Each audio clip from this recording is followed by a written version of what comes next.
lot of y'all pseudoscientists. You be fraud as hell, your granddaddy did it, then you did it, you can ride in there. I don't know who with me or against me, it be hard to tell. Chaos energy, I'm heated, it get hot as hell. Man, it feel good to be Aboriginal. Man, it feel good to be Aboriginal. Man, it feel good to be Aboriginal. Man, it feel good to be Aboriginal. Man, it feel good to be Aboriginal. Man, it feel good to be Aboriginal. Man, it feel good to be Aboriginal. Everybody tribe up had to be major. Yeah, I got my melanin. Guilty without no evidence. All natural, you know me. Jury, it's on me. Swagger, you matter. That's making me chase a fatter. Michael Jackson, but I'm better. Fuck all lives matter.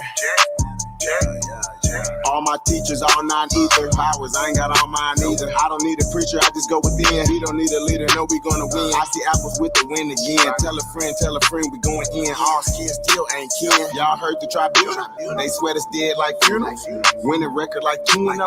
Fly a lot like UFO. Joe Biden, you a hoe. You a hoe and you not original. We ain't going nowhere, you pitiful. We keep coming right back, residual. We over here lit. You know fuck about who you with. We just correcting our status and shit. What do you know about your citizenship? What do you know about your status and shit? I hate suffixes like shit. Whole system ain't shit. Do something about this shit.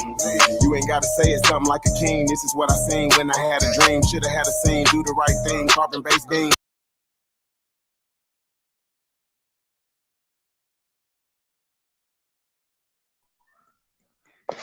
Peace, peace, peace.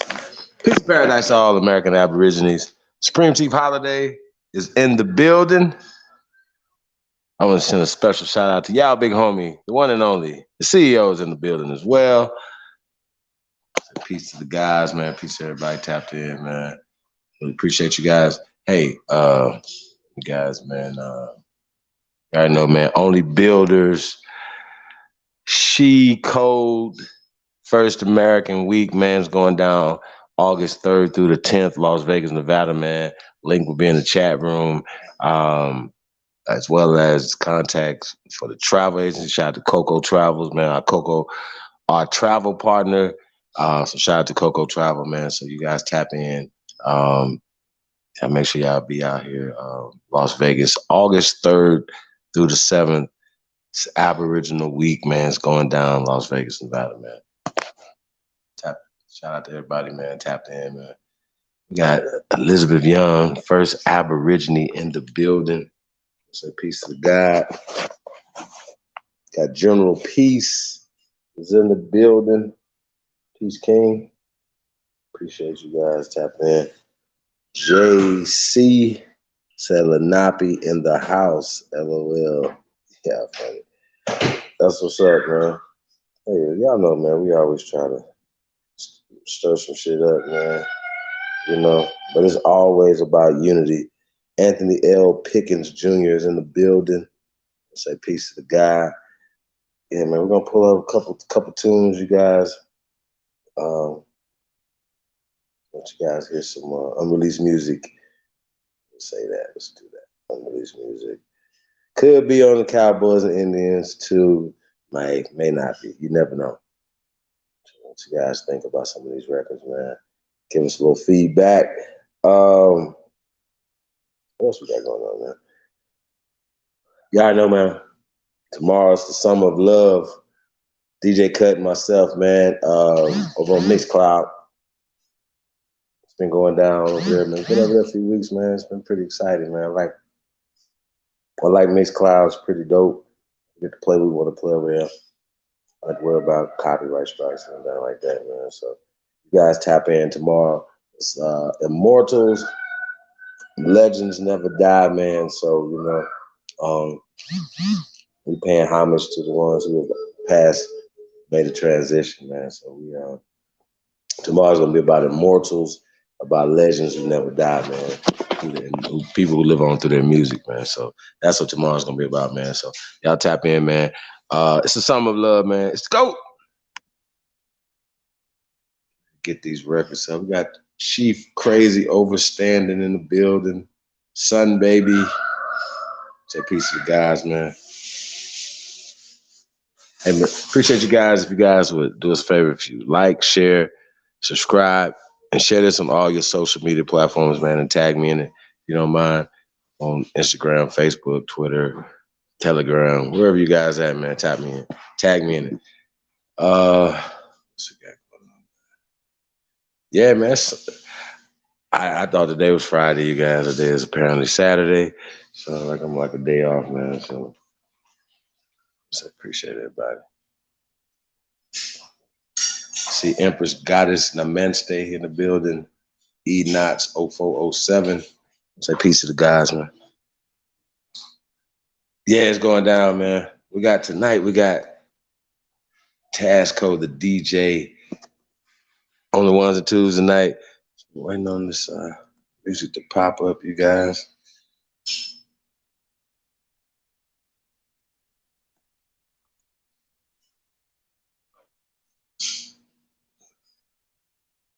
What y'all smoking on tonight? What y'all got going on this Saturday night, you know? Y'all relaxing, sipping on some wine or something. What y'all got going on tonight?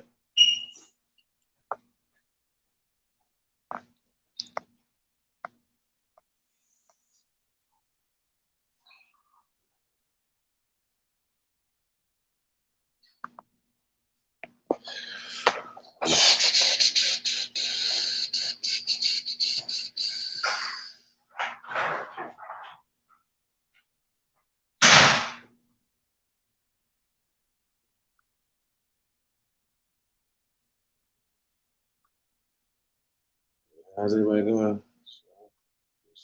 Just hang in there, guys.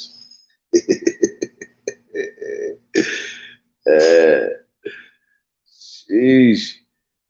He said he got some banana runts, sherbet gelato.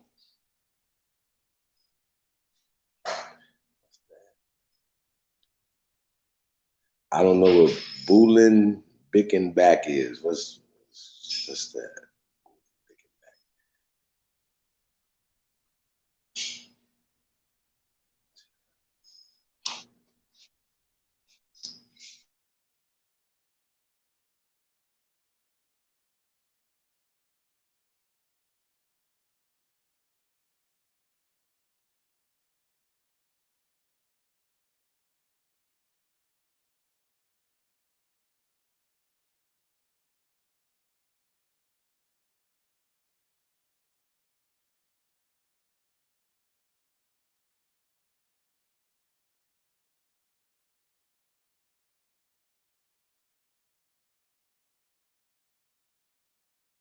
With another one. You gotta keep that same energy. Gotta keep that same energy. I had some partners turn to enemies. Still in my lingo, turn to mini-me's. 45XD with the limit squeeze. I cock this bitch and up it so fast. You think I told them freeze? These niggas out here talking like they hot. Not even 10 degrees. If I asked for something, then it took a lot. They're just a man to me. When you ask for something, gave you what I got. You still a man to me. Your problems, my problems, cause we locked. They're just my tendency. In my bag, gotta keep a big 30. Like I'm from Tennessee. No love, entertainment, got no heart. Like I was in LA. If I got it, I bought it, it was earned. You ain't this shit for me. I know you heard me on Limitless. I can't do shit for free. Diving in a tank of piranhas. I swim like Scuba Steve while everybody throwing rocks at Adam. Who ate the apple Eve? Dressed for war, knowing we gon' score. Pull down his curtains, please. Left his face as for display. That's common courtesy. 911, he's unresponsive. Think it's an emergency. I pray for all these fuck niggas that's out here putting dirt on me. I pray for all these rap niggas. Can't see these boys out working me. I'ma get my shine on me. Longer than 270. I'm about more mop sticks when they throw my little felony. Most people gon' change on you. You better off just let them leave. They done woke me up now. Feel like everything is in my reach. But now they wanna fuck with me. I know they wanna come and leave. Bad bitches wanna suck on me. Text thread is just full of free. With somebody came and checked on me cause I ain't had sleeping weeks. I've been fighting demons like I'm dying trying to find some peace. Only say shit one time cause as a man I cannot beg a plea. I might fuck what you saying cause I'ma stand like I was 7 feet. If they don't understand it takes a man to go and raise a feet. Rapping on my plan cause I be damn if I just listen. I don't know why they doubting me but keep that same energy. I don't know why they play with me but keep that same energy. You gotta keep that same energy. I swear for God they gon' remember me. You gotta keep that same energy. Never let that fuck shit get to me. Sleep fast.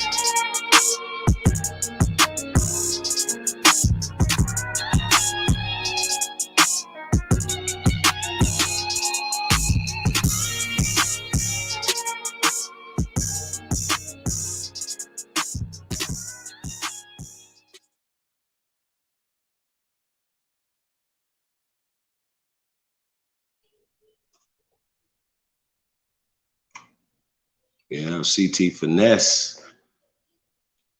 Keep that same energy.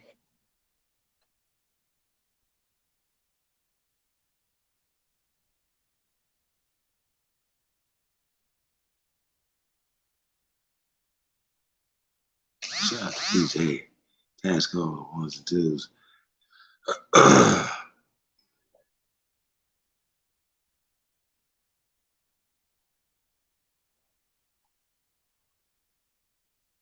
How y'all feeling today?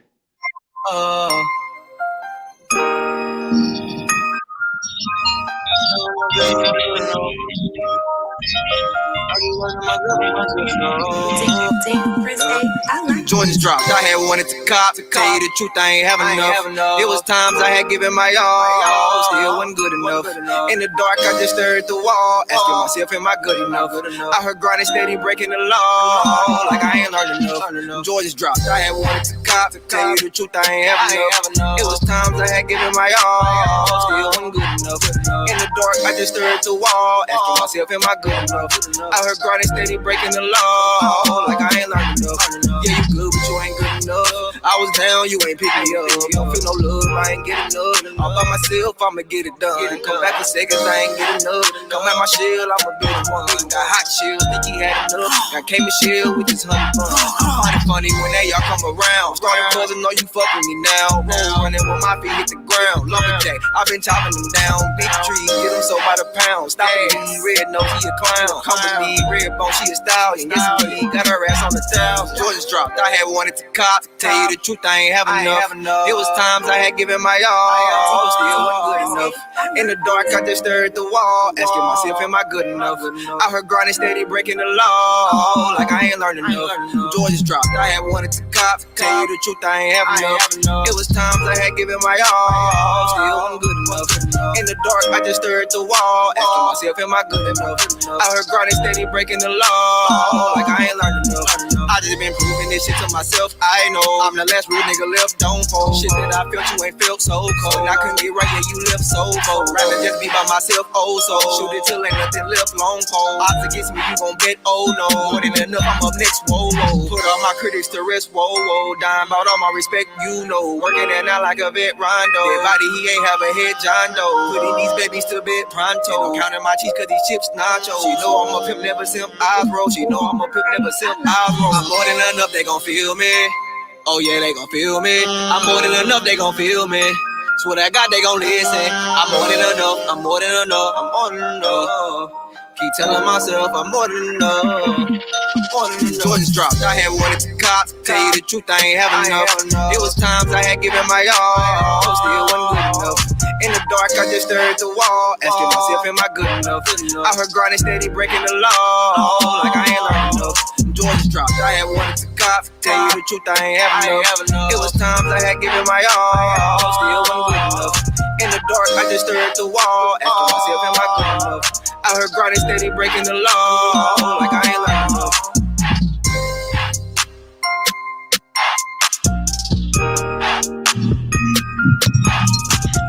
St. Louis. Next up. Can't say finesse without CT. It's the GOAT.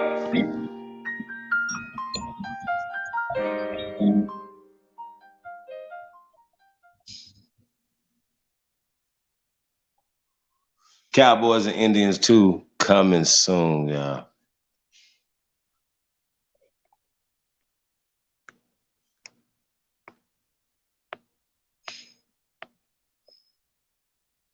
Couple more up. Let me get up out of here to this build you guys.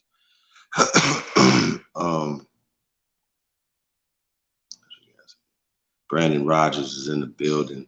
Peace of the God, man. Appreciate you, brother.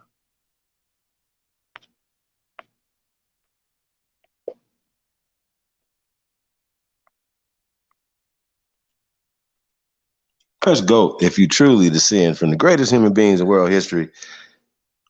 It's the GOAT.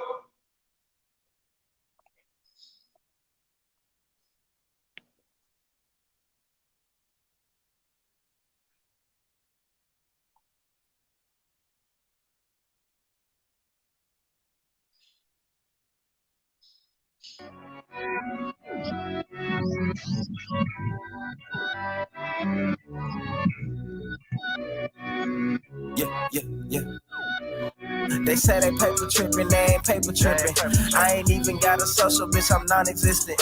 I ain't never signed no contract with no corporate business. Niggas quick to say they free, but it ain't how they living. Public school was made to create public fools. A billion pictures of invaders trying to say they you.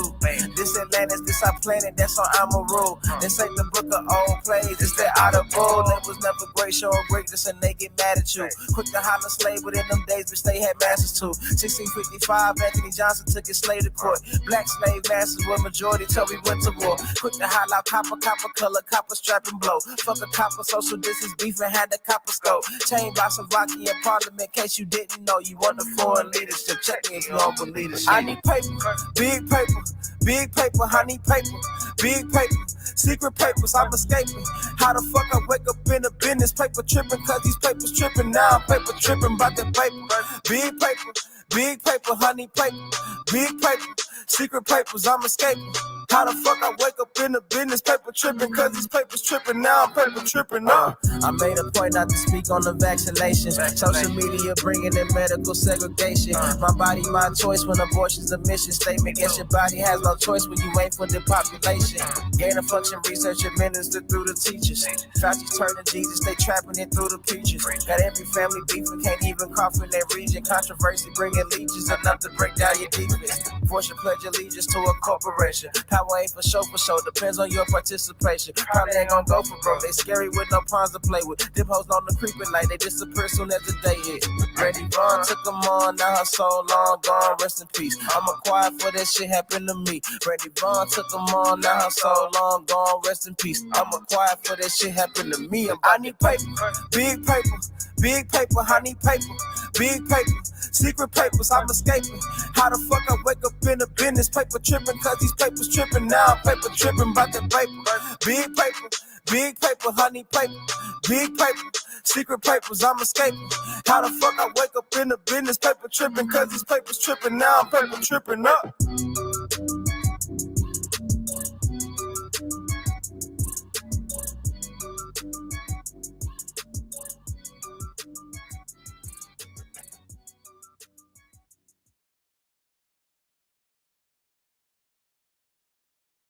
Check out this Verbo. Oh man, look at me. Here I am, right where I.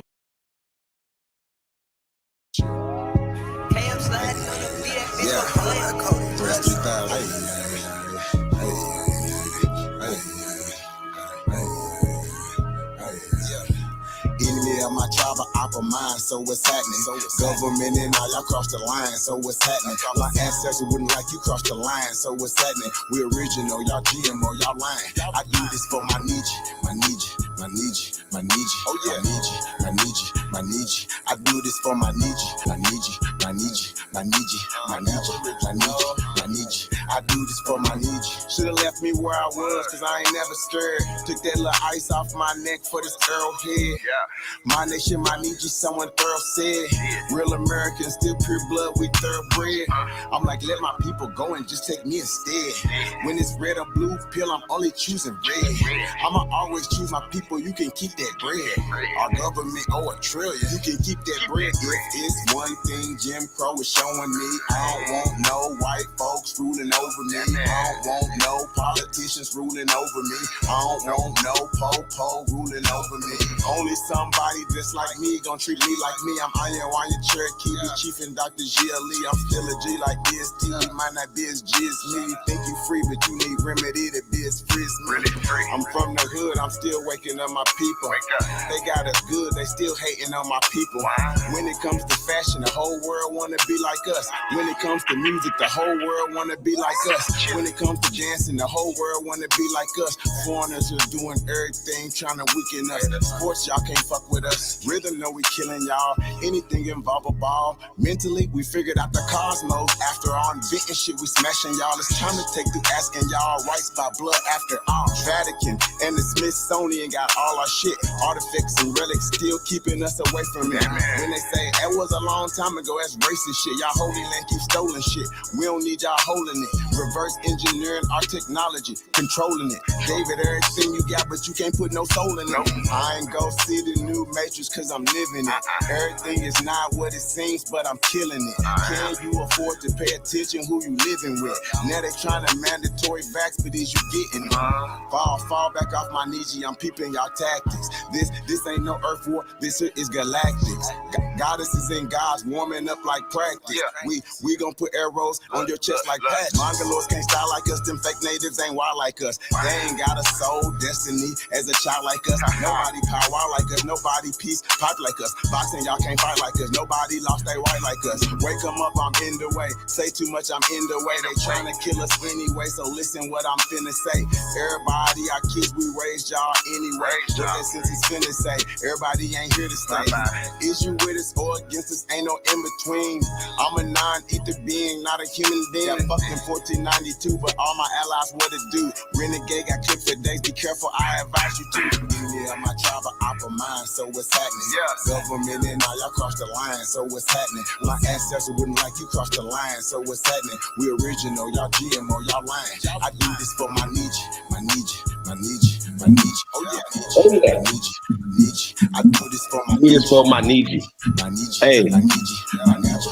Aboriginal. I do this for my Strictly for my Nietzsche. Shout out to all the American Nietzsches. It's the GOAT.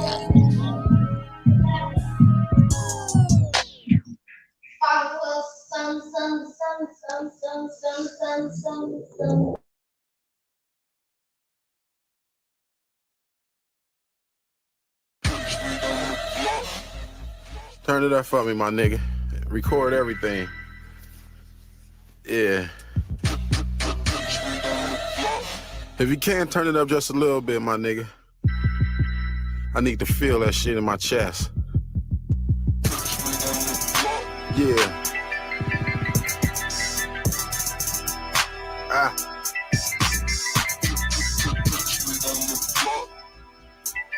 Supreme, nigga. Supremacy.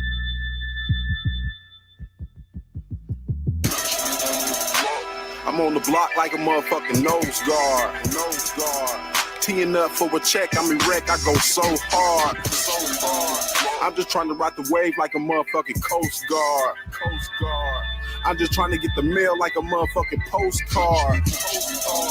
Boat guard like a motherfucking real name Humphrey. Can't quit too legit so these niggas can't touch me.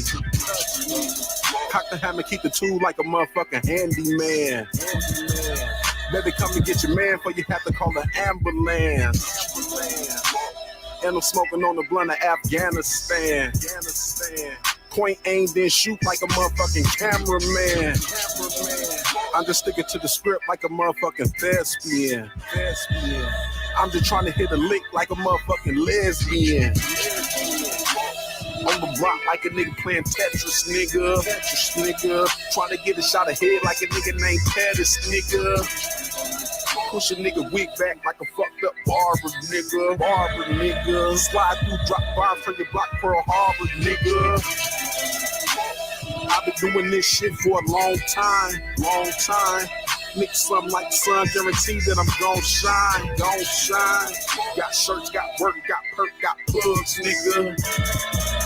Got lean, got beans, got green, got drugs, nigga. One call, that's all, and the nigga getting wiped out. Got your bitch at the crib right now, getting diked out. All this shit he trying to do, swear to God that I been did. Rick Jill been the shit, goddammit, and I still live. You ain't never seen the fabric of the cloth that I'm cut from. Take a look at where I'm at, wouldn't believe where I come from. On the block like a motherfucking nose guard.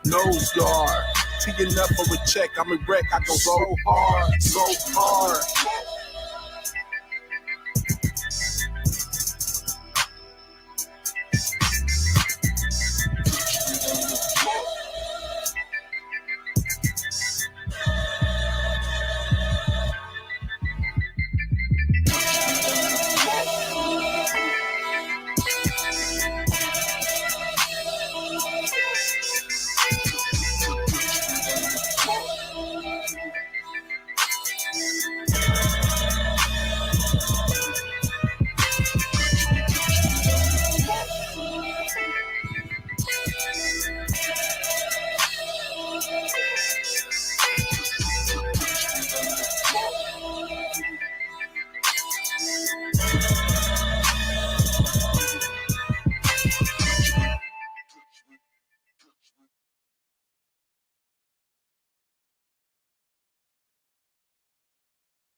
Yeah, man. Hey, man, peace to all American Aborigines, man. If they haven't told you, man, you tuned in to the greatest of all motherfucking time. It's the GOAT. It's your Sahab, man. And I come in peace, man. I'm just here, come and do our thing, man. We ain't trying to hurt nobody, man. Y'all know what it is, man. Just try to bring the truth, man. I see a Supreme Chief in the building. Lou Era Grassroots. Sun Baby. I'll say peace to the guys, man. Thank you guys for tapping in. Appreciate everybody, man. Like I said, do us a favor, man. Like, share, subscribe, and share this on all your social media platforms, man. You already know, man. Support the real. Hey, man, you guys can be anywhere else, man. But you guys over here, man, on your Sabbath, on a good Sabbath evening. Hey, so I got this quick video, right?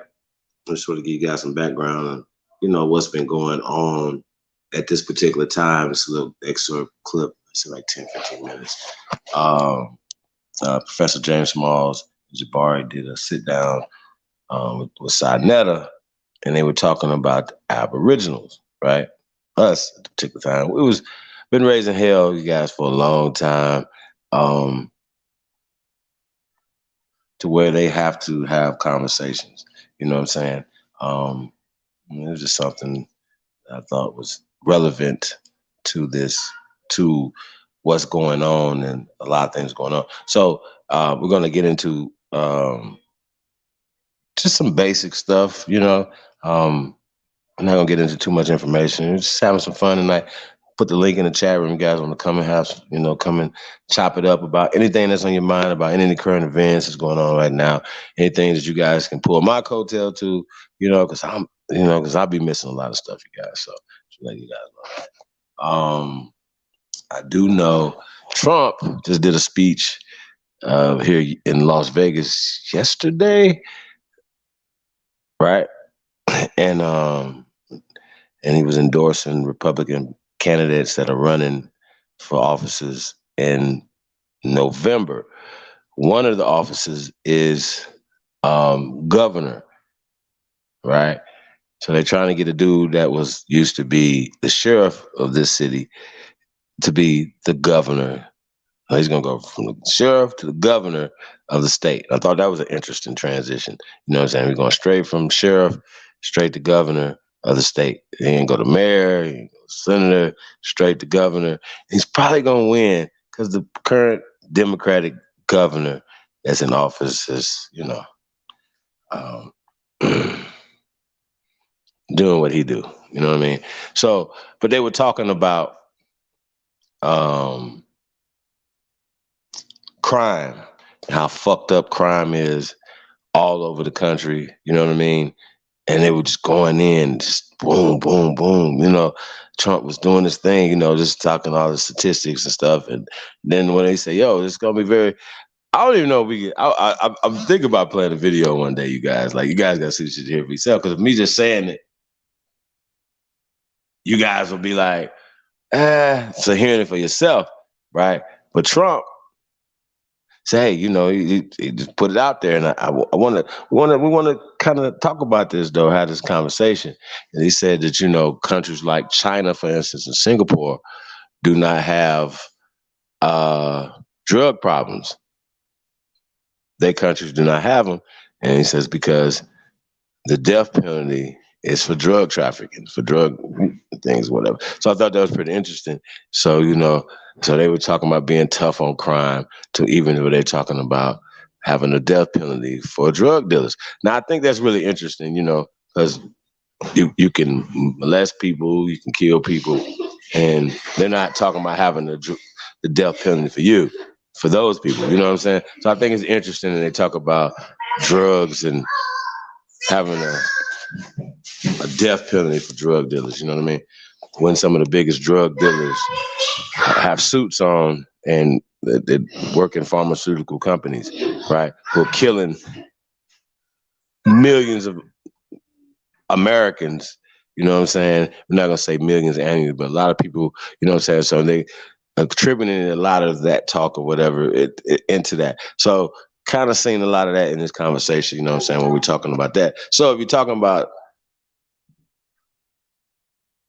creating drugs as well as who has the most impact on human life, then we would definitely have to be talking about the pharmaceutical companies. Now, you guys know that's just a taboo to talk about that. You know, that's going to get you shadow banned. You know, that's going to get you blocked, all these type of things, get your channel shut down, you know, when you're going against eugenics, when you're going against the system. You guys know that. So this is how that works. Hold on a second.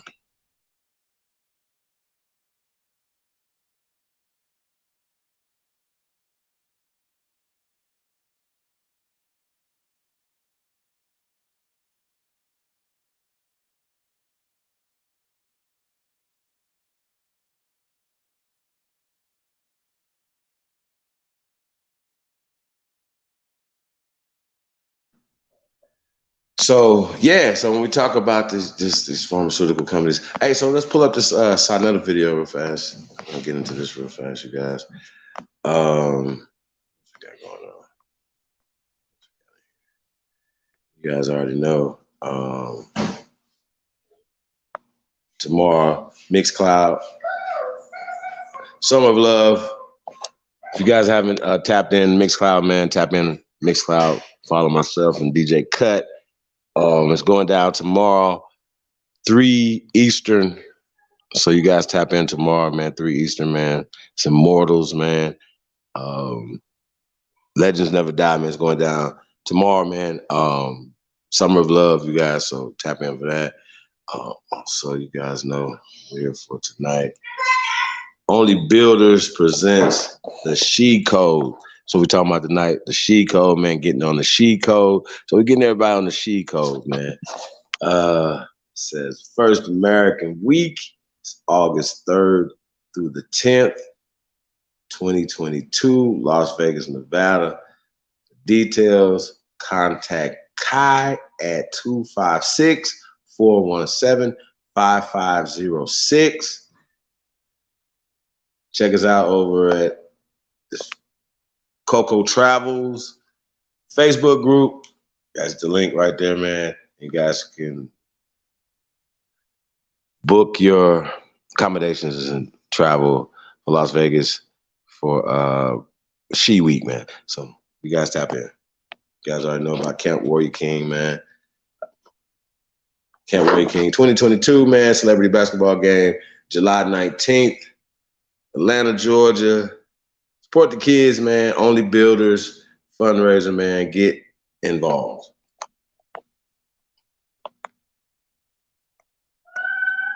Yeah, I know also, man, wanted, looking for independent sales brokers, mechanics. You just want to be in the car business. If you know about the car business, if you don't know about the car business, you want to be in the car business, any capacity, tap in, man. BethsBestAuto@gmail.com.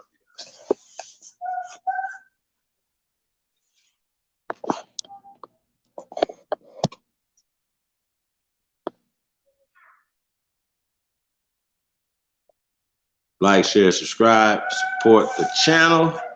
OnlyBuilders, OnlyBuilders, OnlyBuilders, you guys. Also, we got back to school.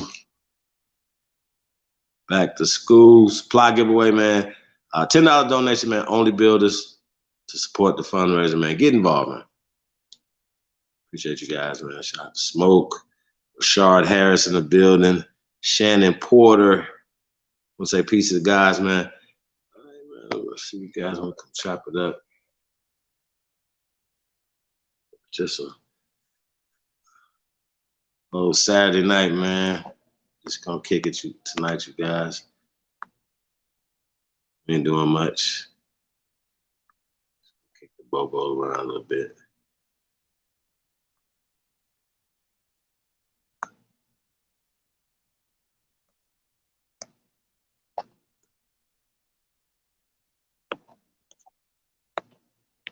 So yeah. So let's just get right into this, man. Let's go.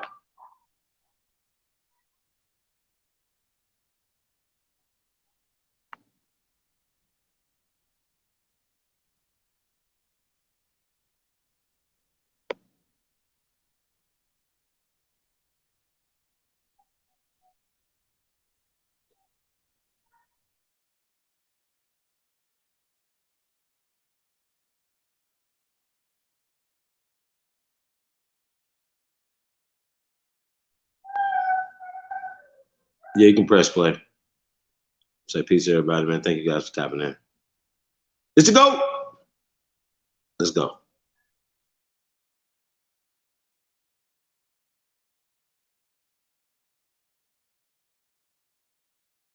So that we're everywhere. But what they're actually saying is you are not an African. You are an Aborigine, which is the term that they've chosen to use. Which is when babies talk, adults should spank their behinds. When they talk out of turn. Mm-hmm. What does the word Aborigine mean? Malcolm made a joke about that in one of his last speeches. Hold up, you said what does what? The term Aborigine mean. And Malcolm made a joke of it? Yes. He was joking, but he said he was talking about people who he was talking about and he was, in a nation that defined everything. That's right. And so Malcolm breaking down says all that means is original. Right. And if you're an Aborigine, you're an African, because that's the only human being that is original. So and let's stop this for a second. To be original, you gotta be. All right, so apparently they don't have smartphones, or they haven't looked up the etymology or any definition of the word Aboriginal. Yes, it does mean original, but original to what? Original plant, animal, or people that are original to a specific geographical location. So when we're saying we're Aborigines, we're not just saying we're Aborigines to the world. We American Aborigines, we're specific. Matter of fact, American Aborigines is in the definition of Americans. It's the Aborigines. That means the first inhabitants, the original people that they found when they came here. That's what Aborigines means, right? It does not mean African. Just nowhere. Just leave that alone. Does not mean that you are an Aborigine to Cameroon, Uganda. No. Okay? That's number one. It does not mean no. So you ask somebody from Liberia or Sierra Leone, right? Ask them, are they people, the Aborigines to that land? They could be Liberian, they could be Sierra Leonean or whatever, right? But they probably could still turn around and tell you no, that they know when they came to that place, whether they came there, you know what I'm saying, in the 19th century, 20th century, right? Whatever the case may be, they can say, no, we came here from somewhere, right? Professor Small's people never told him that he came from Africa. I'm gonna say this again. Professor James Small's grandparents, parents, people from where he come from never told him he was from Africa. Let's go. Let's get into this. Like I said, yeah, this is very interesting. A lot of people, you guys haven't seen this stuff, whatever. We can get into that word Aboriginal. If you have a smartphone, don't be so dumb, okay? Don't just take shit from people, hook, line, and sinker. You guys seen the goddamn trailer. You guys heard Malcolm X. He was laughing. The motherfuckers was like, yo, you don't want to be Aborigines. And he didn't say that Aboriginal mean African. He said Aboriginal means Black man. And we understand what he was saying then, but Professor Smalls took that to be African because the African is the first, right, man on the planet. Well, we're not talking about a social construct, Africa, this and that and the third or whatever. You understand what I'm saying? So yeah, let's get back into this. But that's the bullshit that we got to deal with when we're dealing with these social constructs and these words, things that people say out their mouth. Let's go. That's just false. It doesn't mean African though, at all. We need to get the definition straight. To be original, you got to be the first. Okay. And the first is the African. Mm-hmm. The one we call the African. We probably call ourselves something else before now. Mm-hmm. But language determines label. And so the language we speak today has allowed us to apply the label we call African. Mm. the whole world have scientifically proven that humanity emanated out of South Central Africa and then populated the rest of the world. But not That's a lot. Mesopotamia? Well, no. No, Mesopotamia is a baby that comes so much later in time. A baby that comes so much later in time. Right. And so if we populated all the rest of the world, all of the islands in the Pacific, all of Australia, all of India, all of even Europe was black. How are we going to pretend we didn't populate the Americas? It's easier to get from West Africa to Brazil than it is to get from West Africa to Australia. You know? That's right. So we need to make common sense. Were they Africans in this country before Christopher Columbus? 1492 is what, 600 years ago, 500 years ago? That's nothing in the scale of time. Even the Mali civilization is saying they sent hundreds of ships over here that never came back. We know there was an incident about 2 months ago on the news. 6 white men in a damn rowboat leaving the Gran Canaria Islands off the coast of Africa, rowed their way to America in 3 weeks. All right. We know there have been other experiments where people have used even the papyrus boat, right, and came from Africa to America. So please, I used to come over here on vacation. I want to even put add some information into some of what he said, because for those of you who have not been studying as long as others, you might hear what he said and not know how to do some more research on what he said. When he talked about Senator Cutting, he said the Africans have been coming to America for over 250,000 years on vacation. So he said. For those of you who want to know more about how Africans might have made successful journeys to the United States, look at how he ascends to the throne. We have several rulers. His predecessor says he's on the throne, and he says, I don't want to be on the throne anymore. I want to explore the world. And so he says he's going off, and he leaves. This is in our record, right? Yes. There are those that believe that he was attempting to come here, and so it is. I often say that if people are anywhere, it's because Africans went there. Right. And it is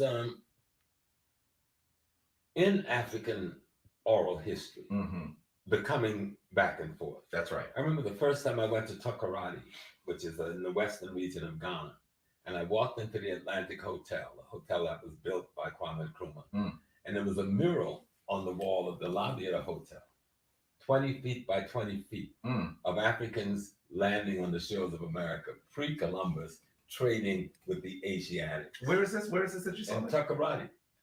This is in 1980 when I went to that hotel in Ghana. So to the African, that's a normal. Yes. They think that is normal. When Christopher Columbus came here, he wrote about the black folks. Hold on, let me say something again. You got to stop this again. God damn it. He's dropping a lot of damn it. So he said that these Africans came here and met Asiatics. God damn it. That's the problem I have with y'all, bro. Like, this the shit I be saying. So were these Africans Asiatic black men? Or were these Africans who met Asians type of people here? See, this the bullshit. Hey, listen, bro. I'm at some point, niggas ain't doing shit on just y'all follow me? The fuck are you saying? Is it niggas here? Did niggas come here and find niggas when they got here? Yes or no? Don't tell me no fancy ass Ethiopians. Don't say Egyptians. Don't give me none of that. See, that's the thing. They're giving you all these terms that will apply later, and they're writing them back in time. But one thing he said is definitely absolutely positive, that when we talk about Christopher Columbus mythology, right? It's only 500 years, 600. You know what I'm saying? What are we talking about? That's still, people act like that's ancient. And we start our history off at their time period. And we're just going to close our eyes, and maybe they'll tear down some more of these pyramids and mounds and shit here that we have in America. Our ancestors built this, and you're not going to write us out of history. That's the problem y'all going to have. You're going to continue to keep having it. We're going to continue to keep coming for y'all ass every time. This doesn't make no fucking sense, bro. And And that's just the problem I have with you guys. Just keep it real, or you don't keep it real. Let's go. Y'all not keeping it real, bro. This is bullshit. Let's go.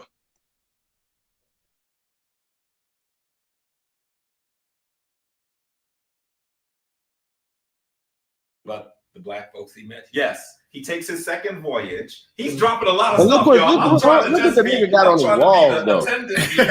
Hey, think how this nigga's mind works. He takes it. Jabari wants he got the painting of the white Egyptians on his walls. And so he says he's taking his second voyage so that he can find them. He was familiar with the Africans. Right. And his brother, Christopher Columbus' brother, said that the guides that he had in South America were Ethiopians. Verrazano, when he came into New York, said he met these Ethiopians. See, talking about this Ethiopian shit. Generous child Ethiopia didn't exist then doing Verrazano and all that shit or whatever you talking about, bro. So when you saying that shit, you know it's about being a descriptive term of dark-skinned people. They're not talking about no motherfucking Ethiopia. And so, but notwithstanding that, anthropology and archaeology on the Americas, just go do your research. The people you call them the Native American, the Indian, the Asiatic, has only been here a little bit more than 10,000 years. They warred themselves to come here 200,000 years before them. Okay. And so those of us. Hold on, let's stop this again. Stop this. Fuck. God damn, Professor Small. Stop this. Stop. Shit. So this dude is saying, all right. So wait a minute. Are black people the Asiatic? Or is Asiatics? Or is he talking about just Native American, Asian people who he says been here 10,000 years? Okay. Well, they wasn't in Asia 10,000 years. They wasn't in Europe 10,000 years ago. Like he's already said this in the beginning. If it was niggas in all these other places, Professor's fucking Small.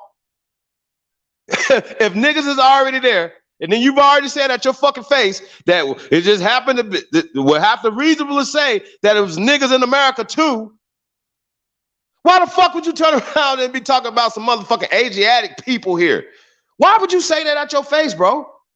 Like, this don't even, like, y'all, listen, this is the problem I have with motherfuckers. Like, y'all just sit back and don't say shit. We go for years watching this shit happen in our communities, and men don't stand up and say nothing. Bro, what the fuck are y'all talking about, bro? Like, you've already said niggas was here. Leave it. Why start playing word salad? Why start mincing words? Why these mestizos did not exist in America? Period. No fucking 1,000 years ago, let alone 10,000 years ago. I'm not about to play with y'all, man. I'm not about to go back and forth with y'all. I'm not about to play with you people no more, bro. You niggas are travesty. You traitors.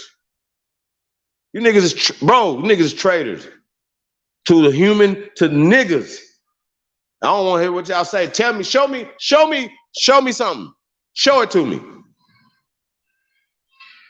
Because there should be some fruit of all this motherfucking labor. We just did a whole build on this brother right here.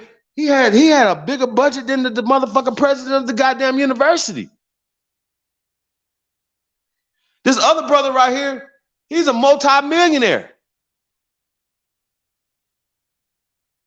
Fuck y'all doing for the people here in America. I'll wait. Fuck it. What? Show me. Fucking show me. Where it's at.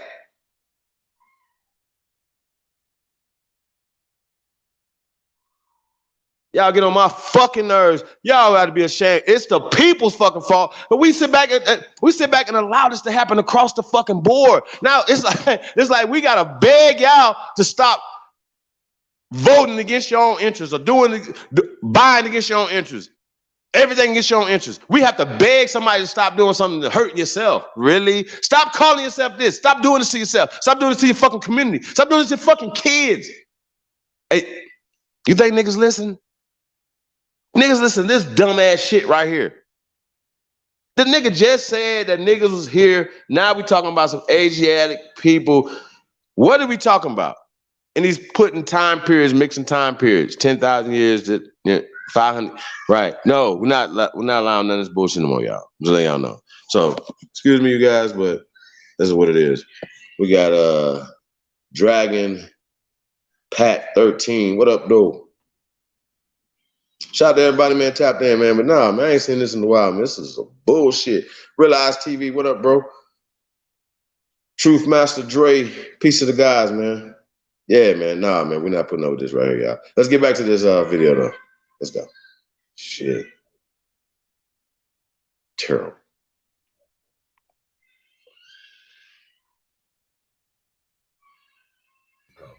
He just called me last week. He just got out of college, but you can get to tell that. I'm gonna give you his name. And he was in the Nation of Islam, and he was on a visit in Belize, and he met this brother that told him, "You ought to come on down to southern Mexico and meet some of the black folks." And he said, "The black folks down there." So he went down to southern Mexico and he wrote a little pamphlet on it. Then he expanded the book a few years later on the blacks in Mexico. And the elders there told him there's two blacks here. The ones who came on the boat, meaning those who came during slavery, and the ones who came before the boat. Okay, so you're talking about the Almacs, oh goodness, but those who we see built all the pyramids, they're there. If you look on the paintings, they're black. They don't try to hide it. White folks have been in there trying to whitewash a bunch of stuff, but the most significant ones of the priest wearing the leopard skin, just like they did in Kemet, on the design of the pyramids, on the even the opening of the mouth tool that's used in the judgment scenes in Kemet. You see it in the Olmecs. Yes. It's making me feel like I need to go get some artifacts from around the house to show the family some pieces. So we know that Africans populated the world. We were in New Guinea. We were in Australia. We were in Cambodia. We were in Thailand. We were in China. We were the Ainu people of Japan. We were in India. I'm married to a black woman from India, okay, whose family is from southern India, and the people still live there. And these are the black people. We know that we populated all of the islands of the Indian Ocean. And so we populated as well, Central and South America. Black people went everywhere. Our genesis is Africa.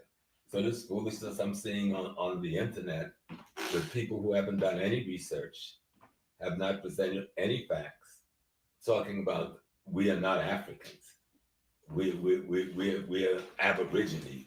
All Aborigine mean is the original population in that particular land. We're Aborigines of Europe. Well, they're saying that we are also Cherokee. They fathers Cherokee, and and then most of the time, Cherokee was one of the biggest enemy. I'm part. Say that again. I just 5 years ago we did our family reunion on the Cherokee Reservation in the mountains of North Carolina. That's my family. Much of the Cherokee Nation, there was only a small portion of the Cherokee Nation that even had any kind of positive relationship with black folks. Most of them worked with the white folks against black folks. Cherokee has been one of the most European-focused Native American nations in this hemisphere. Now, at the beginning, you said you got Cherokee blood in you. No, I don't have Cherokee blood. I have Cherokee genes. Okay. The blood, but my blood is beat. And anybody can have it. He don't have Cherokee blood. He got Cherokee genes. Are these like denim jeans, corduroy jeans, nigga? Fuck is y'all talking about, bro? Cherokee Nation, and most of if you study history of the Americas, you'll find that the Cherokee Nation allied more often with the white man than with the black man. The people who allied with us was the Creek, the Red Tail Creek, because a large part of the Creek Nation, which made up Florida, Georgia, South Carolina, that nation, a large part of them started with the white man and fought wars of genocide against us. But the Red Tail Creek sided with us and lived with us and amalgamated with us to become with us the Seminole Nation. And so we need to study history and not play with history so we can get an understanding of what went on here. Go back and read LaRon Bennett's book, The Shaping of Black America. He has a chapter in there called The Red and the Black, and he deals with this to some extent. Even read our brother David Hotep's new research. Yes. Read Ivan Van Sertima's research, and then look at the bibliographies they use in order to expand your teaching. This silly thing of trying to deny Africa is going right back to the same old Judeo-Christian Islamic self-hatred that we try to justify. And now we're gonna try to play race as a way of justifying our self-hatred. So let's do this, because I want to. Sometimes when people hear the first part of our conversation, they're not able to distinguish it from the second part of the conversation. Right. So I want us to be able.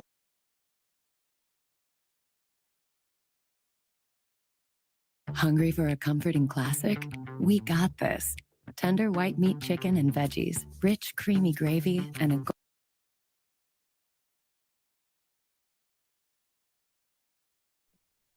Well, you already know what I say, man. Like I said, bro, that's crazy. It's crazy talk all the way. It's always crazy talk, man. But these people are using, like I said, you're conflating things. You're putting words with, like, everybody's African. Okay, well then he'll say, Professor Smalls, well, we wasn't calling ourselves that. Okay, well, what were we calling ourselves? What was everybody calling ourselves? How about this? Can you please give us the scientific fact that all human beings came from Africa? Can anybody provide that source for me? Please. Please. And I think it's very interesting that people who say they push for people of color, they're fighting for people of color, but have the exact same agenda as Margaret Sanger. I think that's crazy. I absolutely think that niggas is retarded at this point.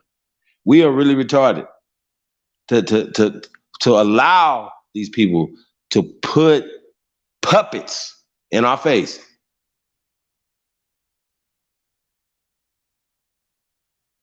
Whether they social leaders or influencers, right? All the degenerate behavior. Y'all understand what I'm saying? This is what these people push. Yo, this is what's so crazy. The degeneracy, right, is made to be what's right and exact, right? And right and exact, right? Like when we talk about life and things like that, everything that's right. Well, now they made that negative. You understand what I'm saying? So I just think it's really interesting how that works. For real. I'm serious. It's really interesting to me how these people apply, how we allow them to program us. And it's even called programming, it's television programming, radio programming. I'm sure at this point that they have figured out how to program us from streaming, like on the internet, social programming. They have figured it out online by basically putting certain people, right? Think about this. Putting certain people as influencers in certain positions to make sure that everybody's influenced in a certain way. And they get you coming and going.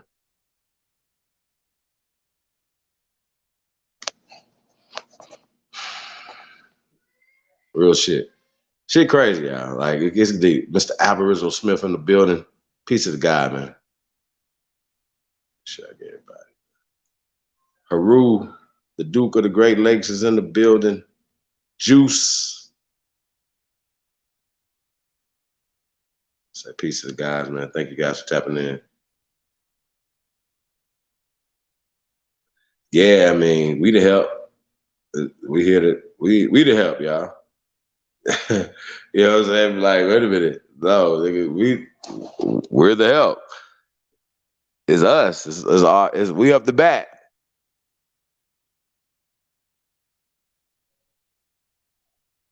I'm just saying. They could be like looking around like, no, it's your turn. It's your turn to bat. You up the bat. It's our turn.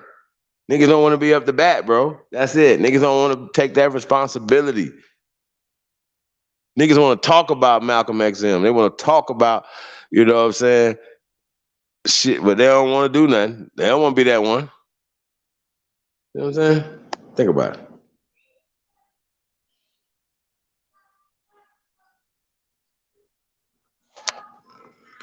Check. some rap text. Hey, let's put another couple songs on. Chance, you guys want to come up in here? Now I got another video if you guys, man. Lotus went in some information I think is pertinent.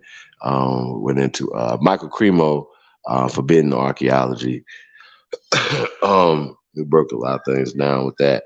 So it's like a few years ago.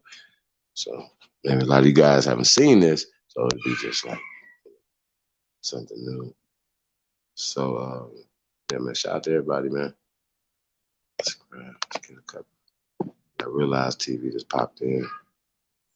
Realize, what up, bro? What's good, bro? Shout out to you, Chief Billy Goat. How you feeling, brother? Hey, man. I gotta be honest, man. I'm angry as fuck. I'm sick of all this shit that I see every day, and I'm just wondering where the fuck the wild Indians at, bro. Like, what the fuck is it gonna take for us to stand the fuck up and stop being pussies? I don't know, man. Like, it's just where I'm at right now, and I don't understand what the fuck we doing. Cause at the end of the day, we keep on watching the same shit reoccur. You know what I'm saying? Time after time after time after time after time, and we not doing nothing about it. So, yeah, that's where I'm at.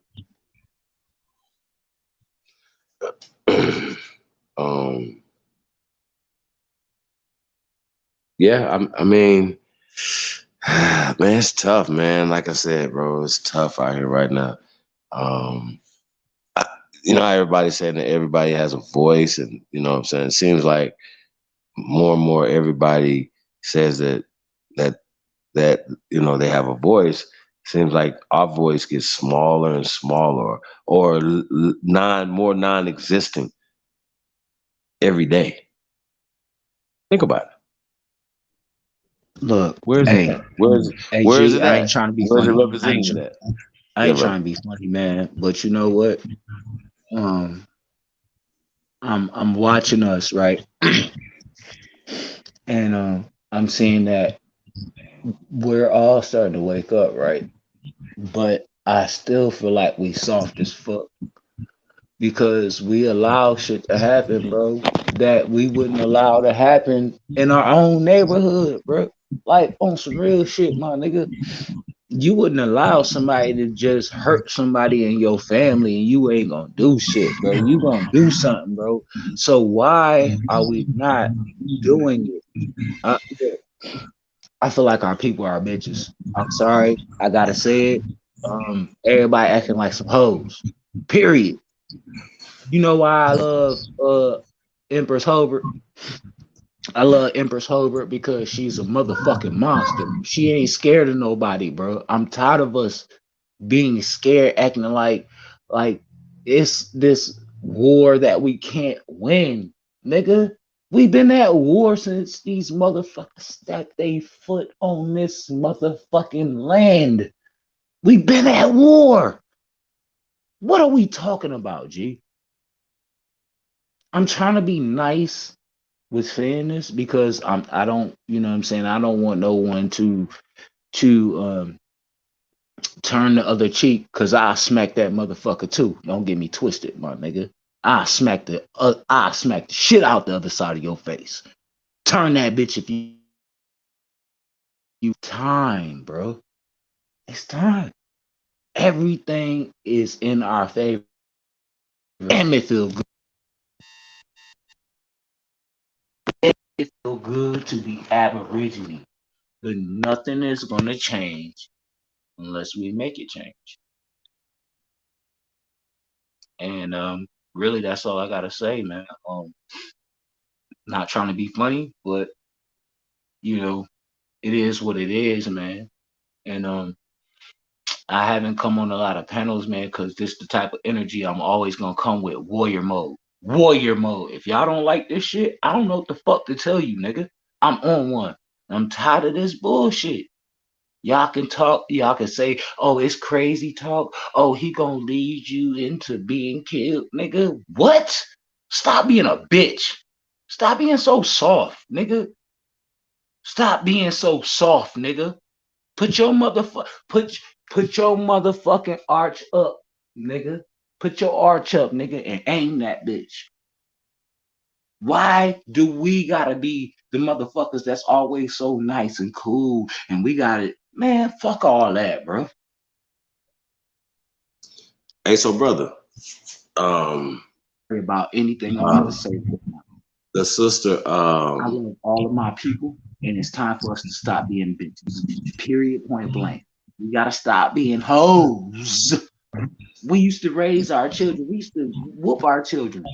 Hey, realize, can you hear me? I got my ass beat. That's why I ain't in prison. And I ain't been murdered. Because I ain't out in the street doing no bullshit because I got my ass whooped. You dig what I'm saying? Can you hear me, bro? I'd rather whoop my child's ass. Hey, than let can you hear me, bro? Go out in this world with no fucking tutoring. And get killed by the police. Can you hear me? It starts at home. God damn it. It starts at home. All this shit starts at home. Realize when these motherfuckers is racist and they do all this shit, man. These kids, these children, they don't think that way. They're taught that shit. I'm not gonna speak long. I love all of you some bitches. I love all y'all. But goddamn, we gotta stop being hoes. And I'll end right there, man. I love y'all. All this bitch ass shit, it gotta end, bro. It's time for us to stand the fuck up and stop being pussies.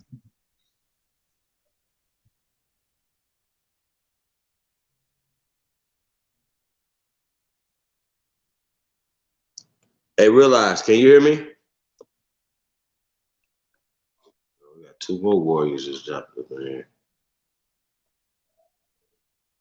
Smoke, Tayshawn. Yeah, now he might can hear y'all though. I'm gonna put him out. Salute. You hear me? Yes, sir. Smoke. What up, though? Tayshawn, peace to the guys, man. How y'all feeling? Salute to the channel, to the panel, to the chat. How y'all feel about that Professor James Smalls video, man? When he talking about Aboriginal, we don't know the definition of it, and all this African shit that they've been pushing. Hey, well, we don't know if it wasn't top Africa. 5, whatever the fuck your name is, bro. Shut the fuck up. Hey, I just nigga, I literally fuck just you talking popped about. in. Sorry, I literally come just get came this in, nigga. so Man, come get your punk ass. You scared? Hey, realize, nigga? Can you hear us? You scared? Realize, If you realize, scared, can you say hear you us? scared, nigga. I don't think he can hear us. Damn. But yeah, I just came in, so I missed that whole the whole video, so I had to listen to what y'all saying, picking back off that.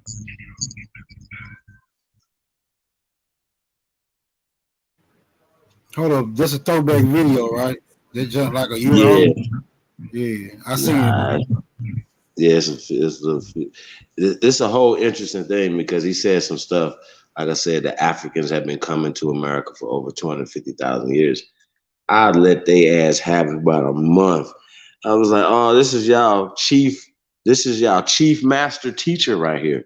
Saying that niggas been coming to, they was like, he don't know what he talking about. I'll let they ass have it. Oh, y'all don't know. They caught the blues over Professor James Small saying that. So then he had to go back and recant some of the stuff he was saying. I was like, wait a minute. I thought you was the chief master teacher. You dig what I'm saying? Like, but he also said in one of these videos that he didn't know anything about Africa until he went to New York. And he said basically he just had to go along and get along with everybody else. That's what everybody else was doing. He didn't want to be ostracized like some country ass nigga from South Carolina trying to come over here and tell them what the fuck's going on. You dig what I'm saying? So he just fell in line. He literally says it, bro. This shit's crazy. So people talking to me, I'm like, yo, what? Can y'all please make this make sense? Africa is not ancient. Ethiopia, all that's just not ancient. So when they're talking about that, they're talking about descriptive term. Okay, so I know it gets complicated because I know how they're trying to play it, but for him to be like those Asiatic people, that is I've heard this man, Professor James Smalls, say out his face that it's the Asiatic black man. I've heard him say that out his face. He literally just said it. Bro, he was saying the shit in that while he was saying the shit. He was going back and forth. Yo, bro, like, yo, is this really happening to us? Like in front of everybody? Like these niggas are doing this in front of everybody else? Come on, bro. Like that can't be real. There's no way that you're going to tell me one thing and then tell me something else at the same time. Mic check. Am I good? Yes, sir. Yeah, Okay. can you hear us? Yes, Okay, you sir. can hear us Yes, now. sir. All right, bet. Yeah, you couldn't hear us at first. No, I couldn't hear y'all, so I had to drop out and come back. Yeah, man. So shit, man. How y'all feeling today, man? Like, Hey, I want to say salute to the gods, man. Salute to the gods and goddesses, man. And the goddesses just know that y'all is the gods. So yeah. I'm tired of this bullshit. I'm not gonna hold my tongue no more. The real is the real. Bullshit is bullshit, and I'm sick of bullshit. Me too. Real talk. Yeah, so It's just too. Professor. Go ahead. No, I was just gonna say, so damn, Professor James Smalls recanted his statements about niggas being in America first now. Well, bro, I don't know what the fuck he said like that. He was like, you know, that the so-called black man was everywhere on the planet. Then he says that when the Africans came here, that they ran into the Asiatic. And he just left off the black man. So I'm just thinking, But Bro, he's talking about the mestizo, and he was saying that they were here 10,000 years. And after he's already said that they wasn't even in China or Europe 10,000 years ago, how can they be in America? Come from us, bro. Everything come from us. We are the original. Like everything come from us.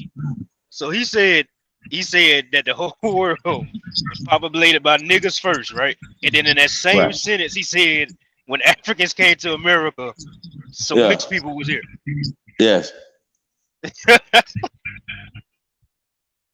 And we had went to war with them 10,000 years and all this other shit, bro. I'm like, this is crazy. Like, yo, bro, like, but they double speech the whole time. This is what these people do. And they know most people, most people double speech. Most of these niggas, that's what they're doing.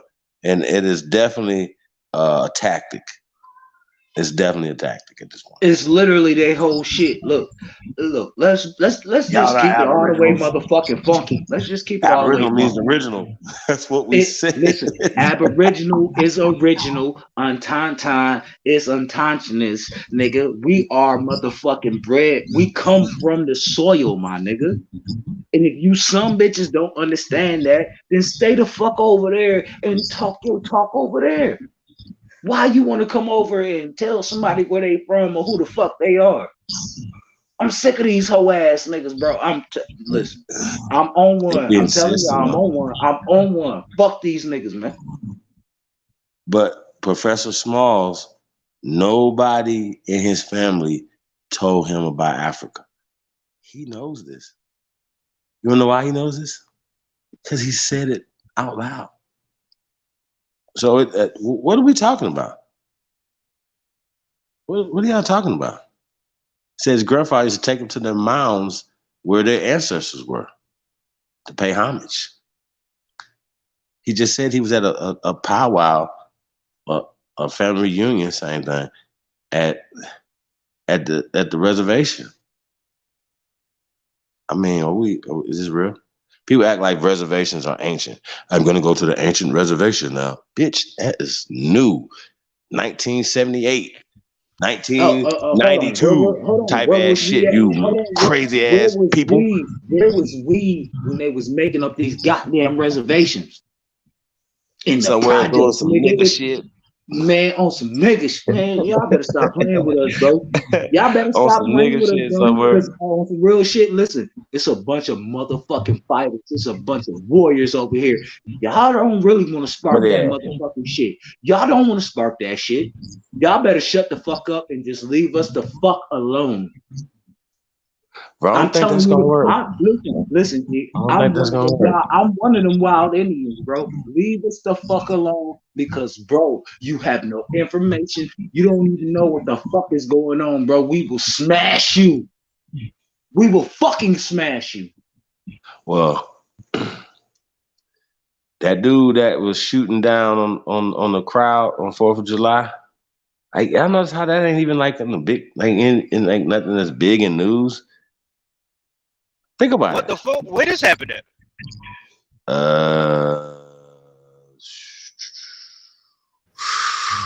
Chicago. Ooh, where? Yeah. It was in North Chicago area, Highland. Yeah, the nigga was up on a building shooting down an unarmed crowd, killed like 4 to 6 people, wounded his mother, a whole bunch of other people. He's in jail.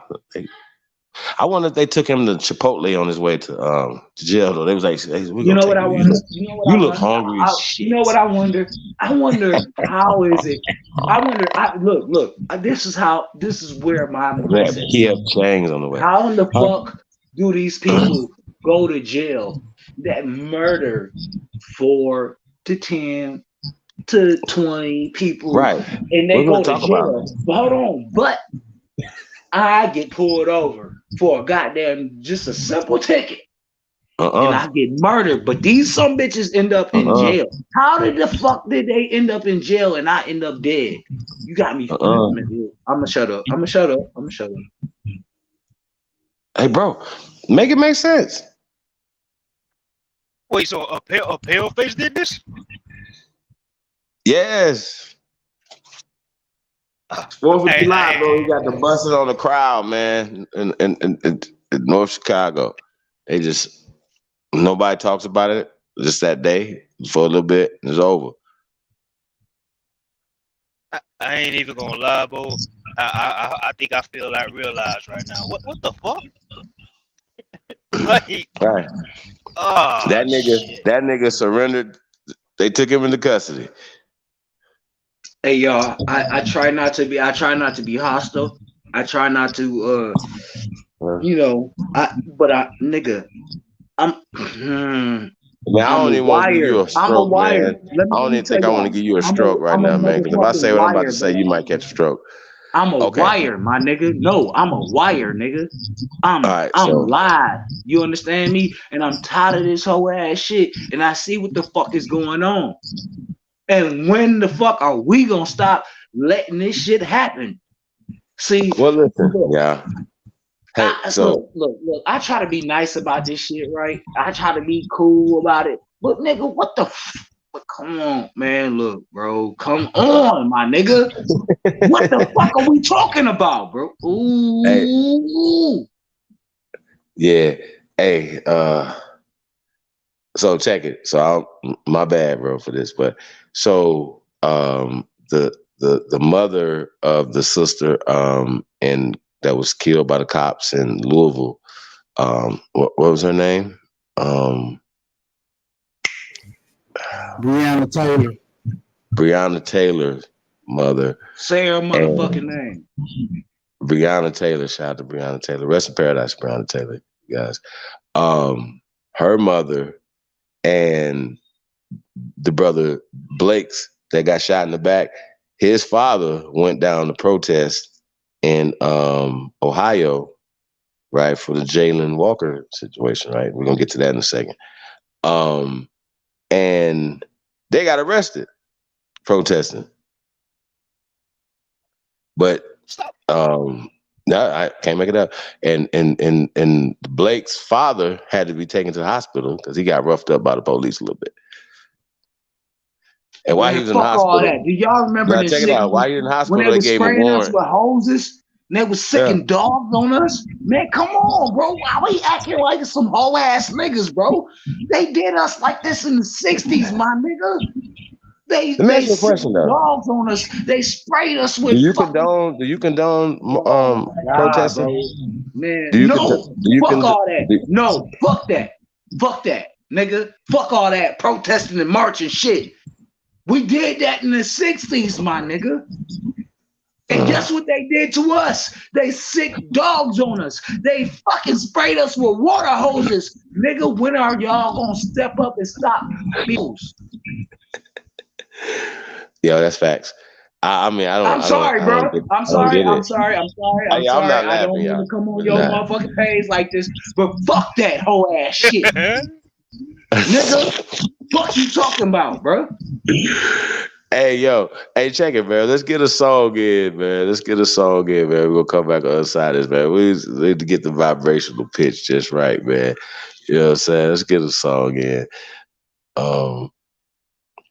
Yeah, man, we're going to talk about it. No, because what they did to the brother Jalen Walker is just, there's nothing that they could say.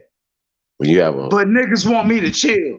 Niggas saying chill in the motherfucking comments. Nigga, fuck you and your chill, nigga. Fuck is y'all? What the fuck are y'all talking about? Chill, nigga. Play a song, nigga. Play a song. Oh shit!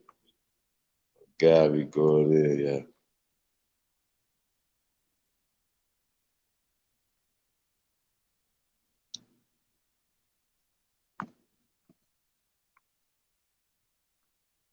To DJ in the building, yeah. See engineer in the building. Sean, that dude, Jesse Stevenson. Got him here, man. Yeah, it's definitely time for us to start linking up in person and discussing shit, because it's just I feel where Realize coming from, but it's shit we can't. I want to say a lot of shit right now, but we can't say it online. So yeah. We catch the vibrations though, but it has. That's why I'm being calm, bro. That's why I'm being calm. I'm telling you, I'm that soldier. I'm that warrior, bro. I'm ready for all that shit. I'm sick of this whole ass shit. Man, motherfuckers acting like we just some pussies, bro. We not no pussies, bro. We ain't never been no pussies, bro. What the fuck are we talking about here? Y'all got it, man.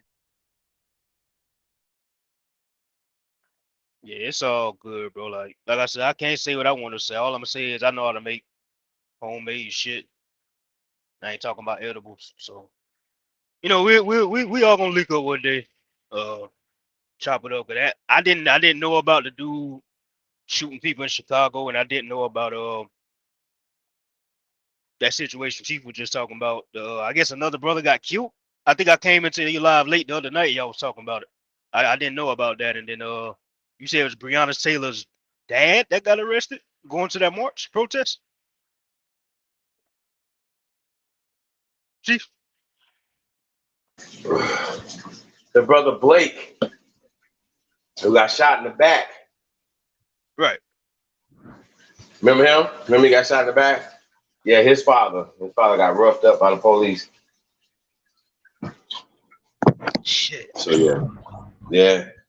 But I just don't agree with the protest stuff, man. Like, I don't. What the fuck are we protesting about, dude? What the fuck are we protesting about, my nigga? Look, protest work? You did what you did. You did what the fuck you did, my nigga. You did what you did. Why are we not doing something to combat that? Because I'm gonna tell y'all something. These some bitches, they only respect power. They only respect power. So what the fuck are we talking about? Hold on, wait. Dude got shot in the back 90 times? Exactly, my nigga. Yeah, you heard that shit. No, he got hit 60 times. He got hit 60 times. For 7 they shot seconds. him up. for 7 seconds. An unarmed man, bro. Did you 7 see the seconds, bro. video? I mean, The story's goddamn, the crazy. video tell you everything you Video's need to crazy. fucking It's a know. video. I don't want to. I don't want to see the video. No. I didn't, bro. I can't watch it, bro. Yeah, I Listen, don't I'm want to gonna see tell it. you something. I'm angry right now, y'all. I'm angry as fuck. I do. Listen, y'all need to understand what I'm talking about. Fuck all this whole ass shit. We don't need a system. We don't need none of this shit. We are everything, bruh. Nigga, do you know who the fuck you are?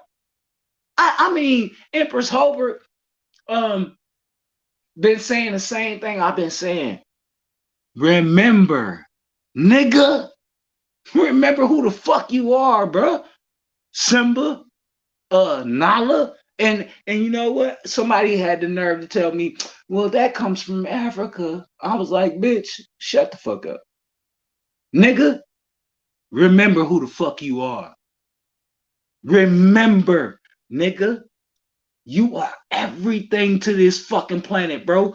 If you listen, y'all, listen to me. If they took us off this planet, this motherfucker stopped spinning.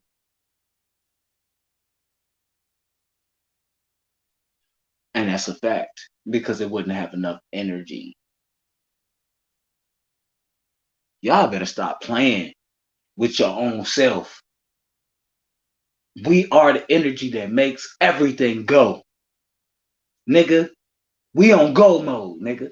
And everything that's about us, everything that is us, is on go mode. Let me ask a question. Is there any of the Black Power Rangers and the people who still align with Black Lives Matter? Are any of them talking about this? Do any of them feel They like really? not. Because You know why I they haven't not? seen this shit. Hold on, bro. I haven't seen none of this shit on Facebook, bro. Like none of everything that y'all talking about right now. The July 4th shooting, dude getting shot 60 times in the back. This shit is not on my timeline.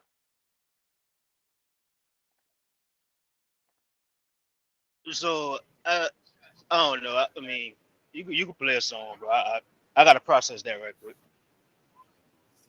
Yeah, look up Jalen Walker. That's his name. The dude that got shot. Jalen Walker.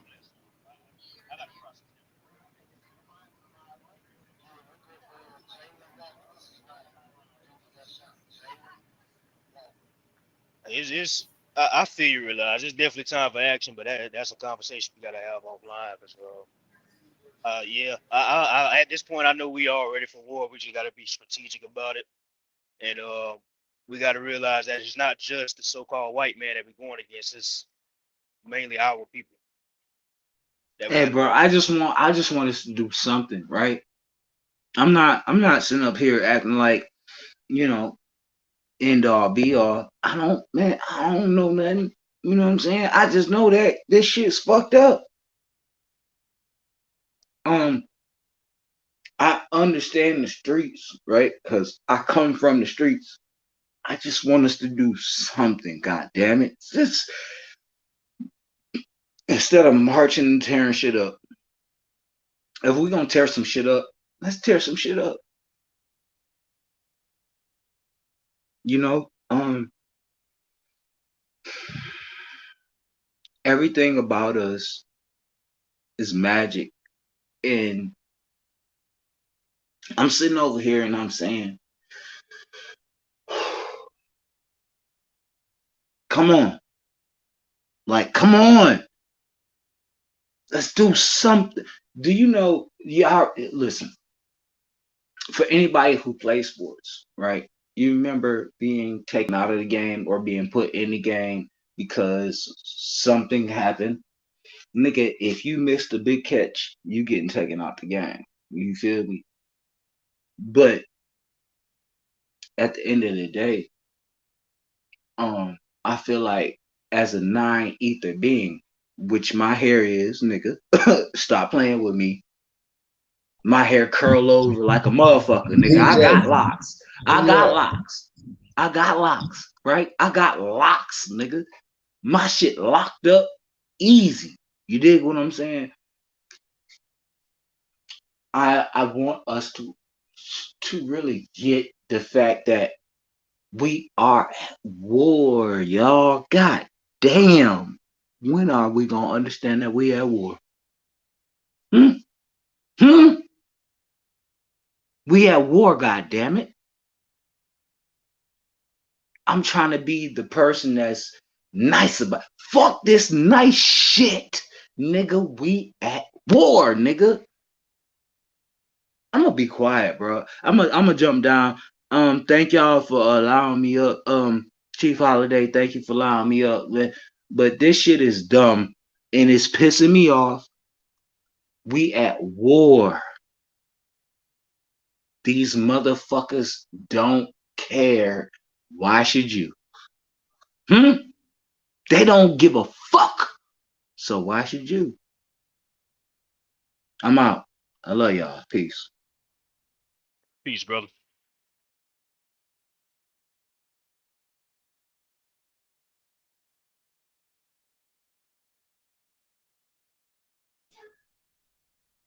Yeah, man. Yeah, Tayshaun, man, it's tough, man. I know you've been on the road a lot, so you've been missing a lot of the news. Yeah, it's bad, man.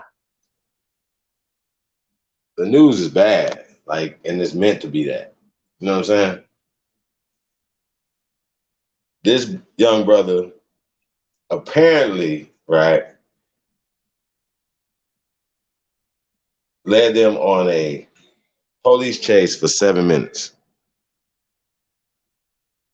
You hear me?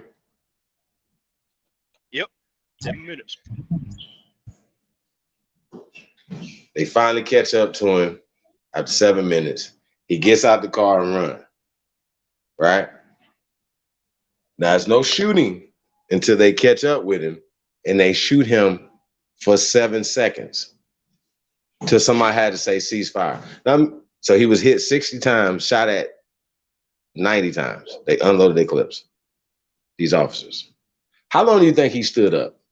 How many shots do you think? They're going to have to know, they're going to have to show the trajectory of where they were shooting down at him at some point. There's no other way to do that. Why did they hate this young man who didn't do anything, literally at all, didn't even have a gun or a record or anything, bro? Warrant, nothing. What do you think is going on? I think at this point, bro, I think they taunting us. I think they saying, I know I'm no bullshit, because I'm thinking about the Buffalo shooter. I'm thinking about Dylan Roof. I'm thinking about all that shit. It is just like, I think they saying, yeah, these bitch ass niggas ain't gonna do shit. I truly feel like that's what they saying at this point, bro. I truly believe so.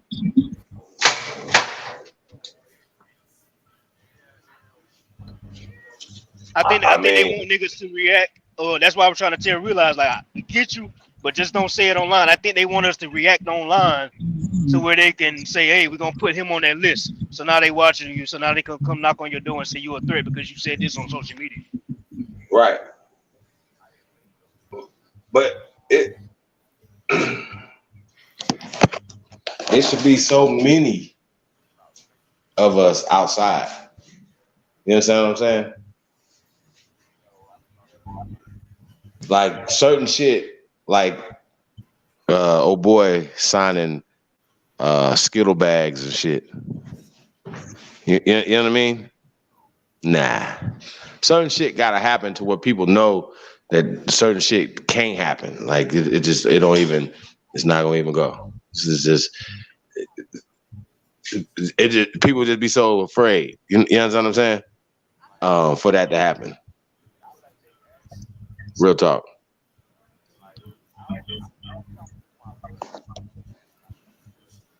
Yeah. Smoke. Well, yeah, what I see is a consolidated effort on the parts of the oppressive system, right? Because you really can't, you got to get a point where we got to be vague about who our goddamn open enemy is, even though that motherfucker open. To me, that's just a pathetic statement. yet it remains true. So what I see is a consolidated effort on the parts of the oppressor, while at the same time or simultaneously having niggas in a state of confusion by the division, right? Because as long as niggas stay divided, we're gonna always stay conquered. Which is to say, one mad nigga, they not worried about one mad ass nigga. What they worried about is a consolidated effort that can combat a consolidated effort. And as long as they know we're not operating in such a capacity, they're gonna always be able to make these type of moves. So until niggas is ready to wrap their mind around getting this think tank together to combat the damn consolidated effort, we're gonna forever be jumping on platforms complaining about how sick and tired we is about being sick and tired. I'm gonna land right there.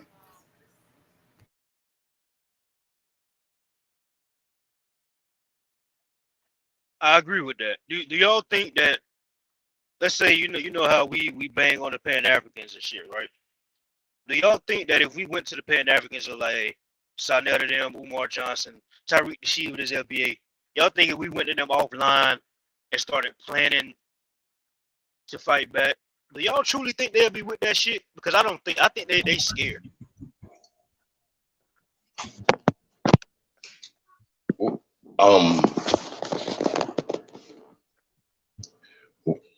Depending on what capacity you're talking about, fighting back. Let's say that. Right. I'm talking. These particular three that you just said, absolutely not. Dude, Umar's a grown ass man. Was scared as hell of the police. Walked all down the block. Yes, boss. He called that man boss, bro. You want more tea, sir? Come on, bro. Like, no, ain't none of that. Then man got no defiant bone in his body, man. This is the problem. This is the problem. We don't, and sometimes it don't always have to be rah, rah, rah, rah, rah. Like that sound good. Rah, rah, rah sound good. Hey, Fuck rah, rah, rah. Hey, y'all hold it down for a minute. I gotta make a little run real quick, but I'm gonna stay on the panel. I'm just gonna be in all right, so. mode. All right. But no, I'm just saying, like I'm all for rah, rah, rah, but you know, at some point we gotta do. You know what I mean? And shouldn't even have to never be spoken. Because I think that's the problem right there. To me, Tayshaun, you know what I'm saying? For real. We dealing with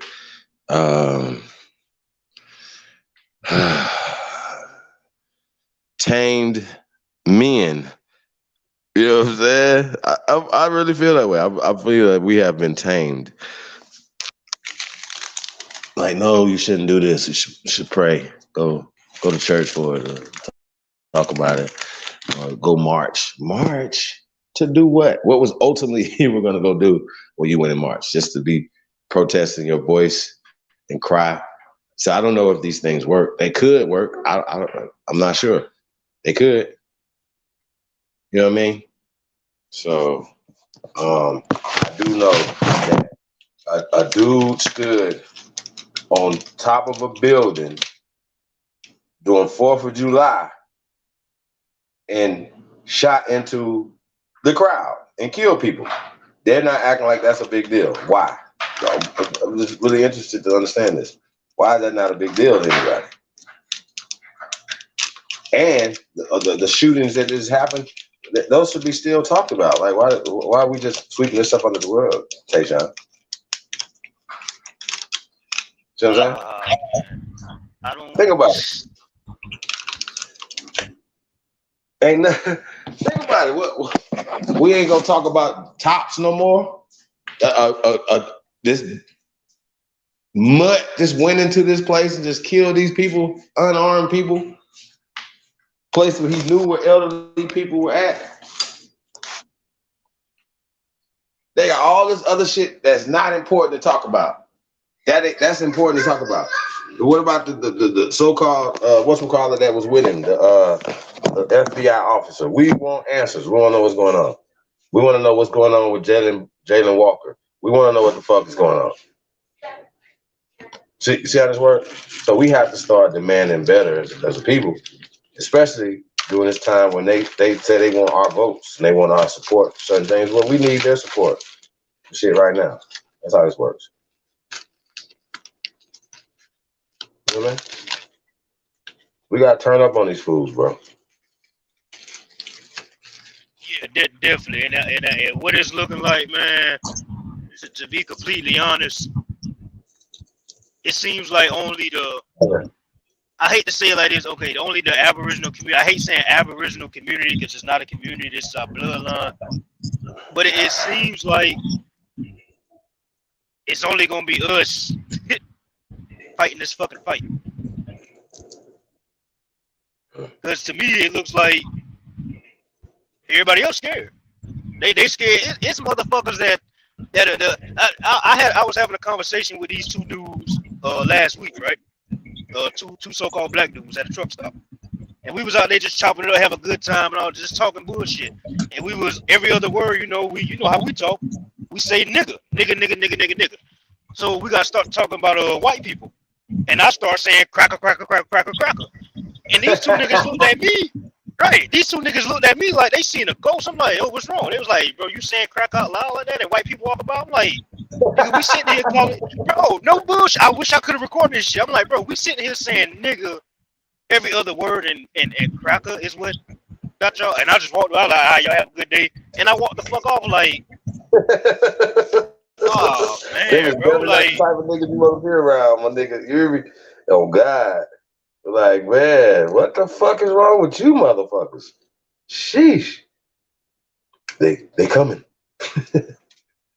Who? Right. Debo, nigga. Y'all suck. Yeah, terrible, it's gonna be a hell of a fight. Like when I asked that question, I was meaning like from like an economic standpoint, a war standpoint, but like even economics, right? How we got the digital black dollar. The only person that's in that Telegram group that doesn't classify as Aboriginal is Lucky.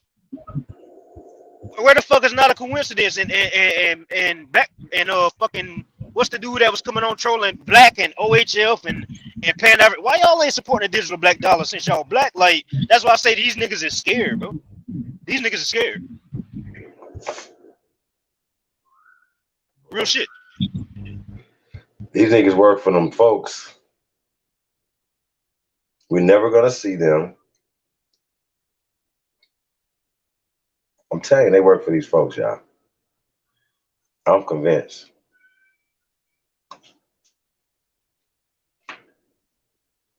Yeah, man. So when we talking all this bullshit. The messiahs. We are the messiahs that are rising, that they're trying to stop from rising. And Messiah means messenger. So don't get your spooky ass on. They walking on water over there.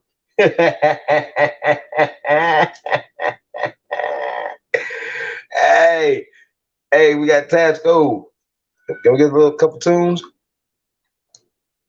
But we pull up this this video.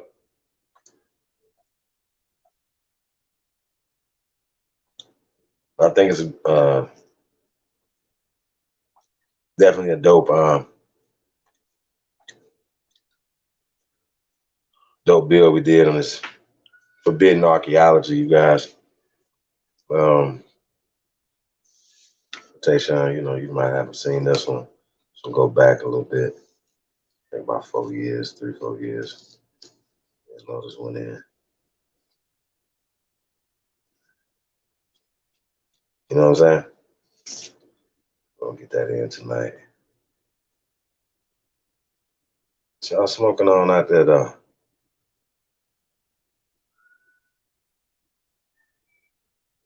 Shout out to the CEO.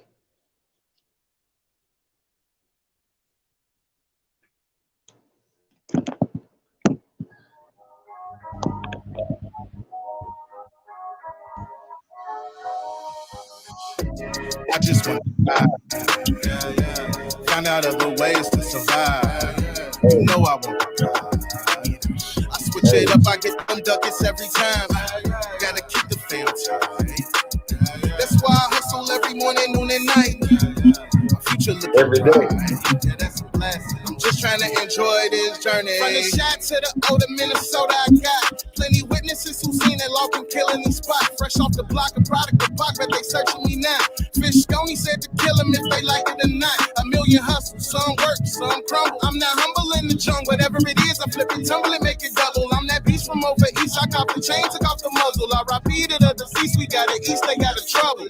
Gang banging poverty, 5-0 robbery. Self-hate, you look like me, I survived a lot though. My heart still beat, but that's concrete, yeah, that mean cutthroat. If ever I stumble, got some average niggas who gun toe. 94 west, 500 miles with no regrets. I'm running wild, I ain't got no vest. I want the town, bitch, out next. Look, bars of body niggas, they'll find bodies across the river, call up the ripper.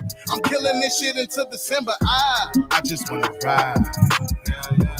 Find out other ways to survive. You know I wanna drive. I switch it up, I get them ducats every time. Gotta keep the fam tight. That's why I hustle every morning, noon, and night. Future looking bright. Yeah, that's a blessing. I'm just trying to enjoy this journey. Ashy the classy, skyscraper from Backstreet, savagely moving rapidly. I'm a gladiator, no athlete. Apparently, I appear real, that show no apathy. Illustrating and making of average dynasty. And constitutes to keep the streets, breach the people responsibly. Alarmingly, I made it out the shot without a scratch on me. Catastrophe, master me, I clap that over family. Statutory rate 16 bars, they wanna give me felonies. I'm in a different pedigree, pedaling up with no settling. Ghetto boy with the melodies, pocket rocket my specialty. Fuck the game infidelity, stand afloat the necessity. Aggressively taking these risks with this drip, I need weaponry. Stepping carefully so the damage won't be the best of me. I found a recipe, no identity crisis, I'm from the street. Showing the modesty, just living out a king's prophecy. I call this monopoly, lost on the road of hypocrisy. I just want to ride. Find out other ways to survive. You know I want to drive. I switch it up, I get them ducats every time. Gotta keep the fam tight. That's why I hustle every morning, noon, and night. My future looking bright. Yeah, that's a blessing. I'm just trying to enjoy this journey. Yeah.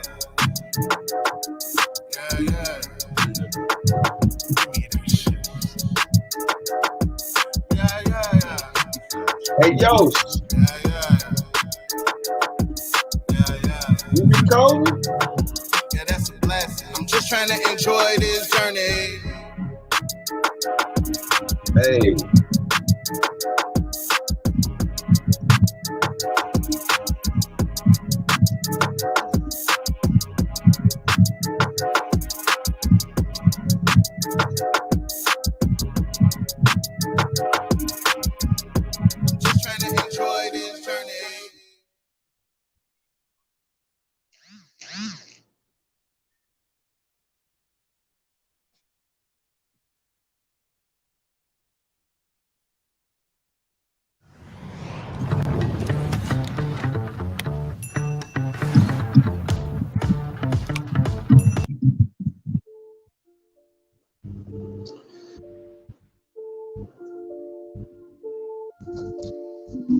Hey, Arkansas. I know these Let's niggas go. can't stand me.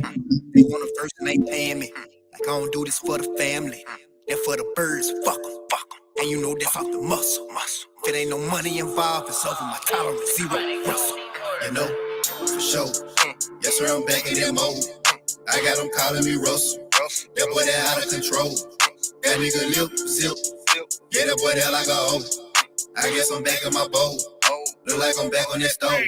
You know, for sure. Yes, sir, I'm back in that mode. I got them calling me Russell. That boy that out of control. That nigga lip, zip. Yeah, that boy that like a hoe. I guess I'm back in my bowl. Look like I'm back on that stove. Yes, sir, I'm back in that mode. Working my shine, I'm obese. I'm kinda getting obese. Doctor said I had to stop eating beets. I'm a red-nosed pig, far from a stray, but I've been off the leash. Got ties with the mind, capiche? Say you want a feature for me? Shit is gonna cost you a fee. You know, got Bobby back in that mode.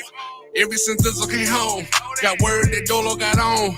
You know, for sure. Created a lane of my own. So how the fuck you put me on? What kind of dope you smoking on? Let's go. My tolerance zero. Gilbert arenas. Me, my niggas keep them woods in arenas. In a 7 Series Beamer. With a splash of Alpina. Name a fatter nigga cleaner. Got a bitch of Howard named Medina. Got a bitch of Howard named. Come on, man. Show. That's where I'm back in that mode. I got them calling me Russell. That boy that out of control. That nigga lip zip. Yeah, that boy there like a hoe. I guess I'm back in my bowl. Look like I'm back on that stove. You know. Let's go. Show. That's where I'm back in that mode. I got them calling me Russell. That boy that out of control. That nigga lip zip. Yeah, that boy there like a hoe. I guess I'm back in my bowl. Look like I'm back on that stove. You know I'm back in that mode. This shit like crack on the stove. Pass up the dope to make know you he cook it up. That's why they back in the shows. Said she wanna link up with me. I put her ass on the bowl. You know I'm strapped with that pole. I put that pap to your nose. Go hard in the paint and I smash on these pussies. I'm feeling like Shaq in the post. I'm gon' keep it cool. I'm gon' hard in these pussies until I get tagged in the post.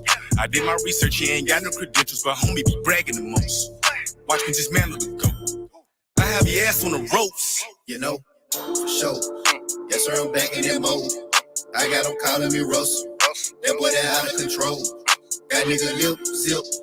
Yeah, that boy that like a hoe. I guess I'm back in my bowl. Look like I'm back on that stove. You know, for sure. Yes, sir, I'm back in that mode. I got them calling me Russell. That boy that out of control. That nigga lip zip. Yeah, that boy that like a hoe. I guess I'm back in my bowl. Look like I'm back on that stove. You know, I really like that. You better ask, bitch, I'm a cheat code. I let niggas have their time, but I want it back. Bitch, it's a repo. They hating it, fuck. This now my roommate. Stay with me. I feel like I'm Russell. These boys the rent, they don't wanna play with me. Back in that mode, no more of the brakes, I'm back on the gas. I'm talking about back bike. What the fuck is you saying? I'm back on their ass. I'm live from the kitchen. I'm back in my bowl, they missing my whip. Hey, wait, let me fix it. I noticed that dope, but then let me zip it. Yeah, young nigga ready. I'm a little nigga, bitch, but I'm heavy. Off the muscle, I come in here flex. Bitch, I'm mean, ain't shit and arrest. You know what going on, ain't no guessing. Who the fuck said I was gone? Whoever said it was wrong? 2, 3, I'm back in my zone. You know? for sure. Yes, sir, I'm back in that mode.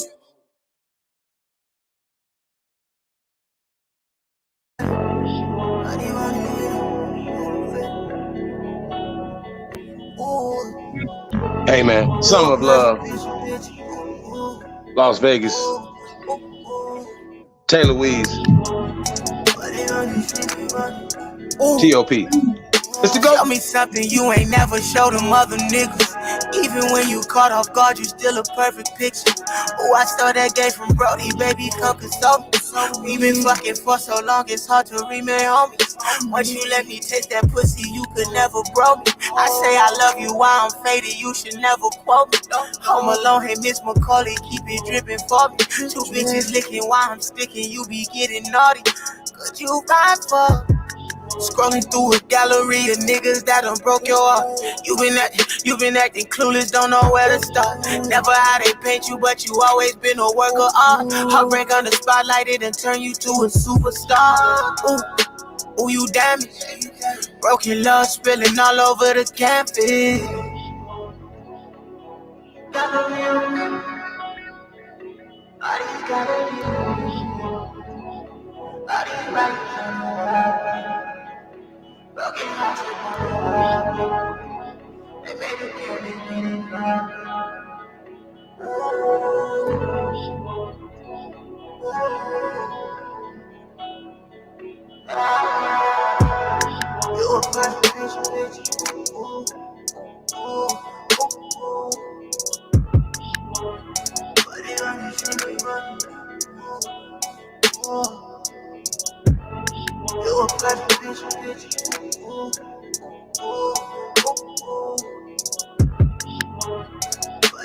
You're a fucking bitch. Ooh. Y'all know I can't sing. Ooh. Let's go.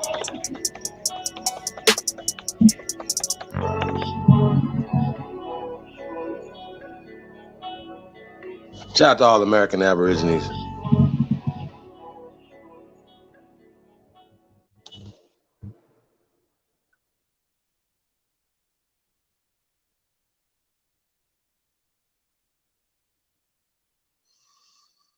Smoke, you back?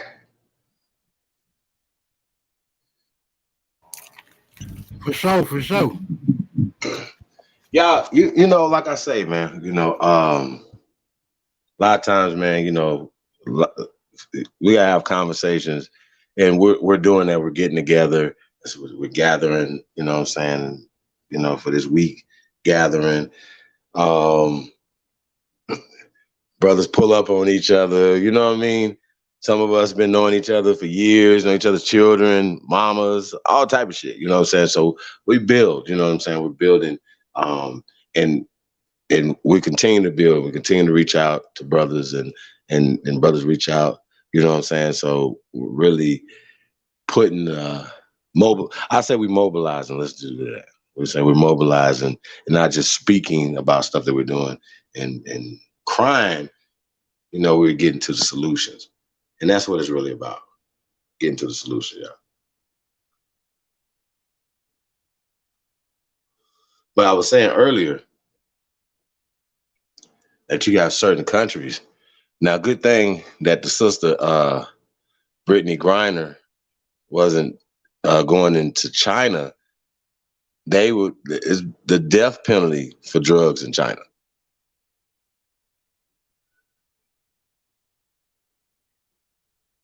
Or some places at best life in prison, but death penalty in China. Death penalty in let's say Singapore or somewhere like that. So it's countries that they don't have a drug problem. But I thought what was interesting about China, right? Where they had a drug problem, they handled it. They killed a lot of people who did not want to put the opium down that foreign people brought into their country, right? But I think it's interesting that Chinese people, right? The Chinese are shipping out fentanyl that finds its way into the United States. I think that's really interesting. They can't get caught trafficking drugs there, but they do that. You know what I'm saying? Isn't it really interesting that you could do other things like harm people, like kill people or harm people, right? And that doesn't get you the death penalty, but drugs will get you the death penalty. I think that's really interesting, that things that people choose to put into priorities. You know what I mean? Shout out to Lil Yos Rios, man. Appreciate the support, brother. Always holding us down, man. I'm definitely gonna tap in with you tomorrow, Yos. See Free Papu TV in the building. Garfield Rule. Khalil Sadiq. I mean, I hit the link, man. Come on in. Let's rap a taste, man. Let's talk about a few things. Yeah,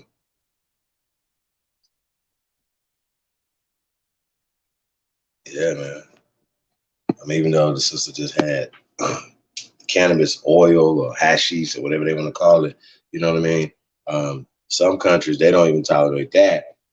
Death penalty. Like quick trial, you have a quick trial, and your ass is getting killed, dead, fire squad, hanging. You know what I mean? They don't have all that. Like, you're going to be there 20, 30 years in prison, taking up recent, and then out of there. You know what I'm saying? I think that's really interesting. Death penalty. But I'm just like, why would anybody create this? Why would you want to kill your customers? Like, why? Like, I don't even know anything about it. Like, honestly, guys, I don't know what it's made out of. I don't know. I don't do drugs. You know what I mean? Never have. You know what I mean? And it's just what it is, bro. Like, I don't knock what people do, you know, whatever, how they feel about themselves. Matter of fact, you know what? I think we're gonna get into that Graham Hancock. Graham Hancock sat down with Mike Tyson, and I just seen maybe like I watched about a good 15 minutes of it, right? Very interesting conversation. You know what I'm saying? Mike Tyson is very intelligent. You know what I'm saying? Very intelligent. So there's a lot of things that people know, man, that, you know what I'm saying, that especially a lot of these entertainers and different people, because they traveled the world, they've talked to different people, going to different places and stuff. So they've had these conversations, or they read a lot of books and things like that or whatever. You know what I mean? So just because somebody's an athlete or somebody's a boxer, they just like me and you. They still have a brain. They still sitting there being able to read and do certain things. You know what I mean? So I think it's really interesting how we can just turn around when you got a person like Arnold Schwarzenegger or your boy Reagan became governors, and then Reagan became the president of the United States. And we're like, what was he? He was an actor. See what I'm saying? Y'all gonna fuck around. Caitlyn Jenner gonna be the motherfucking president. Where you motherfuckers move. You hear me? The first woman president around this bitch. And she's gonna paint herself in blackface, so she'll be the first black woman president around this motherfucker. Y'all accept that shit too. This is how just a joke, y'all. It's just jokes. You know what I mean? Anybody you offended, sorry. You know what I'm saying? I'm sorry, not sorry. How about that?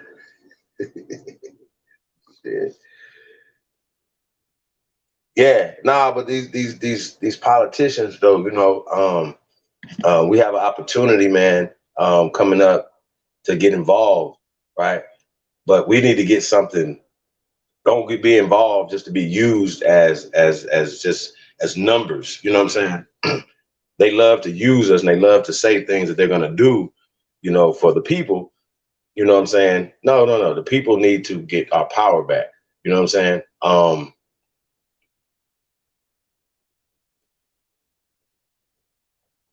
That's just how I feel about it, you guys.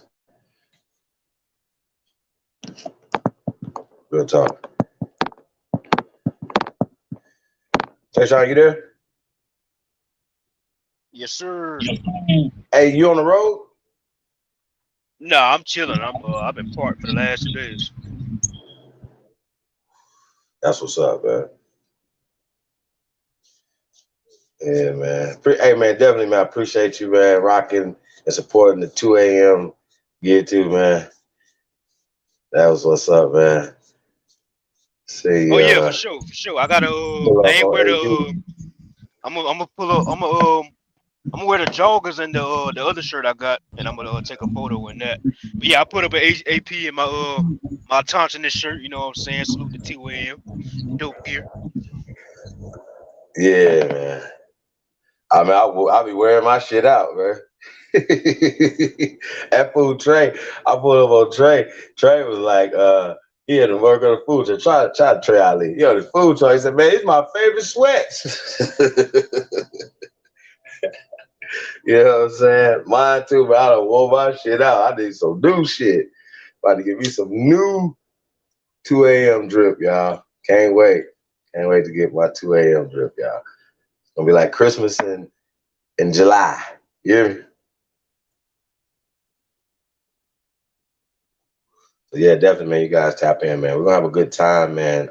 Aboriginal Week, Las Vegas, man. It's gonna be crazy, you guys. It's gonna be crazy. So I'm gonna tell y'all, it's gonna be crazy. It's gonna be a movie. It's gonna be a movie for sure. Talking about Hangover meets motherfucking. Nah, I'm just playing with y'all. Shit.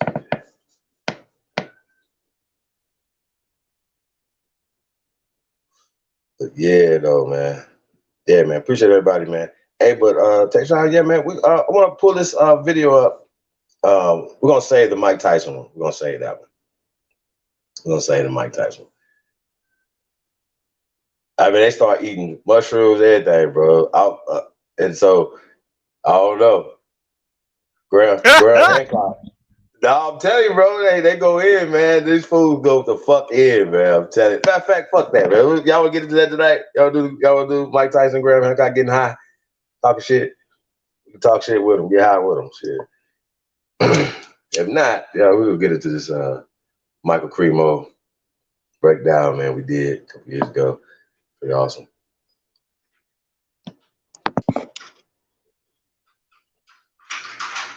Hold on 1 second. Let's get another song up.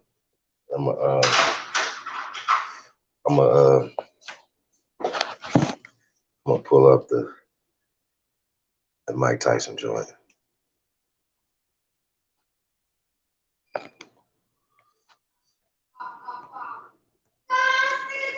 Hold on 1 second, yeah.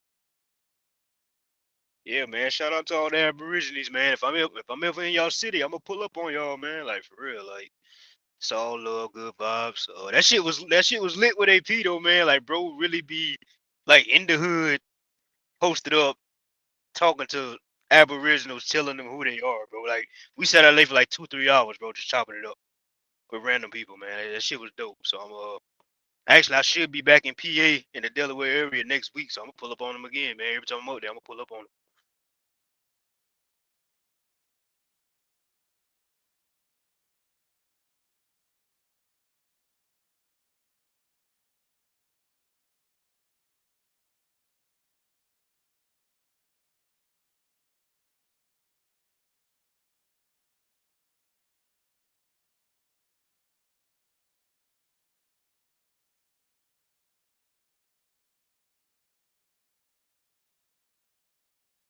You got smoke in the back too, Chief. There you go. Mic check, mic check. Lima Charlie, loud and clear. Good shit, good shit. Go ahead. Yeah. No, I just sent the Mike Tyson video. Should be coming through. Gonna pull up this Mike Tyson brand like we can talk over, have some fun, man. These niggas just tripping. In a good way. They took a trip. They call it a journey. Yeah. You know what I'm saying? So I wanted to spoil it, y'all. So I'm gonna check this out. Smoke, what up, though? Yeah, I'm just, back in the building, confirmation. What you finna do, pull up Mike Tyson video? Yeah. With some one of his podcast videos? The what video? He got a podcast, right? Was you finna pull up? Okay, all right. So yeah, they got Graham Hancock on the podcast. So yeah, it's an interesting video, to say the least. Make sure it went through. Hold on, you guys. I'm about to go out.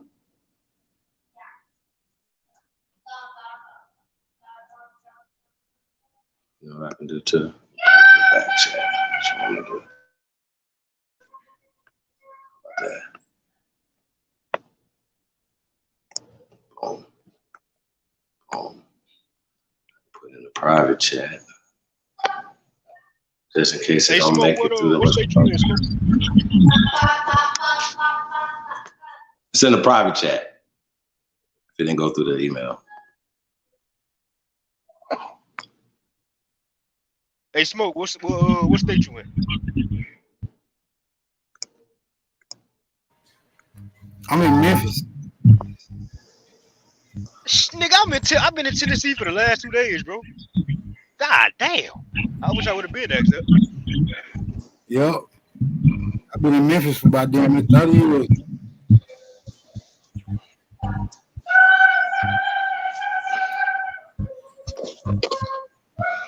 Yeah, man.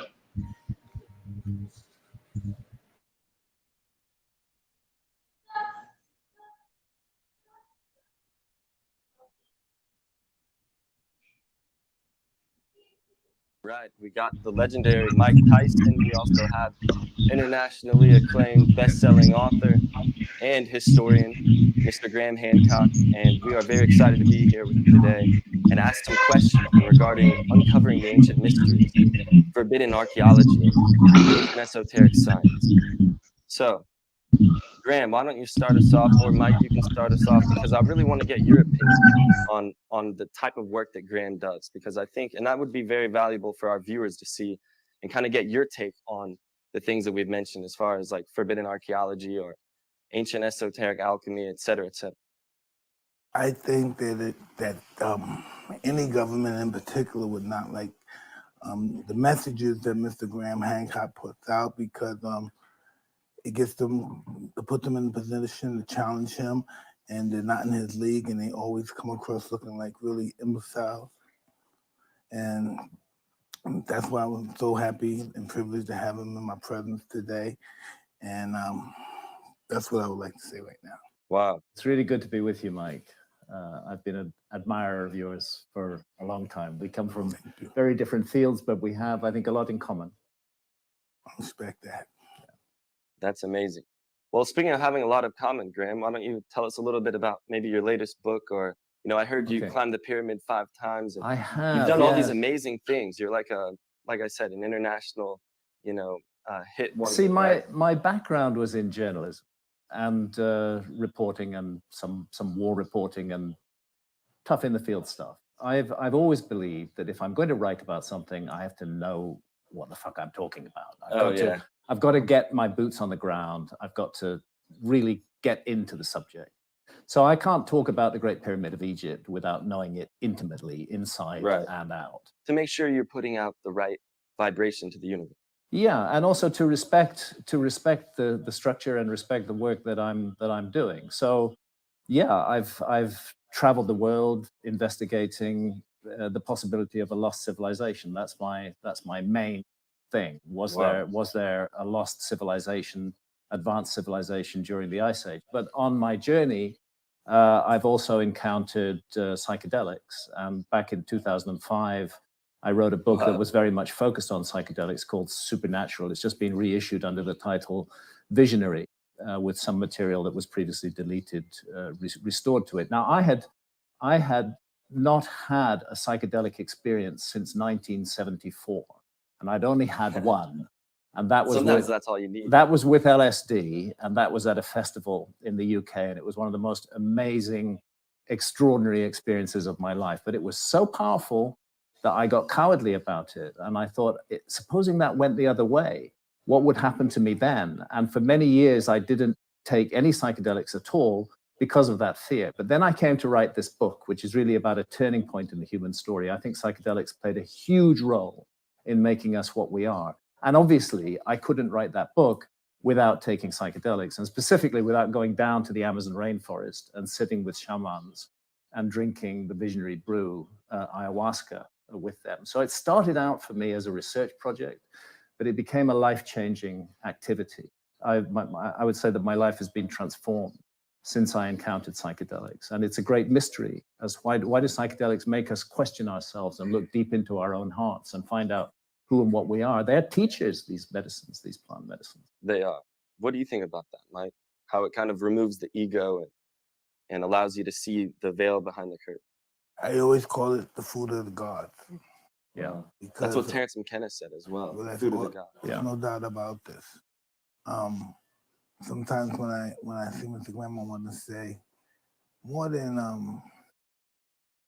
what's the deal with us? Who are we? Who am I? That's the big question. And who's my 10th or my 20th grandparent? Yeah. I said, who am I? Why do I exist? Yes. Why did I have to go through all that bullshit just to get to here? Why did I have to think that I was going to fail all those times just to believe get here to become a great believer of myself? And that question, who am I, is a question that our society discourages us from asking. Our society just wants us to be passive consumers and producers, of course, contributing to the economy, but not really asking the fundamental questions. Why am I here? What is the universe has given me this incredible gift of life. I'm alive. I'm in a body. I can interact. I have hey, senses. Hey, but I didn't ask for it.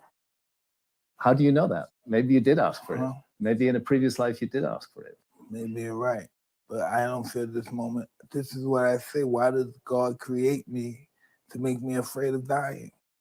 Or do he makes me to come to the level and realize that dying is not dying, but living? Yes. I don't know how does that happen. Do you fear death? I don't know if I fear death or not, but I don't cling to life. I don't cling to life. You don't cling to life, yeah.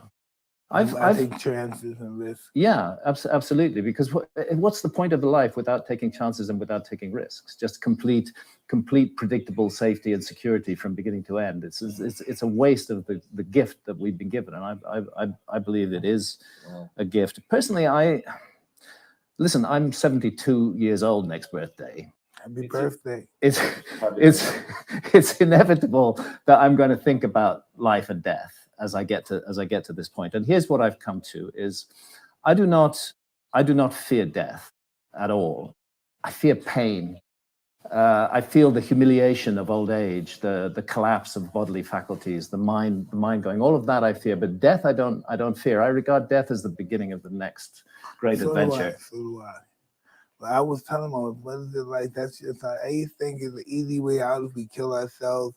And I think it's that process of God to make us humble when we die. No, that's crazy. Because he said the word God, which, ayahuasca has dimethyltryptamine, which is an entheogen, which comes from the word entheos, which means, of God or whatever that universal energy realizing the God within, yeah. So what do you think? So how does the lost civilization connect to that? I think that any civilization worth the name of civilization has experimented deeply with altered states of consciousness. Consciousness is the great mystery of life. What is this thing that we know we're conscious, we don't know what it is, and scientists don't know what it is. And again, our society wants to keep us on a very narrow path of consciousness where we're productive and we consume, but we don't do much else. And that's why psychedelics have been illegal for so long, because they are a threat to the prevailing status quo.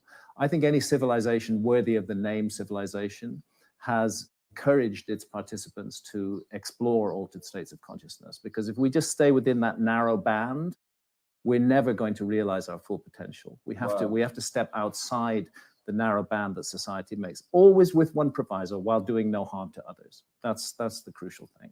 Wow. Now, what do you have to say to that, Mike? What do you say? I say, my belief, I believe that I'm here for a special reason. And I believe that, when I took the toad. Oh, the 5-MeO dimethyltryptamine. Yes, I took the toad. I did it around 75 times. And I had all different experiences. But once I did the toad, I realized that my life would be, would change and be better. And I haven't drank and smoked and cocaine or did anything, liquor or anything in 5 years. It made me a better person. It made me a better athlete. It made me believe that I can fight again. And so I had an exhibition.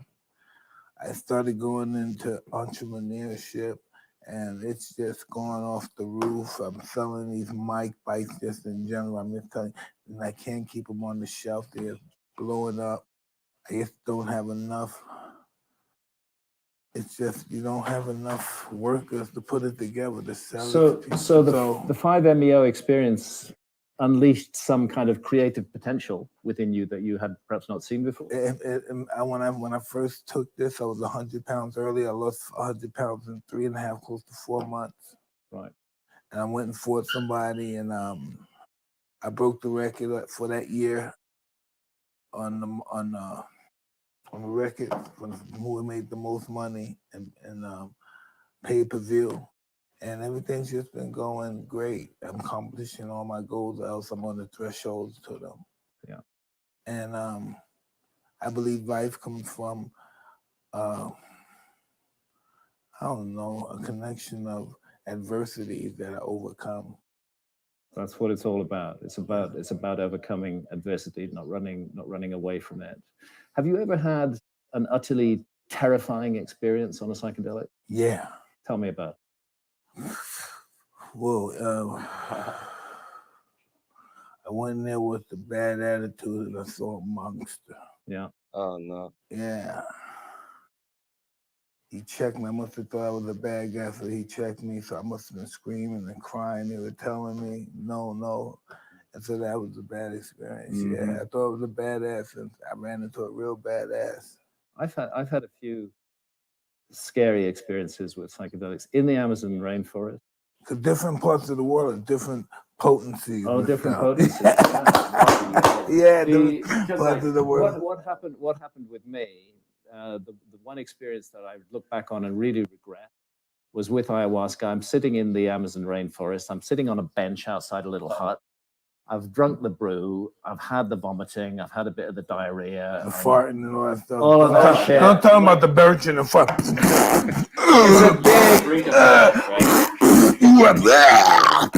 It's a big physical challenge. I mean, the notion that anybody would get addicted to ayahuasca is really people say that, you know. I know, it's so crazy. No way. You got to brace yourself. No way. You got to brace yourself for the experience, and then you don't know what's going to come. So I'm sitting there. I've got rid of most of the vomiting and the shit, you know, and the experience is beginning to develop. And suddenly, I see above me what looked like two flying saucers in the sky, and I see this typical kind of gray alien face looking down at me. I don't do aliens much. It's not my thing. I'm more interested in a lost civilization.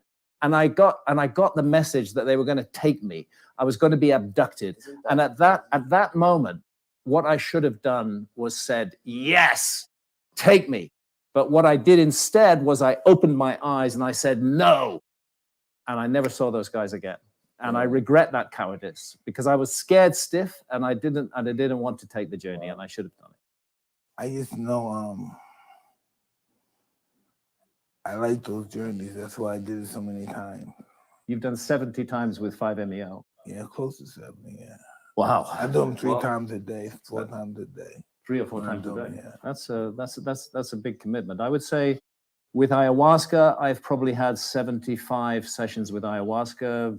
NNDMT, maybe 20 sessions, never done the toad. How old were you when you took your first dose? Well, see, like I say, the first psychedelic experience was at the age of 24 in 1974 in England. And it was an amazing experience, but then I stayed off. And it wasn't until 2003, when I was 53 years old, that I really engaged with psychedelics. What caused you to do that? What caused me to do it was I had a book to write. I had been working on the lost civilization issue for years.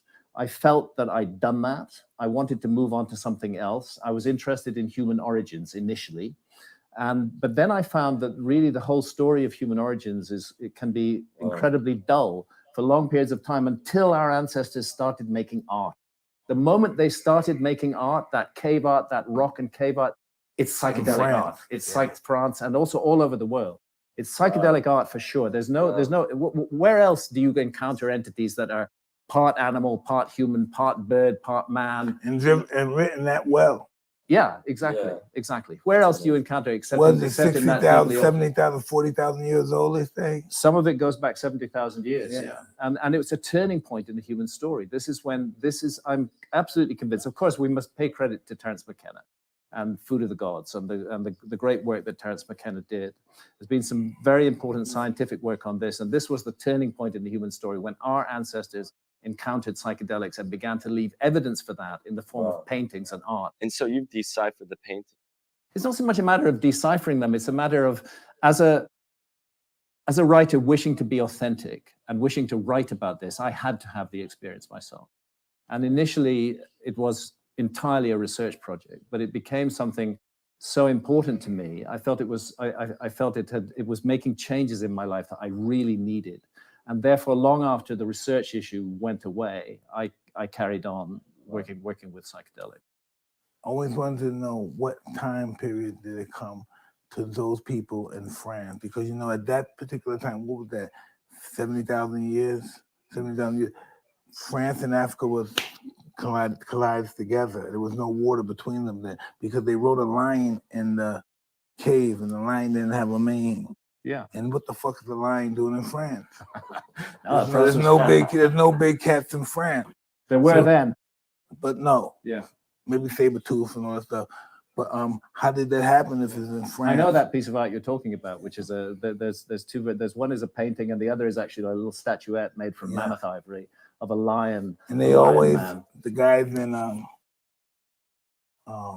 Romans, Christians, all those guys, why would they always have the flower around their wrist? What do you know what I'm saying? Yeah. Is that lotus or anything?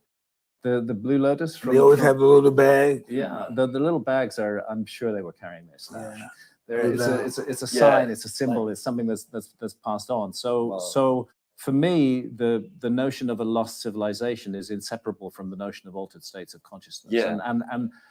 And our civilization is really missing out on something very important by being afraid, by not allowing these experiences, by forcing people to go illegal in order to have experiences. I believe very, very strongly that as adults, we should have full sovereignty over what we choose to do with our own bodies and our own health and our own consciousness, so long as we don't harm others. That's the crucial thing. So long as we don't harm others, we should have complete sovereignty. It's none of the government's fucking business what I put in my body or how I treat my body. It's my concern, my responsibility. And all the governments are doing is making us not responsible for ourselves, turning us into children.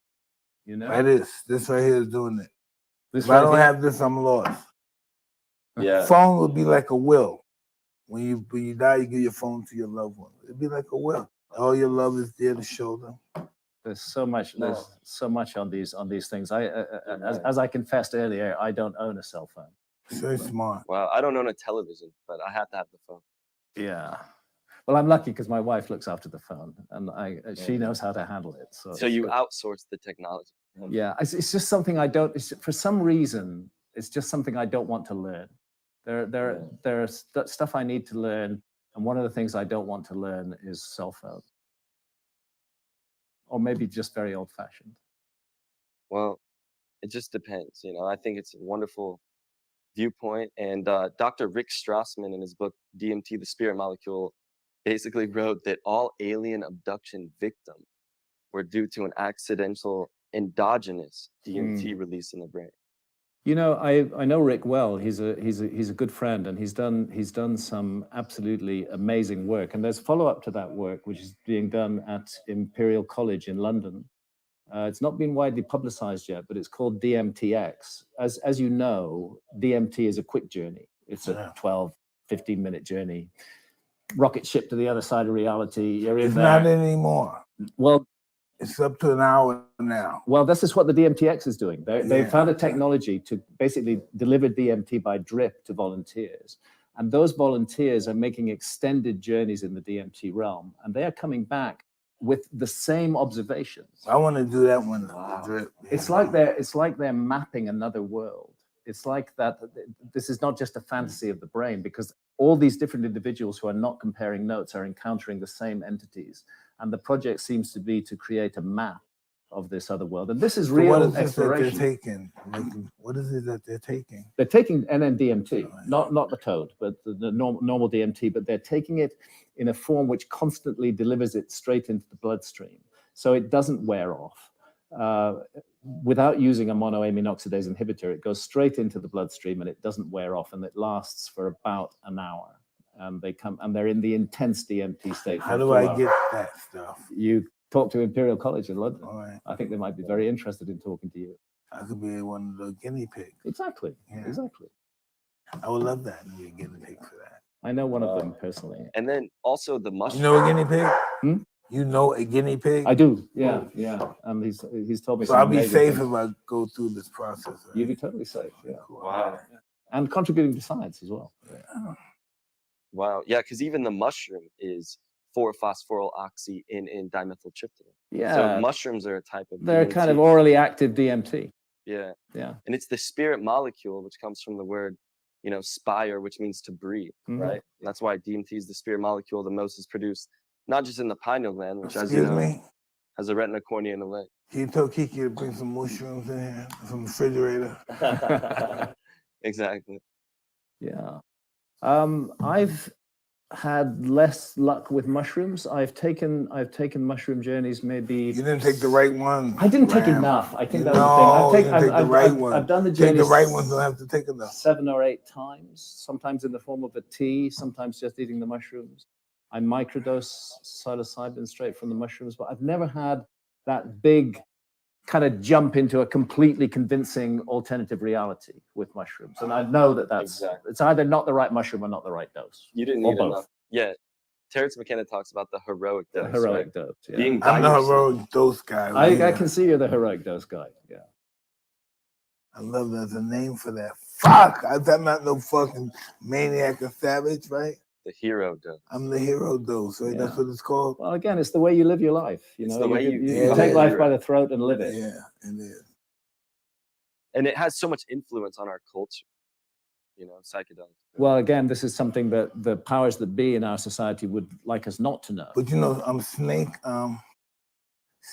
venom is the biggest thing in China right now. I heard that, but I don't quite understand it. Oh yeah. Well, look at that. Wow. Hey, excuse me, brother. Hello, Dre. Can you get the ones out the refrigerator? These were the ones that were in the freezer. Was this in the freezer? No. Look the freezer in the kitchen. What type of? This is psilocybe what? Mushroom. But which one? Which type? Cubensis? What are they? They're huge. They look like Cubans. No, I think the penis envy. No. Penis envy. They're certainly not Liberty Caps anyway. Yes, sir. They're not Amanita muscaria. Oh, shucka, baby. Wow. Oh, shit. This is a beautiful thing. Oh, it's going to be beautiful if you take a couple of these. Okay. Mr. Graham, sir. That name Hancock, that's a powerful name. It's interesting. In America, it's a very known name because John Hancock's signatory. In Britain is less well known, but I've tracked it down a little bit. I know where it comes from. Okay. That's a little lightweight macro. You're gonna have some as well? Oh, I'm right here, brother. Look, hey. Okay. Break down, blowing and break down. So this is psilocybin chocolate. Tastes good. The good stuff. Well, there's another one, brother. Oh, I love you. Keep chopping. Keep chopping. Suck with the white juicy, what do you call that stuff again? Saliva. So how many grams of psilocybin have I just consumed? Usually it's typically three pieces. Three pieces. Per little hit. 3 pieces. So 3 pieces. Well, it could be less though. Sometimes half a gram, depending on. That's 1 gram. 1 gram. In the 3 pieces? Or 1 gram in each piece? 1 gram in each piece? Okay. So I've just committed to a gentle journey. That's smart. Interesting. So I love. Listen. I've heard that it might be very helpful for migraines. It's the reason that I'm microdosing psilocybin now. Well, I suffer from migraines. It's a curse of my life. Really? Constant. I never had one in my life. You're a very lucky man. I didn't know it was one. They started when I was 19 after I'd had a massive electric shock, and they've just continued, and they've got worse and worse and worse as I've got older. Not better and better and better. I'm taking all kind of meds for them. It's driving me nuts. I hate it. You're a guinea pig, huh? I kind of guinea pig, yeah. But if I had one request for the universe, it would be, please, can I have the rest of my days without migraines? Because they're very miserable, horrible, painful. When I was a younger kid, like 10, 9, they used to give me Thorazine. Thorazine. You know what Thorazine is in America? Thorazine? Yeah. Tell me about it. It keeps guys acting like, hey, Dad, I love you. I love you. I love you, Graham. Love you, Mike.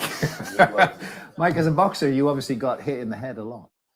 No, you never got headaches? No, never from boxing. Oh, no, Lynn Flues gave me a fucking headache and it busted. Yeah, I had some headaches. Yeah. But not from boxing? From boxing, yeah. But you know what's interesting about me? Mm-hmm. a doctor checked that I'm a human being that has my skull is thicker than most human beings. Useful in My your trade. Yeah, I'm born that way. I'll never have what's that stuff called again? When you get older, start losing it. Alzheimer's. Yeah, I'll never catch that. Dementia. But he said you never will catch that. But I see an anger spot that flares up, and he said that's an anger problem. I said, how can you tell? And they could tell the part of the brain with anger that how it flares up. It's interesting you say that because that is something I have as well. I have an anger problem and I'm still struggling with it. I have a tendency to get suddenly very, very, very angry. And sometimes with the person I love most, my wife Santa, I show that anger and then I spend the next week regretting it massively. Join the fucking club, okay? Yeah. You should get jackets. Make your wife miserable, then the next day we kiss their ass. Yes. Class, give them my money. Oh shit, baby, take it all, baby. My wife doesn't want that, but I'm off in the cars. Me and Coach need another house, baby. You don't need another. You sure I love you, baby. But she's just very humble. She doesn't take enough. I do that all the time. I'm always saying, baby, I'm sorry. Yeah, my name should be sorry. Me too. It should be sorry. So it's getting that demon of anger under control. But the ideal of it is, we have the anger, but we're misdirected. We're directed at the people we love. Yeah. That's because we don't like ourselves. Okay. Hurting the people that we love the most, that's the most we can hurt ourselves besides suicide. This is true. That's a very interesting Anybody point. else do to her what you do to her, you'll kill them. Yeah. I'll keep it real. Yeah. Anybody do to my wife what I do to my wife, fucking blow his fucking brains out. Yeah. There's something wrong with us. I know. Yeah. We have. It's how we define our love. Our love is deep and forget it. You know. Powerful energy. Never underestimate a pussy with boyfriend or husband. Don't do it. Is that what mushrooms have taught you? Yeah. No, the 48 powers of the Lord taught me that. Dang. What do you think mushrooms about the told me is 50th true. law? Have you read that? I haven't read that. What's the 50th law? It's the one that 50 Cent did with Robert Greene. You know what? The 50th law. It's like a new book. If anybody can make their laws, but will their law inspire you? You know what I mean? How much did that book sell? If it sold enough book to inspire enough people, then they hit the jackpot. That's what it's all about. How many people can we help from inspiration? Because all of us doesn't have money. You know, all of us don't have money, and all of us are not as generous as we should be. Sharing inspiration is a worthy thing to do. It's not like inspiration. I was in a facility for kids because when I was a kid, I was a criminal. My life was criminal, all criminal. Everyone I hung out with criminals. Their mothers and fathers were criminals, and we just ransacked the city, and we just didn't care until I went to this facility and Muhammad Ali came and visited us. I said, I want to be like him. Boom, pop.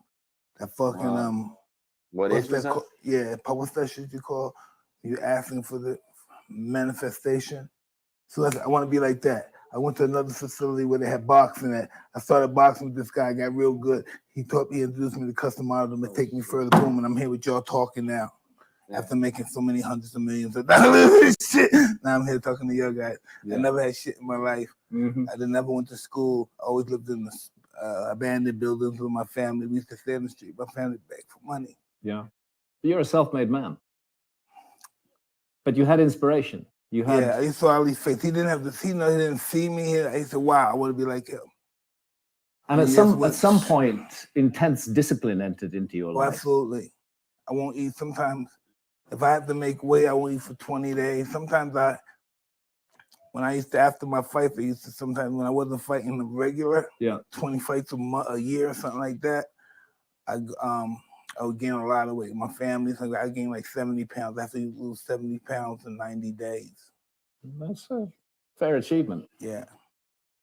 So I was just extreme.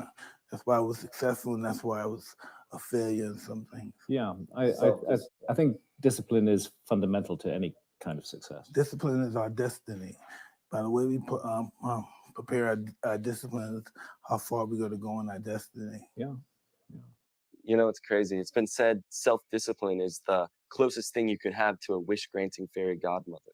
As long as you know how to use it correctly. It's like having a genie in a magic lamp.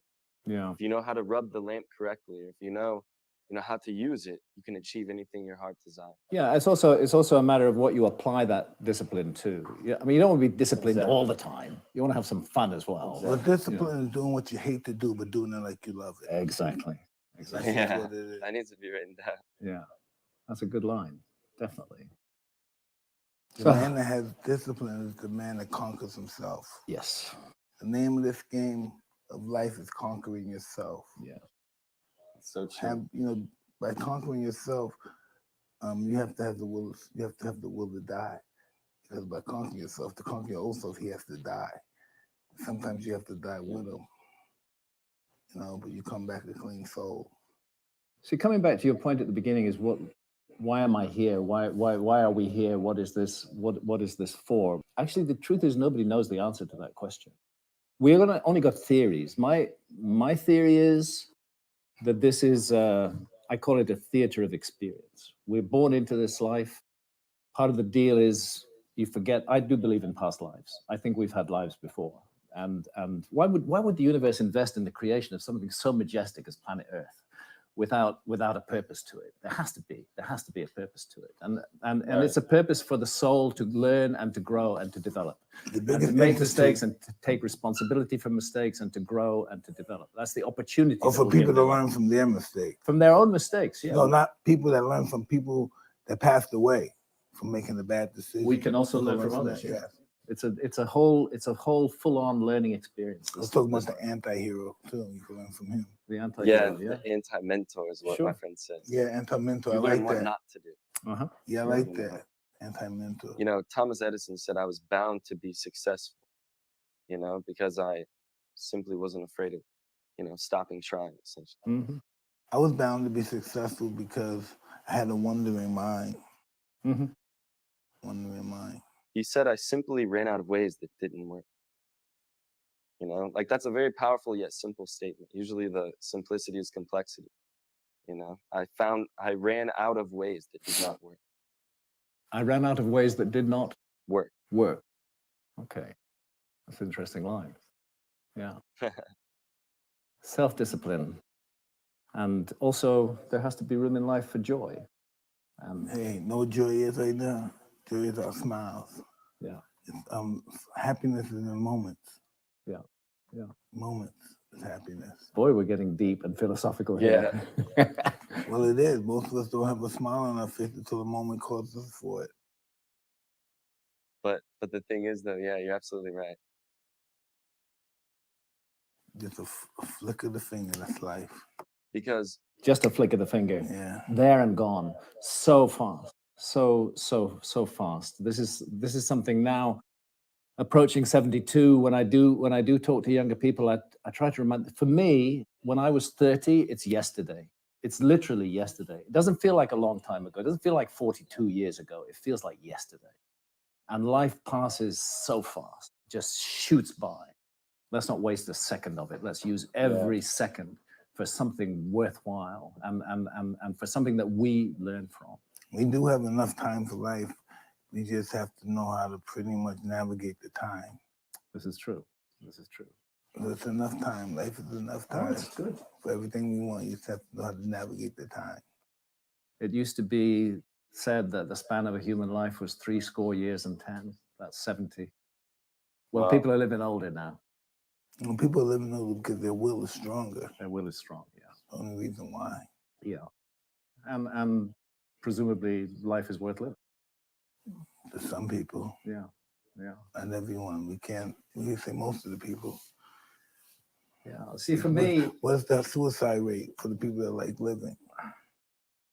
Suicide. This is another subject, isn't it? But I'm just saying. You said some people are not happy for living. Yeah. Life means nothing to some people. Yeah. And other people's lives mean nothing to them too. Yeah. It's a gift. We have to choose what to do with it. I can envisage a situation in my elder years when I'm frail and incompetent and not able to look after myself, where I might choose suicide. I was talking to my wife about that. She said, "You're not going to no what's that called? Old people's Hospice, homes. hospice or old Awful people home. places. So And I said, miserable. baby, I would never want you to see me breaking down the way I can't defend you or anything like that. Can't take care of the kids anymore. Kind of depressing subject, but again, it's about That what must life make is it for. depression, but you have to know Yeah. that we'll see the beginning of another life. Yeah, I believe that we come back, we live again, we incorporate the lessons that we've learned. I've said to my wife, if I get to the point where I can't function anymore, where I can't wipe my own ass, where I can't wash myself, put me away. Give me a big dose. Well, you never been in that situation before. You may have your ass wiped, and you might think like this: "Well, it's not too bad having somebody wipe my ass. I'm not too ashamed. That wasn't bad." After she wiped my ass, she asked me that I want a cup of tea. So how could I be mad at her? She's been doing this for 5 years. Yeah. So you take life as it giving you life on life terms, and next thing you know, Yeah. hey, tell Susie to come visit. Hey, bring the grandkids too. You know what I mean? You gotta have to deal with the route of going to die with dignity. That's what all this stuff is about, dying with dignity. All of this psychedelic shit, all of this is about death. All of it comes down to death. So all of this stuff comes down to death and handling it with dignity. Death is the point of life. Yeah. It's the beginning of life. It's the beginning of life. I firmly believe that. Can't prove it, but I firmly believe it. Mike, you have an interest in history. Why? What interests you about history, and what sort of history are you interested in? Listen, I got involved with history from the Encyclopedia of Boxing, so watching all these guys, and one day we were at the table, and all the fighters were there, customers at the head, and this guy said something about Alexander the Great. He said back in Alexander the Great time, he was 6'6", he was a monster. I said, and my subconscious said, who's that guy, Alexander the Great? He said, boom, who is that guy? And so as soon as we finished eating, I was looking the guy up, trying to find, but I went to, back then you went to libraries. And so I found out his story, and ever since then, I put myself in this situation. I was subconsciously Alexander the Great. What an amazing character he was. At 20 years old, he conquered the world. Conquered the world. And I was 20 years old, I became the youngest heavyweight champ. That's the power of neuroscience, right? And applied discipline. That's incredible. Yeah, I used to walk 30 miles, 40 miles a day, like his troop did. Yeah, they were. I used to train with 75 pounds, because that's what, I guess that's what the government did. I know that's what Alexander the Great did. It was around 75 pounds on their backpack. And they did like 60 miles a day. Some stuff 45 to 60 miles a day. That guy went all the way from Macedonia in northern Greece to India. He went all the only way. reason he didn't go past India because his men was a little chicken when they saw all the Indian people over the other side of the river. So he tried to keep going by the river to get an easy spot to cross, but they wouldn't let him cross. That's right. That's when he turned back. Yeah, and his men wanted to go back because they were frightened. Because they saw all the generals the generals from when they came from Macedonia, all the generals were Macedonians. When they went back to Greece, all the generals were Persians and stuff, Equestrians, and some other races. And then that's what they didn't like. And here's the thing about Alexander the Great. Another place he went to was Egypt. Yeah. And the city of Alexandria is named after him. Yes. And he installed a Greek dynasty in Egypt, which was the Ptolemaic dynasty. Yeah. Queen of Cleopatra was related to him. She was the last of the bloodline. Absolutely. But the bloodline, Ptolemy was like half brothers, I guess, with him, because Philip the Macedon fucked everybody's mother. Yeah. So some of those guys were his half brothers, and he didn't even know. Well, it's interesting with the Ptolemies because, okay, that was a Greek invasion of Egypt. But those Greeks became more Egyptians than the Egyptians. That's what the all war was about. The Macedonians and Greek was turning more Egyptian now. Hey, now we Egyptian now. Before we were Persians, now we Egyptian now. But they didn't want to stay in that Roman state of mind. But then came the Roman invasion of Egypt, and the Romans. The way I look at it, who was the general of that war? Julius Caesar. No, Julius wasn't. He was dead already. It was Mark Antony. Antony and Cleopatra, yes. No, but it was another guy. Who was he fighting? Was it Brutus? Who was he fighting? Yeah, two Brute. Was Mark Anthony? Who's the guy fighting? It's not my period of history. But those two were fighting. What I do know is that when the Ptolemaic dynasty of Egypt was in place, it was very Egyptian. It's after 322. And they acted as right after Alexander the Great died. Yeah. And so Ptolemy took Egypt. That's right. He was one of Alexander's generals. And then and they became very Egyptian. And we owe our understanding of ancient Egypt to those Ptolemies, no because doubt they were the about it. bridge that brought them to our culture. But then And the Ptolemies are the one that had Alexander's body for a while. That's right. That's right. So that made them king. Yeah, yeah. But then comes the Roman invasion, and the Romans are totally different creatures. They dominate Egypt rather the ancient Egyptians colonized the Greek mind, but the Romans colonized ancient Egypt. And it was a turning point. Well, the Romans were animals. They just treated everything as everybody's a slave, everybody's inferior to us, and all that stuff until they got crushed by the Germans. They got crushed, by Attila the Hun. He crushed them in 355, but then again in 8 AD, the Romans got sacked by the Germans. Mm-hmm. And speaking of the Romans, you also have bad motherfuckers. Well, they don't know their history. They bad motherfuckers. Charlemagne. They were good at what they did. Rome used to be murder. Saturnalia. That's what they did. Murder. Saturnalia And was the stealing, name. and taking other people's land. Talking, yes. They great at that lying. Listen, you never hear Broomhilda, the witch Broomhilda? I have. You heard that name before, guy? That's a real motherfucking woman. And she's a Merovingian. You know why they made her a bad person? She killed more queens and kings in the Merovingian dynasty than anybody. And that's why they made her the baddest and meanest name in a woman, made it the name of witch. So you're keen on Alexander the Great. Which other historical figures? His name of who? Who? Name somebody. What about William Wallace in Scotland? Well, William Wallace was a badass, but he was betrayed. He was betrayed bad. Yeah, he was a badass. I just watched that film again on the flight over here, and it was kind of good. William Wallace, and who was the guy that took his place? Robert the Bruce. Robert the Bruce. Now here's my middle name, Bruce. Yeah, after him. I was born in Scotland. I was born in Edinburgh, and my grandmother's maiden name was Bruce. So I got my middle name Bruce from her. So I belong to the Bruce clan. My wife asked me this question, and I couldn't ask her. Who is that brute from England that came and persecuted and massacred all the Scottish people? What was his name? Edward. They cut his head off. Edward Longshanks. No, it was another guy. They cut his head. They opened his grave and took his head off. Who massacred Scots? No, yeah, and he killed James and them too. Scotty, I guess he. Bonnie Prince Charlie. No, talking to Charlie. No, he never took the reign as king. No, he conquered everybody, but he never took the title as king. You're really good on your history. God, this guy, the Scottish people hate this guy. He's like a boogeyman to them. What is his name? God damn.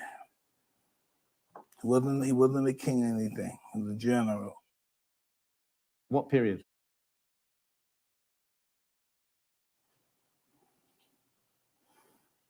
I want to say sometime in the 15th or 16th. 1600s, yeah. Yeah. His name was Oliver Cromwell. That's him. Yes, yeah, that's the they man. dug him up and cut his head out. That was when Britain tried to become a republic. Yes, yes. He did a lot of dirt. He's an evil stuff for life. He is known as an evil man. He was an evil and really boring guy. Yeah. That's why so many people don't know about him. Yeah. Scottish. He just wanted to impose this rigid, boring structure on society. He wasn't flashy, charismatic, or anything. He was like brutish. Oliver Cromwell. That's the guy. Britain's one attempt to become a republic. Wow, that's amazing. It lasted 11 years. So you guys know your history very well. I'm actually not very up on recent history. When I say recent history, I mean anything in the last 2,000 years. My stuff is all before that, going right back to the last ice age. I think it's the case I've been making for the last 30 years. I'm at the beginning of the time. And that's what ayahuasca shows you. Well, you can go back to ancient cultures. As well. The case that I've been making and that I'm probably best known for is that I believe that we're missing a chapter of the human story. We're missing a chapter, and that's why I call us a species without human race. Yeah, a chapter of the human race. The Yes. whole thing is missing, and that's why we're so fucking disoriented and confused, because our own past has been edited. And we also think we're good looking. We're monsters compared to the aliens. Well, they call them aliens that were here before. Right. You know. As to aliens, once again, we come to the issue of DMT. All the mainstream talks about exploring outer space, going to other planets, visiting distant star systems, but we have this incredible tool for exploring the nature of reality, which is DMT. And Yeah. I don't think you can separate the alien issue from the consciousness issue. They are definitely connected in some way. Somebody look up the cocaine mummy, please. That's a fascinating subject, yeah. Oh, well, since you know, I'm gonna talk to you about it. How in that part of the world that cocaine never existed for thousands and thousands of years, and these guys this is back in the time. Who of did they Ramesses. train with? Who did they train They with? must have been crossing the Atlantic Ocean at If that they time, had because training with cocaine is a people new with world cocaine, plant, and yes. they had nicotine too, and that's Yeah. a new world plant. Neither of those plants existed in the old world, and they're found in mummies. People say I'm a dumb motherfucker. No way they got cocaine in Egypt before. So the archaeologists are trying to find 1,000 different ways to deny Listen, that and say do that you it's know about impossible. that? Do you But know it's there. It's a You fact. know that city of Turkey that's been there longer than Africa, around 9,000 years old. Say again. The city under Turkey. Oh my, that's Göbekli Tepe. That's 9,000 years No, old. it's 11,600 all right, years so old. listen, I remember. So if it's that old, what's the beginning of Earth? Africa's supposed to be the oldest place. Exactly. I told my friend Africa's not the oldest country in the world. He said, "Man, are you crazy? You trying to take our homeland? That's us. That's our people." I said, "They could have been black people down there too, but I know what they're not the first. That's not the motherland like everybody think it is. It's under Turkey." Well, Talk that shit, Mike. Let's consider that idea, because so much of Africa remains unexplored and uninvestigated by archaeology. Like Saudi Arabia, Africa. And what about the Sahara Desert? That's Africa. You know, that's Africa. The Sahara Desert in the Ice Age was green. It was filled with rivers and lakes. Today, it's a barren desert. It's a very expensive place to do archaeology. Very little archaeology is done. But how much of our past is missing in the Sahara Desert, where archaeologists have just never looked? This is what I believe, Mr. Graham. I believe our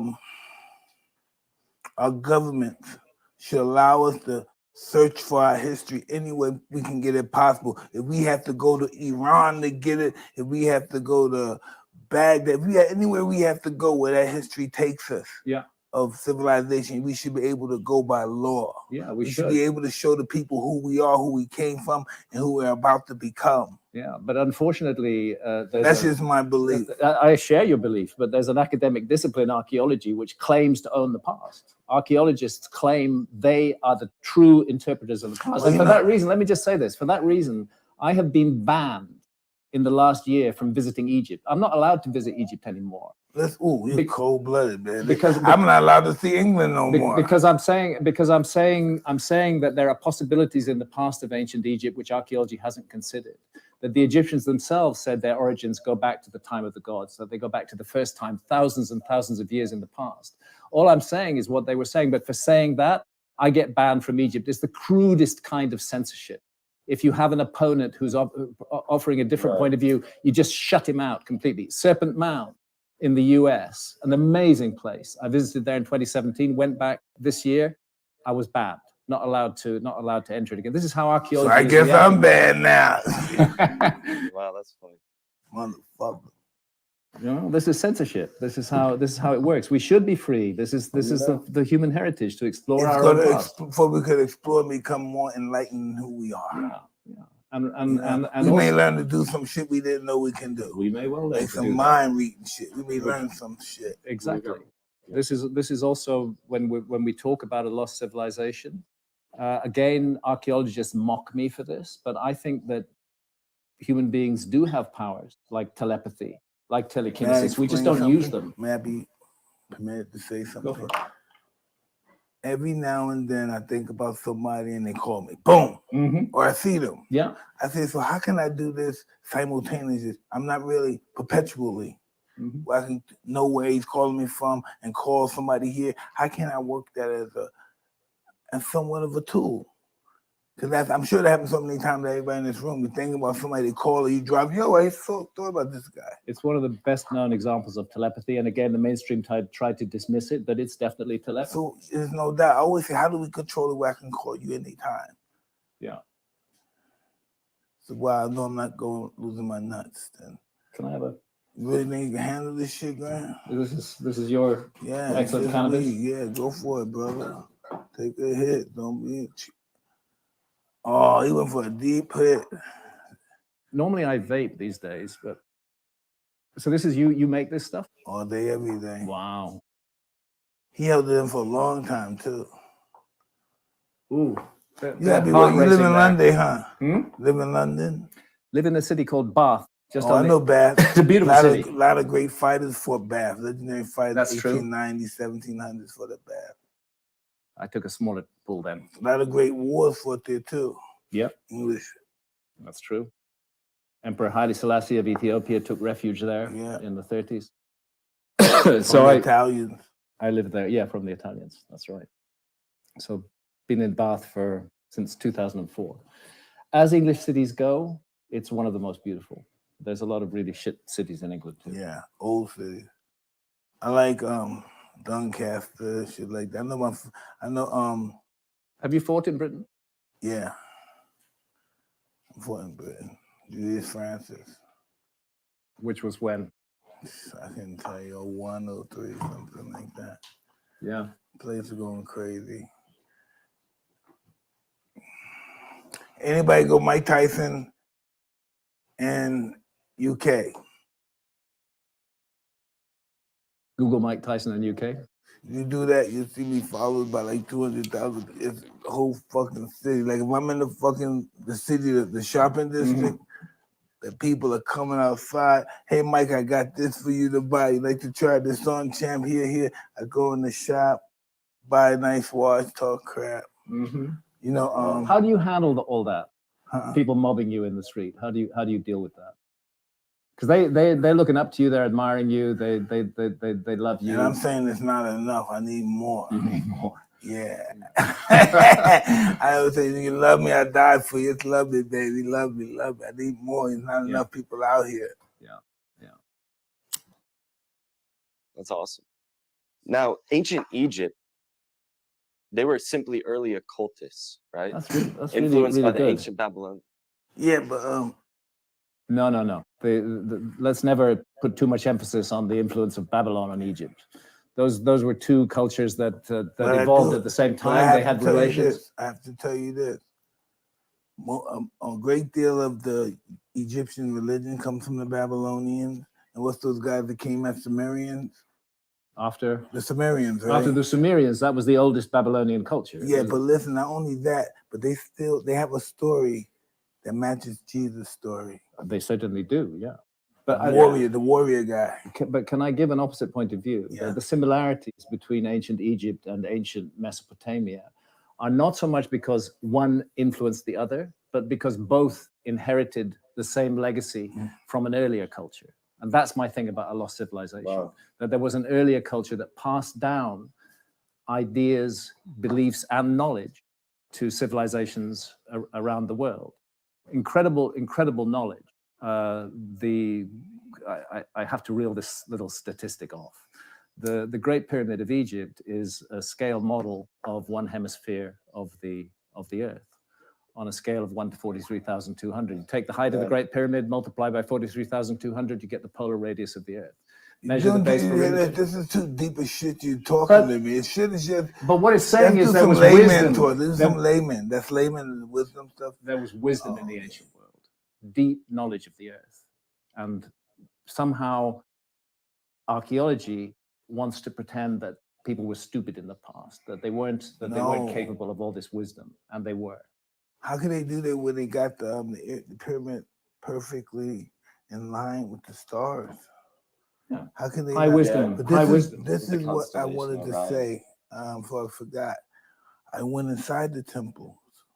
Which one? In Egypt? In Egypt, Giza. You went into the Great Pyramid? Yeah. Okay. So as soon as they see me, they open the gate. It's really crazy, right? I'm big time. Yeah, because I'm loving You it. have to have met Zahi Hawass when you went there. It's a possibility. No, I think I met his student. He's the guy who would let you in. But listen, I went in there and I'm saying, God damn, it's hot. And I'm bending down so low. I'm saying to myself, these Egyptians in ancient time must have been small. And I said, let me get out of this, man. They must have been small back then. And then I go see Ramses Coffin. He's 6'6". The purpose was when you go in there, you bow to God. Yeah. And if he had to do that 6'6", imagine what he had to go through. That's the whole purpose when you go in there. You go there to, to pray to God. And you have to be on your knees, submitting to God. Remind you that you're human. Yeah. Remember you're mortal. Now this is thousands and thousands and maybe millions of years Humble was put into the game. Because there's some people out there probably talking too much shit, huh? Mm-hmm. Always. Yeah. Do you feel like history ever repeats itself?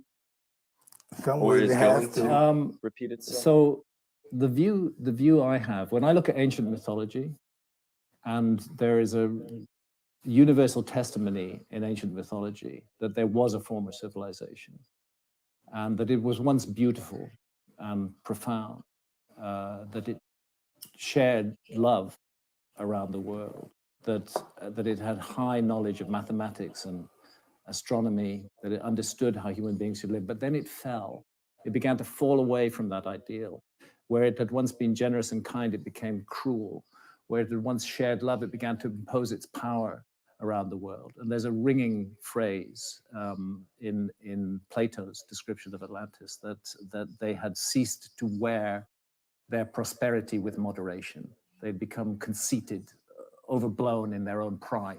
And that's what, and the universe struck them down. And that's I don't think it was the universe. I think some jealous motherfuckers struck them down.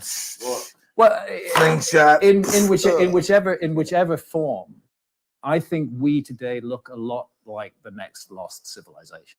We tick all the mythological boxes for a civilization that is not going to survive. And actually think about it. How many individuals in our much vaunted, highly advanced Western technological civilization, how many people really know how to survive? I don't. I haven't got a clue how to survive. I depend entirely on the network around me. You maybe do. No, I think I don't think God's going to give me the honor to be around when that happens. Fair enough. That's what I believe. I don't think I'll be around when that happens, so I wouldn't be able to enjoy that moment. Well, my point is that ours is a very fragile civilization. And it's also got conceited. We've got overconfident in our own abilities. We're too sure of ourselves. We're too convinced of our science, that science has become a godlike thing. And for all of this, the lesson of the past is we will not be forgiven. There will come a time when everything we've built will fall apart completely, and we have to start again on another path. But it's not inevitable. I'm not preaching gloom and doom. It's up to us. It's up to the human race. Right now we're in a huge mess globally, but it's up to us. We're all individuals. We have these huge brains. We have spirit. We have soul. We can make the world a better place. It's a choice. We're living in a choice. You're absolutely right. That is very, very, very strong cannabis, Mike. It's very good as well. It's extremely good. Great taste. It's very tasty, but very strong. I'm happy to be smoking with you. This is I'm happy to be smoking with you too. Tell people. Plus, you got some grams of psilocybin into me as well. Exactly, and I'm about to put some more, as you say. This is beautiful being. Thank God Santa's driving. Don't be afraid, brother. There's love in the air. There is love in the air. Okay. Beautiful, brother. Beautiful. So, the psychedelic journey for you, when did it begin? 5 years ago. Just 5 years ago? Yeah. So we're talking like 2017? Yeah. What was the moment? I was doing cocaine and I was drinking. I was messing around with really nasty people. But take it's really the lowest form of stuff like people would do. And I took the toad and my whole life changed. That's when you took the toad. Somebody just offered it to you? Yeah. Am I permitted to explain this? Okay. Please do. I'm coming to do my shows. I'm doing my show with this shaman. I'm doing, what's a shaman? And I say, I have something for you. I said, let's do it now. He said, you can't do it here. You got to have a ceremony. I said, okay. So after the interview, I went in the back with him. He gave me the toad. I held. I went back. Ooh, and it hit me.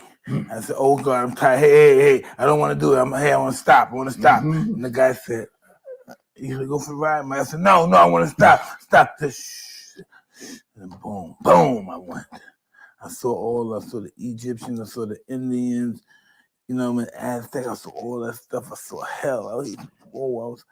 I came back up and I was so scared. I said, where's my wife? Where's our Azim? Azim knows that I'm okay?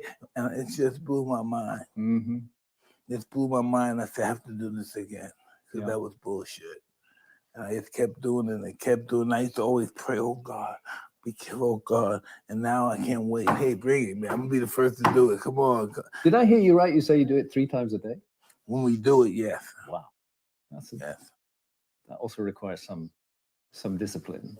But no, it takes only doing the right decision. Only doing the right decision. What about ayahuasca? I'm not a fan of it, but I went through the experience of it for my wife's sake. Yeah. One time or more than once? Well, one time because it takes a while for you to get where the toad takes you in 5 minutes. You know. This is true. And once you take the shroom, the toad, right? Mm-hmm. You won't take that other stuff no more. Do you have the sense of encountering an entity with the toad? Is there an intelligence there? Listen, not only is there the intelligence there, you're just intelligent as it. Okay. You know, and it's just put you on some level. It's all about improving yourself. Mm-hmm. And it's just beautiful. Mm-hmm. Certain people get certain messages, you know, and it knows why this is what I want to know right here from you. Okay. Why would that medicine affect that part of the brain? How come it wouldn't affect the violent part or the sensitive part where I'm crying? Well, you do cry, but how come it does where you just have that feeling?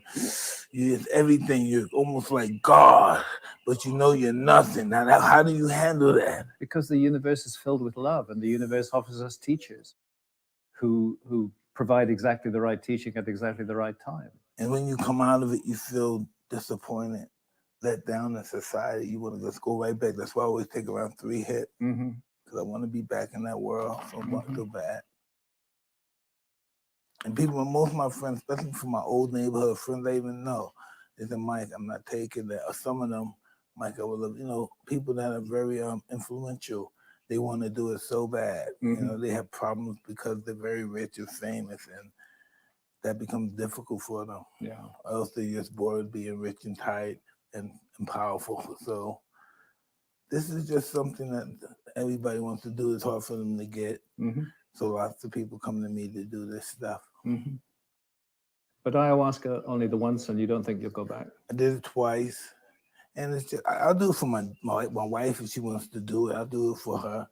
But I'm the toad is what I stick with if I want to get some psychedelic in my life. But it doesn't have to be either or, does it? I mean, I have to. If you had to bet, it'd be the toad. I just take the toad. Yeah. Take it around 3 times a day. Okay. I urge you to explore the ayahuasca route a little further. Mm-hmm. She's unforgiving, and it's not the first 2 or 3 journeys that you. Well, I got the Unforgiven. The first journey, I got the Unforgiven. You got that one. Yeah. Oh, yeah. Shit. That's Mother Ayahuasca. She's a heavy trip. Ooh. Yeah. And now here's a question I have for you. Mm-hmm. The ayahuasca vine grows in the same shape as the double helix. It does. So why do you think that is?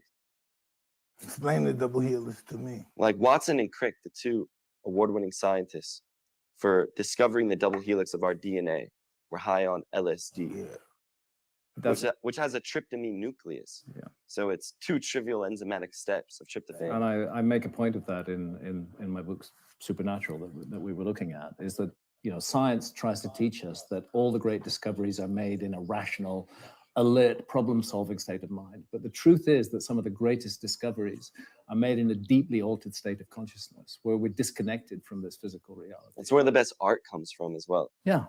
So we have to allow space for that. If we want to have a healthy society where human beings can fulfill their potential, You're right.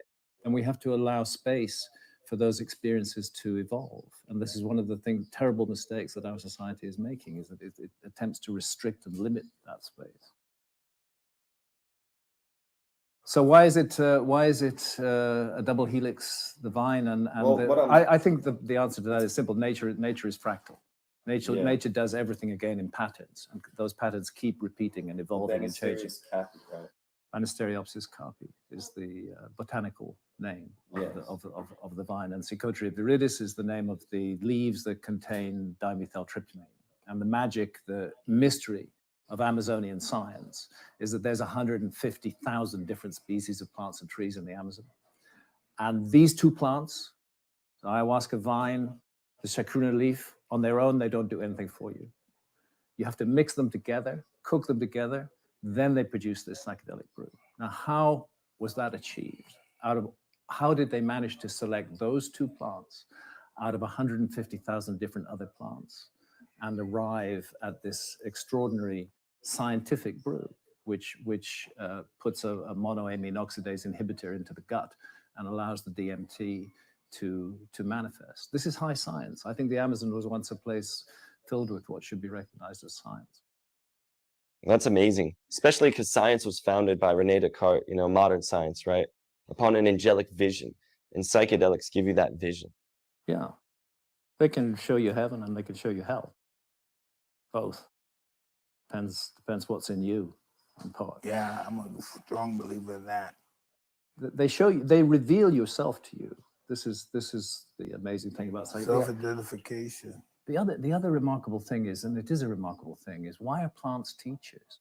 Why do they want to teach us? This really gets to grips with the mystery of being alive. These come from plants, but they want to teach us. They want to teach us to be better people, to be the best of ourselves rather than the worst of ourselves. And that's what a tough trip with ayahuasca can be. It shows you the worst of yourself. It shows you everything you did wrong.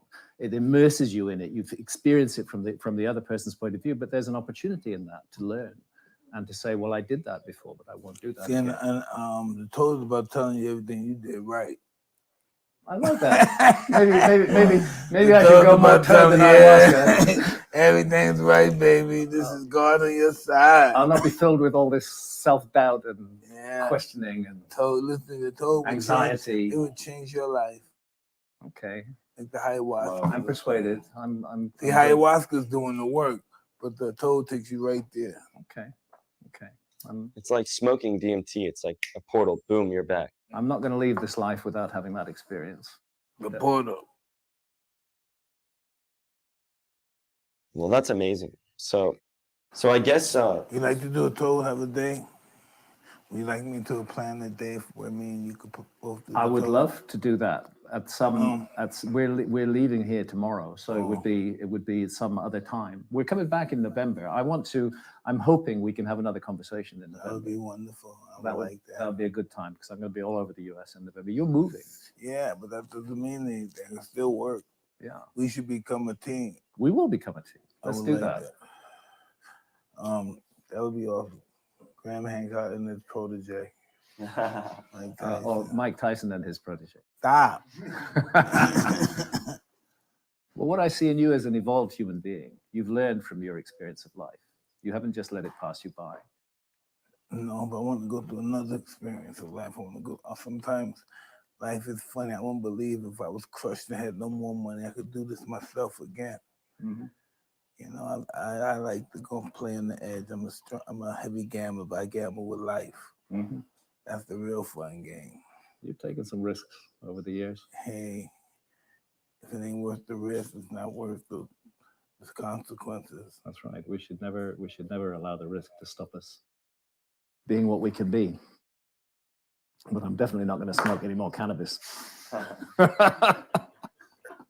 I don't know how you're. Are you gonna take care of her, ma'am? Or maybe it's the mixture of the cannabis and the psilocybin. But it's a very interesting mixture. I'm enjoying it. But I might lose track of the conversation entirely if we carry on. And this is good stuff.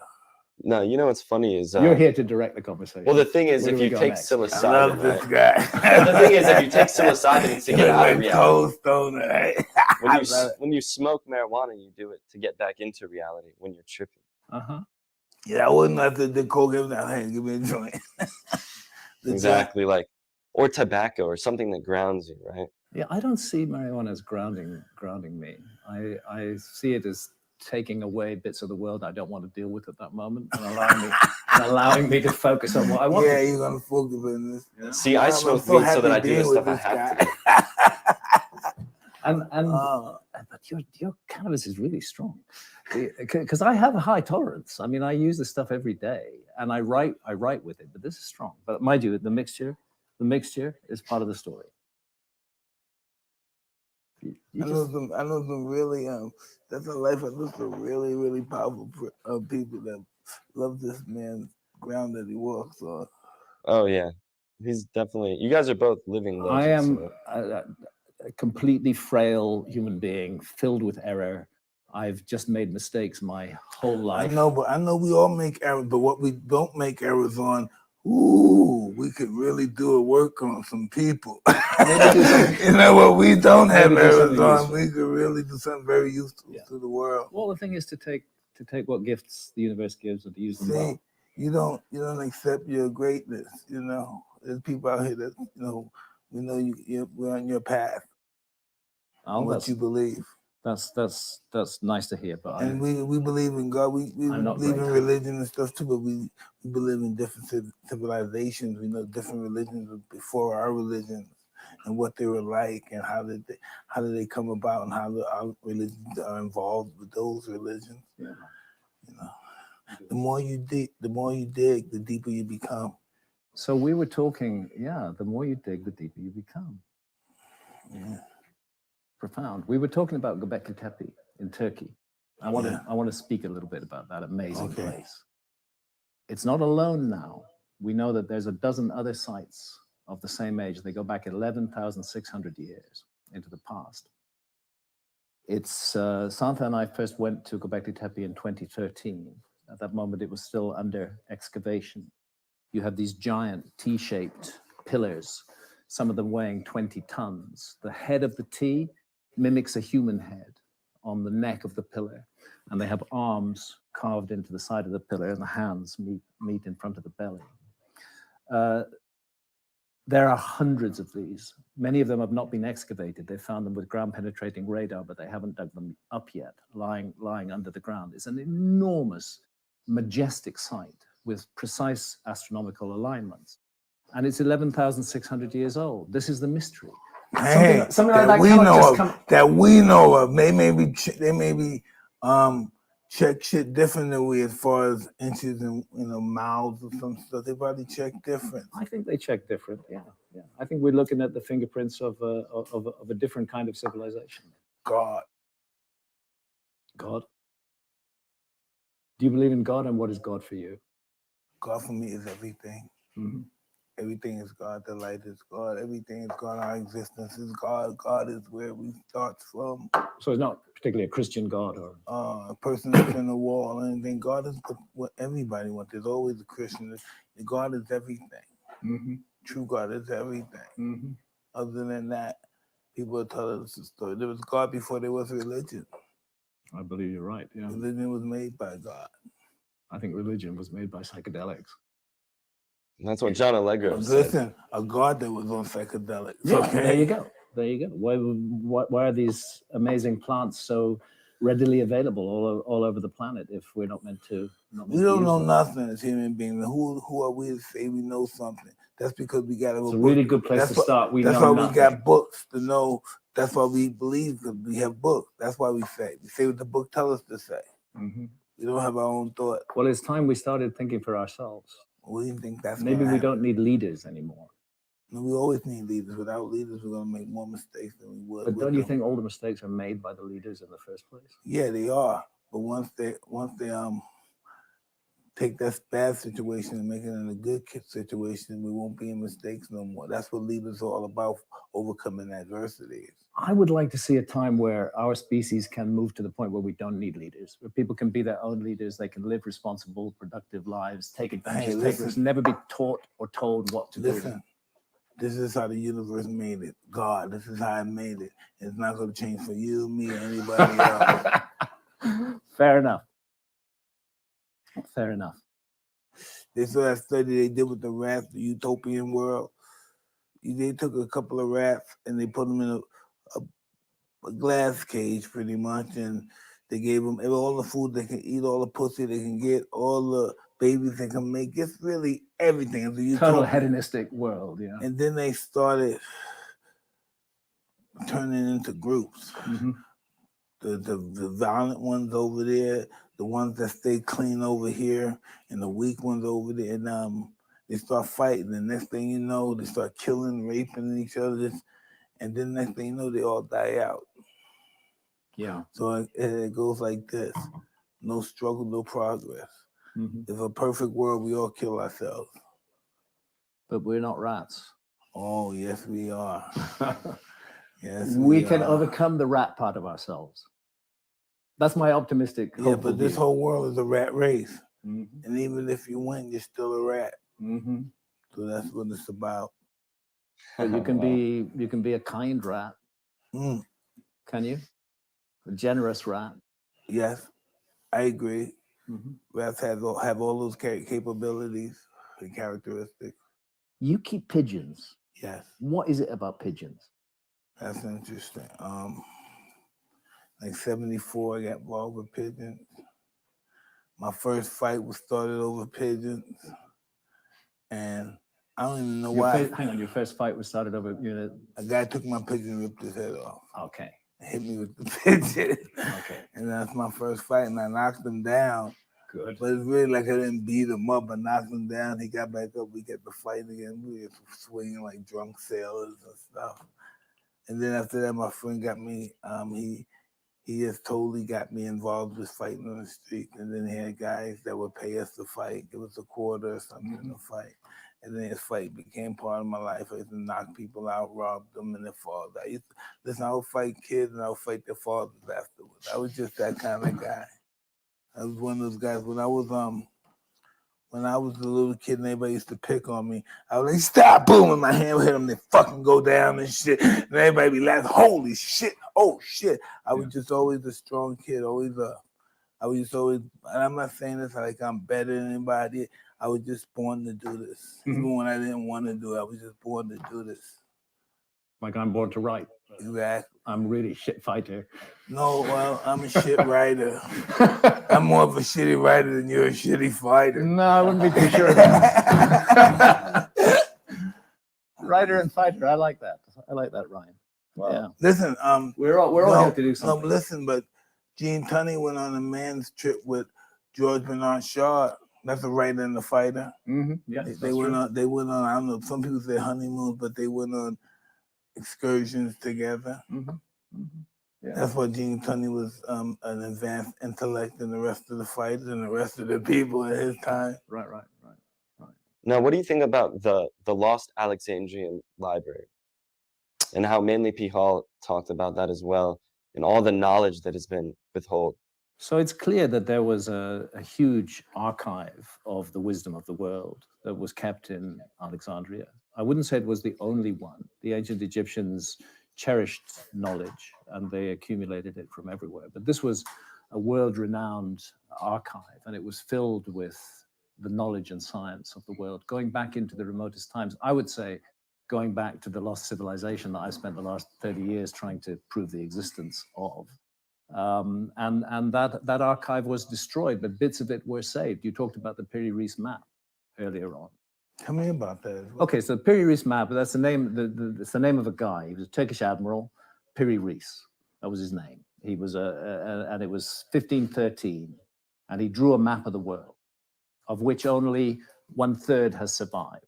The rest of the world map is gone. We know it was a world map because he wrote in his own handwriting on the map. And one of the things he said in his own handwriting was that this map was based partly on modern knowledge of his time in 1513, but partly on ancient knowledge, and that he had drawn on 20 maps that had come from the Library of Alexandria. He'd used 20 of those maps in creating this extraordinary map of the world, which shows Antarctica, which was not discovered by our civilization for another 300 years. And the Piri Reis map is not the only ancient map that shows Where Antarctica. did it show? Whatever it had, what did it show? Well, what it shows is the coast of South America running down continuously and joining Antarctica. And it's showing the edges of the Antarctic continent. If the Piri Reis map were the only ancient map that did that, I would dismiss it, but it's not. There's dozens of maps which tend to be drawn in much the same way. In the 16th century, the map makers included famous map makers like Mercator. They say we're basing this map on older maps. Those older maps haven't survived. They've not come down to our time. Orontius Phineas drew a map, a perfect map of Antarctica in 1534. Nobody was supposed to know Antarctica was there in 1534. You can go to the early 19th century. There's a Pinkerton world map drawn in 1818. And that Pinkerton world map shows just an empty circle where Antarctica is. It's an excellent map, but it's based on the science of 1818. And then they had not discovered Antarctica, so they could not show Antarctica.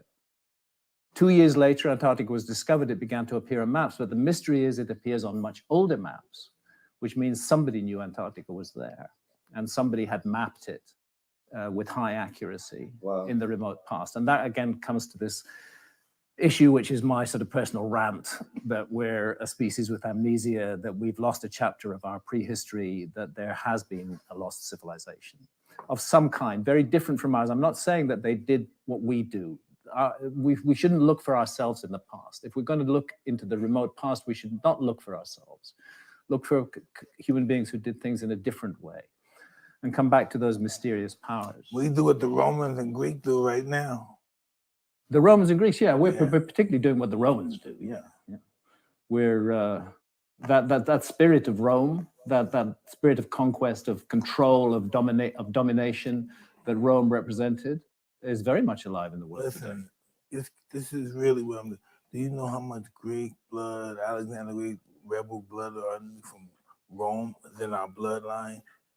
Genghis Khan, all those guys, still, they had their bloodline went down to our bloodline. That's why some of us are rowdy, some of us are the way we are. Yeah. Killers. And I think they were fucking like bunnies. Yeah. Back then. Well, we are too. Spreading their genes. We are too. Yeah. That's just the same game of life now. You want your kids to be the best they possibly could be, and they want their children to be the best they possibly could be, so they have to conquer a country for their resources.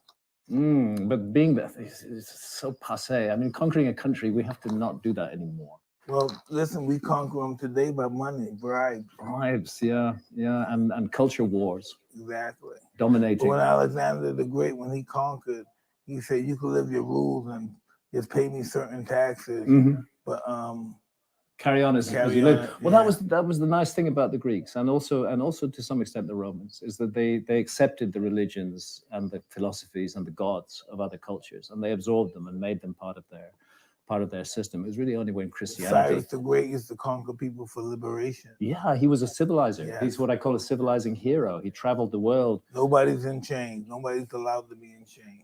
Yeah, that's right. That's the way it should be. That's the way it should be. Then a chain had a sister of the great warrior Thamyris, and she killed him.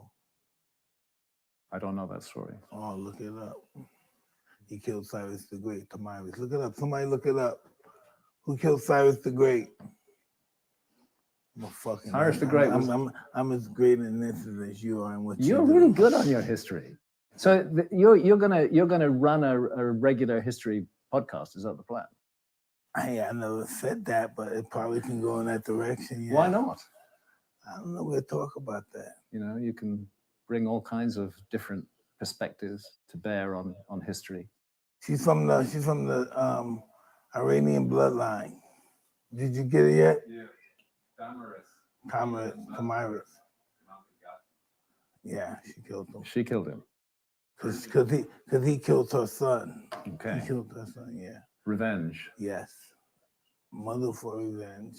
And a lot of great wars were started over relationships, right, with a woman. Absolutely. Entire Helen of wars, Troy. right? And even Helen of before Troy. Helen of Troy, she was the only one that was captured in history. There have been others before her. She's really young in history. So don't get in a bad relationship is the moral of the story.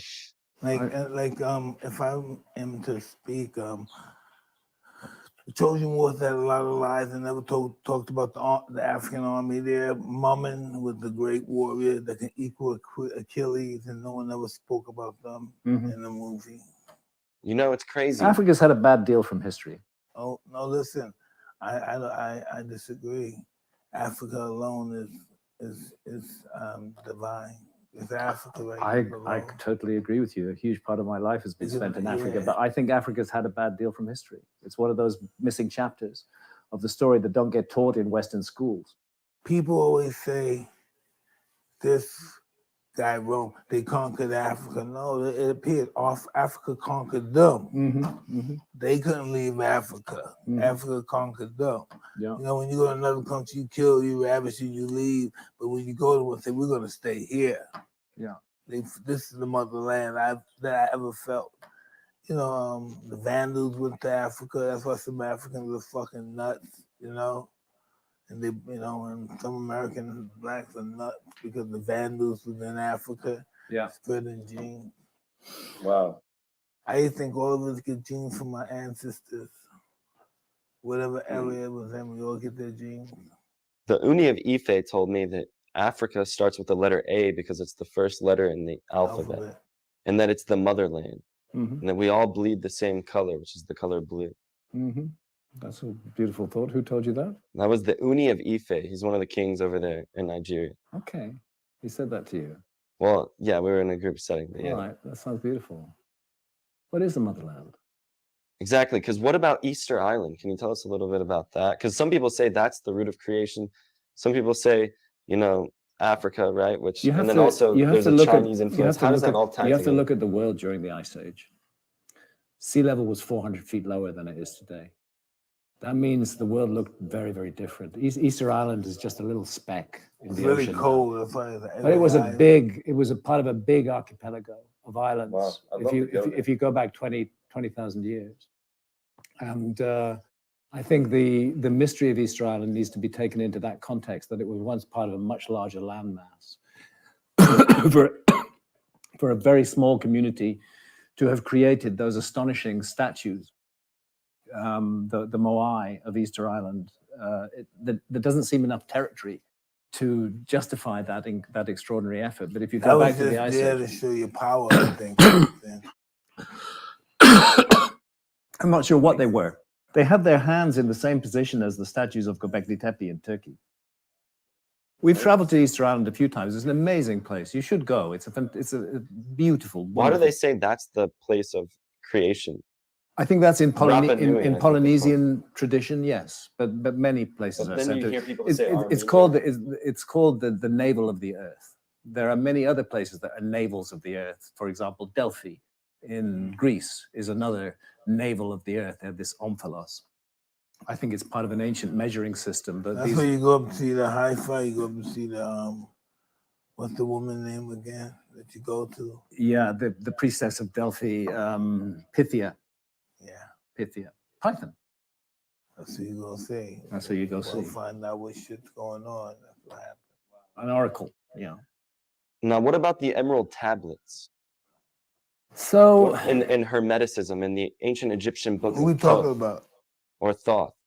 You know, the father of mathematics, they say in music. So Thoth is the inventor of writing, the father of wisdom. Right. He appears, but esoterically known as thought. So Thoth and thought. There's always the esoteric and the exoteric. There's a book about thought. Yeah, like there's the three initiates. There are right? Many books about Thoth. He was the great god of wisdom in ancient Egypt. Yes. Who transformed into Hermes. Hermes Mercurius in Greek Trismegistus. Hermes is the Greek manifestation of Thoth. Yes. The god of wisdom. You know what's crazy is I don't know about the Emerald Tablets. They say esoterically Thoth is Jesus is, you know, Muhammad. Like they say it's all the same entity. All the religions are telling the same story. Because the word religion comes from the Latin root, you know, religare, right? Yeah. Which means union. So even yoga is Sanskrit for yug, which Mm. means union as well. I have to sit closer. Yeah. So I would love your thoughts. So you don't know much about the Emerald Tablets. So that was just... I'm not sure that the Emerald Tablets are part of the genuine Hermetic corpus. I have not investigated the matter closely enough to say, but there's a lot of New Age bullshit about the Emerald Tablets of Hermes Trismegistus, which I think we can safely discount. I have read all of the existing Hermetic texts. They are an amazing body of wisdom and a teaching about the purpose of life. And they're undoubtedly a distillation of ancient Egyptian wisdom brought into the modern world. Yeah. Where would you like the first place in the world where you go if you had the right to dig up a bunch of stuff? To excavate right under the Giza Plateau. Yeah, really? Right under the Giza Plateau. It's the land of the first time. They called it Zep Tepi in ancient Egypt. There's this notion that thousands of years in the past, great wisdom was brought there. I think the Giza Plateau is a network of tunnels and caverns and passageways beneath the plateau. And the only question is, how much already do the powers that be know about that archive? Yeah. You can get a hint of it in the Great Pyramid. There's a subterranean chamber. I want to find the chambers that have booby traps to see how they make their booby traps and shit. Yeah. Then also the tomb of the first emperor in China. There's a big mountain. Oh yeah. Big mountain and filled with booby traps. They've still not excavated it. They say there's underneath there's beautiful water. There's a Great lake of marble Mercury. fiction, yeah. Yeah. And then statues, armed statues with crossbows. And then they have those, what's those troops called? Terracotta? The terracotta warrior soldiers? Terracotta army, yeah. That's the bit terracotta. That's the bit that's been excavated. And that's what you can see when you go there is the terracotta army. But that's all surrounding the pyramid. Yeah. The pyramid itself has never been excavated. We talk to Chinese archaeologists. They say we're not in any hurry to excavate this place. And there are thousands of other pyramids in China, particularly in Xi'an province, which many people don't know anything about. Wow. Well, do you guys have anything in closing regards that you'd like to say, or where people can find you or learn more about your latest entrepreneurial endeavor? Or what the fuck, we have a time limit? Well, that's what Jared wanted. Okay, my friend. Just at least for the recording part. Right? Well, I hope that this is the beginning of a conversation, that we will have further conversations in the future. I think we have some journeys to make together. And during that process, I would like to become your friend. I would like to become your friend too. Let's make that happen. Thank you, Pop. Thank you. And thank you for having me here today in your home. Hey, and sharing your amazing cannabis with me. I'm a big man with some. If we're going over the air, I'm gonna light this up now. Well, yeah, I got some weed too. We got a little bit more stuff before we go there. Hey, we got a little bit more stuff. We're going out there. Let me go ahead and light this up. Hell no. Got the ground. What? You were ready to pull out, man. I love you for that. I just decided I'd bring some gifts, you know. Total stone. Okay, gifts are good. They're extra nice. They got keep on the outside. I'll tell you though, the problem is I'm getting on a plane tomorrow. Oh, so wouldn't you rather be high while on a plane? So well, yeah, I would definitely. I just can't bring them with me. That's being double high. Yeah, we're gonna do this shit.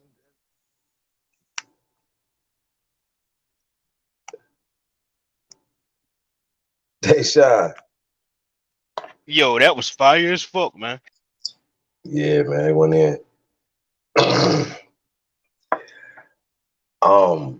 Yeah, I think they would definitely be a good, duo, as far as be interesting conversations and shit. You know what I mean? Especially if they went on tour, people can ask them questions.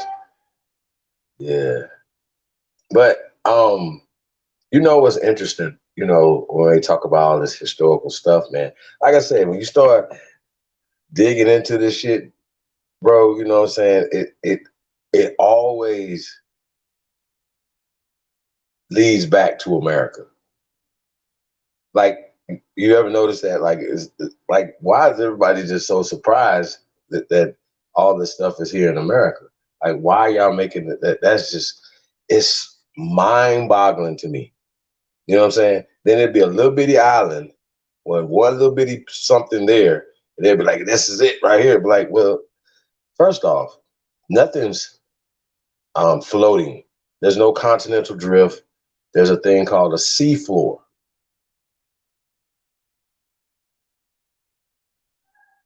Right? There's a seafloor. I mean, the fact that you can walk from Africa to Europe, you know what I'm saying, through the middle of Africa, through the Middle East, Turkey, to Europe, right? Not only that fact right there, but then they had to tell us that Africa is anchored and everything is drifting away. All the other continents, Europe, and all the places are drifting away. I know we've all heard of the continental drift, right? We've all heard of the motherland, and okay, well, what does that mean? That means that the life started there first, right? Well, that's just false. Science has said that America is the cradle of life. Last time I checked, you need trees to breathe. Am I correct, brother? Yep. Okay. So that would lead me to believe that trees would have to have been here, correct? Yep. In order for beings like ourselves to live, breathing air, or just mammals in general, all mammals. Like, you know what I'm saying? Trees, right? So they have scientific evidence that the oldest trees are in the Americas. Think about that. That the richest, the oldest soil is in the Americas. And they always attributing everything, younger stuff, smaller stuff, to everywhere else, but they're just bypassing and overlooking. Why do you think they go out their way to push everything to make America be the new world in their whole scenario? Why do you think they just trying to fit that into that round peg into a square hole? Man? Square hole into a round peg, whatever. Why do you think they trying to do that, bro? Oh, well, shit, us over here, we know they doing it because they don't want niggas to wake up and know this they shit. Like North America in itself, I'm so thankful I drive trucks now. This shit is beautiful out this motherfucker. I'm talking about, I see shit. It's so much shit that I don't get a chance to record that I see. And I just be looking like, what the fuck? And it's just sitting right there on the side of the road. It's like people just pass by it every day and not noticing what's going on. Yo, that's crazy. That's a fact, bro. Like literally, you probably drive by stuff every day on your commute to work, or school, or to your business, what have you, the grocery store, and it's literally hidden in plain sight. That's what's so crazy about it. And then when they do say stuff or whatever, they can always attribute, they could just stuff like, well, this is a Native American mound, right?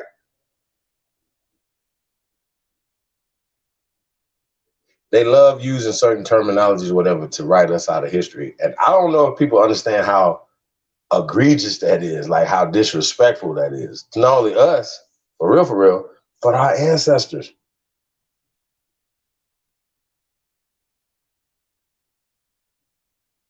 So for them to cover stuff up and to do all the stuff that they're doing, it's the most disrespectful shit ever. And you would be a whole coward if you wouldn't fight for your soil, you wouldn't fight for your ancestors. What type of person are you? Now, what's crazy is knowing the truth, knowing who we are, does give us power, does create solutions for our people. So it would have to be, we would have to stand the reason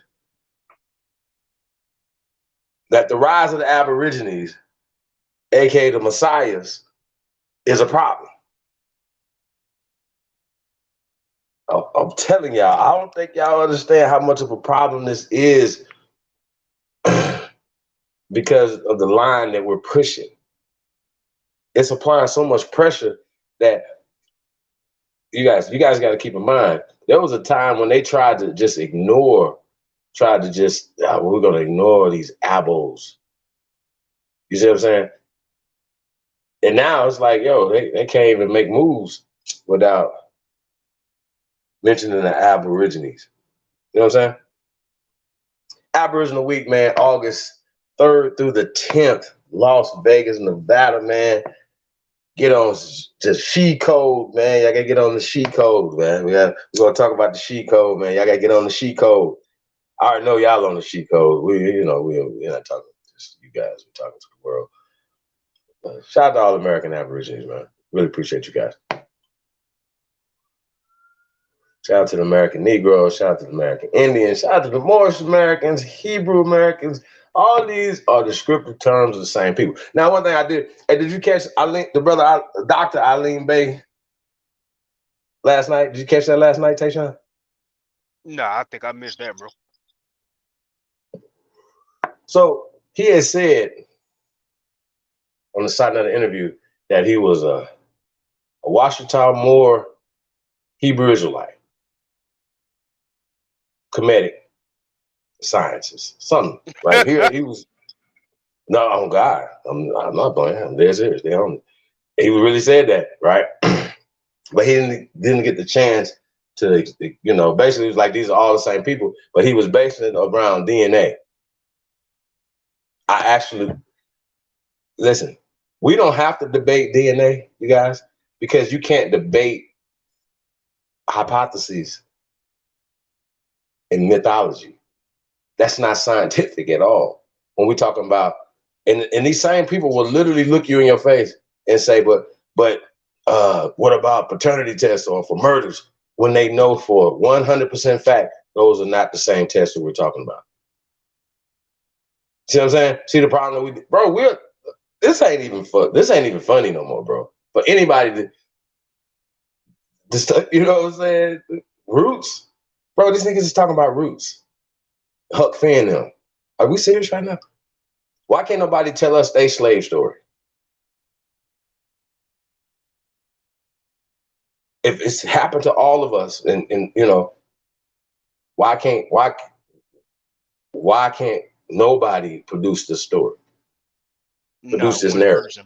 Not Come one on, person. bro. That's crazy. That got to be the most craziest thing ever. Well, they lost records, but they magically got all these records, though, right?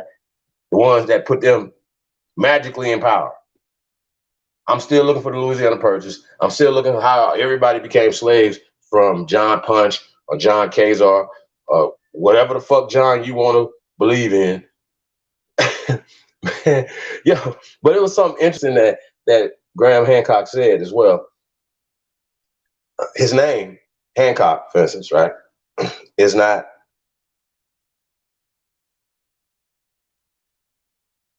indigenous to England. I know it'd be hurting. It'd be hurting motherfuckers. You know what I'm saying? Like these Europeans took on our names, took on our language. You guys, when they came here, you know what I'm saying? And it then taking on surnames back there. Because if they have any name that's of English, right, names, and they'll have German names, where did they get those names? It was really interesting, you know what I'm saying? Like when he was talking about the Hancock, I was like, that was really interesting, when he was talking about Hancock and how it's a common name in America. Like what does that mean? You know what I'm saying? So we got to get into that, man. Yeah. Hey, motherfucker be having to, y'all, hey, bro, it be right under our nose, bro. It be right there. It be right there. And the people that's supposed to be the whistleblowers are these magnificent interdimensional researchers. You know what I'm talking about? How they be missing this? See what I'm saying? See, once again, they still have agendas and still trying to find themselves and find their people. So I just wanted to point that out, bro. It's really interesting. It's a lot of interesting things in there, man. Mike was on it. Yeah, Mike was trying to get his shit off, but he kept getting cut off. He was about to go in about I feel like he was about to go in about the America, especially when they started talking about how Africa's the motherland. That look on his face, he was like, nah, Money Grip, like, nah, that ain't none of that. I mean, they can call it a mother. It's a lot of what he said. A lot of motherlands. If it's where you come from, it's the mother to you. But when we talk about civilization, this is great grandmother here. We the greatest. We the grandest. They can say whatever they want to say. We can prove it. See, when they talk about these ancient Africans, the problem they have that they're talking about ancient monkey people. They don't have ancient human people, bro. Like this is this is mind-boggling to me. You know what I'm saying? Like it ain't even that the shit on nobody else, bro. We doing our own thing. Why? We're in America. We should be talking about America and how we can empower ourselves here on this land. If there's a strategy, a Pan-African strategy that they can show me that works, then we can have a conversation. But until that happens, I don't see how that's anything that they're talking about. You know what I'm saying? Because we can still do business. Matter of fact, we would be in a stronger footing business wise, strategically. It would be a better strategic alliance for us to strengthen ourselves here in America to do business around the planet. You know what I'm saying? Like it doesn't make any sense to me for us to not think like this. Like, how are we in this position? It makes no sense when we know that that these people, and it's not a color, it's a system. See that they use the color to their advantage. Both ways, around the board. You have to, in order to maintain a power structure, you have to maintain some type of thing in order for us to gain power. Of course, we have to avoid using words that take power from us. Like, yo, you talking strong, and they be like, at the end they be like, black power, black power, black power. You know what I'm saying?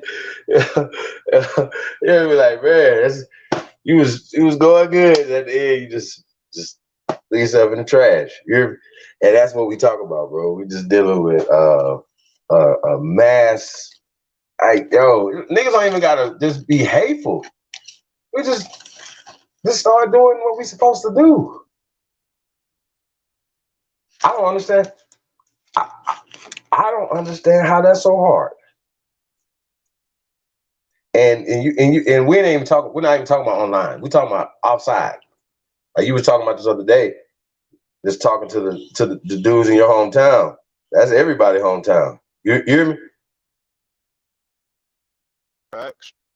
That's everybody's hometown. That's the story. I mean, all the men got to get together, bro, and really have some real conversations in these communities. Hey, so how you feel about the death penalty for drug dealers?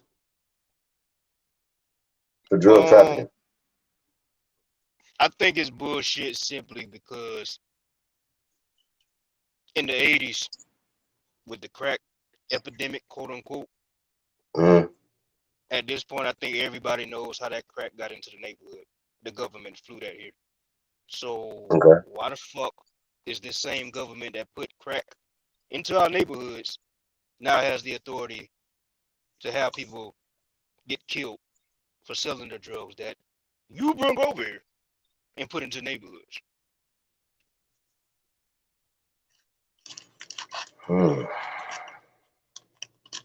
Like they literally started, well, besides our ancient ancestors that was dealing with cocaine and stuff, but this United States corporation, they literally started the drug game. They started that. They did that. Like, why is niggas? I know niggas back home that's still locked up 15 years later for weed, bro. Like, that's bullshit. Yeah, that's some fuck shit, bro.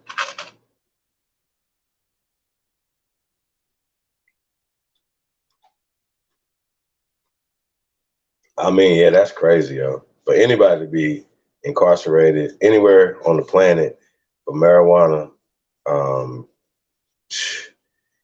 yo, that's crazy. I mean, that it's almost like being locked up for water.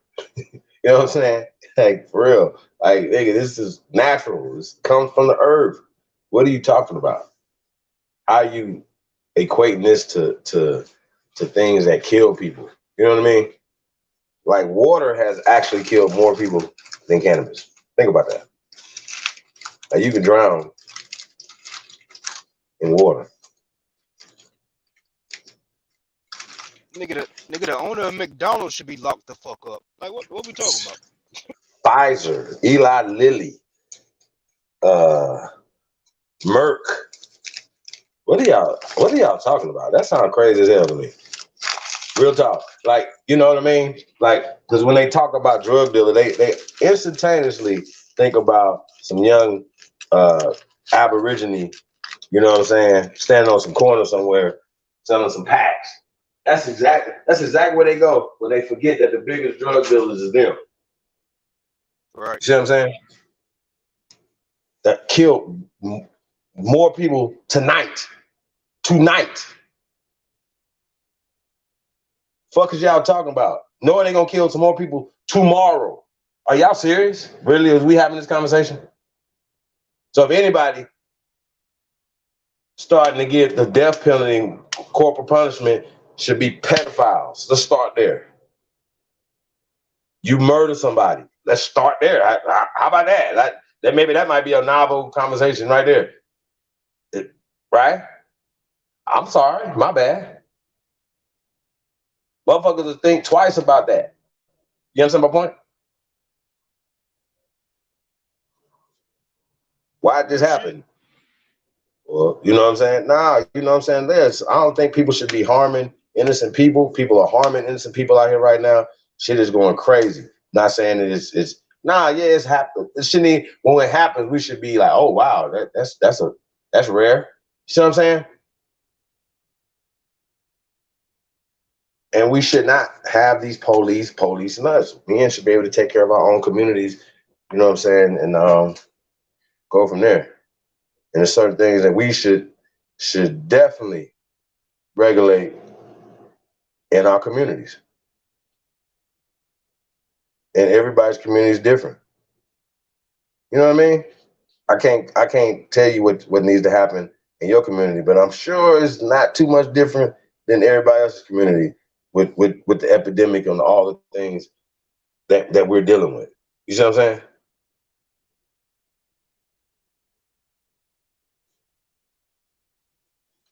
So yeah, man. Well, let's get some music.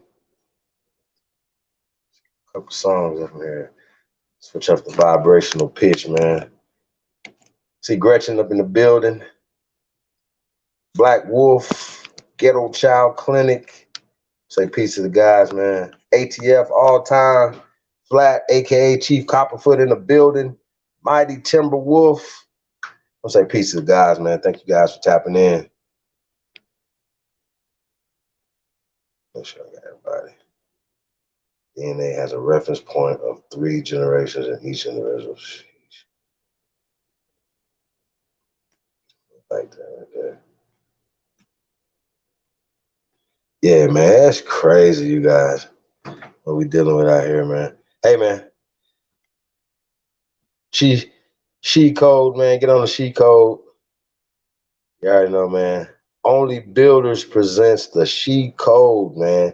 First American Week, August 3rd through the 10th, 2022, Las Vegas, Nevada. It's going down, man.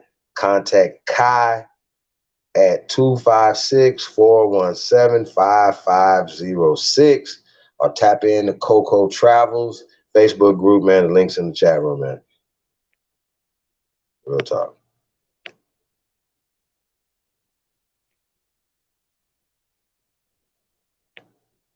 True. And then they always be talking like these people done left fucking Africa and came here and taught us how to build some shit. Wait a minute. Why? Can you give us where they was at least teaching it there? Didn't build nothing. Show us where they built. Show us where they was at least teaching it, right? And they love always talking about these ancient Egyptians. Who are y'all talking about? What are y'all saying when y'all say this? What geographical location are you talking about?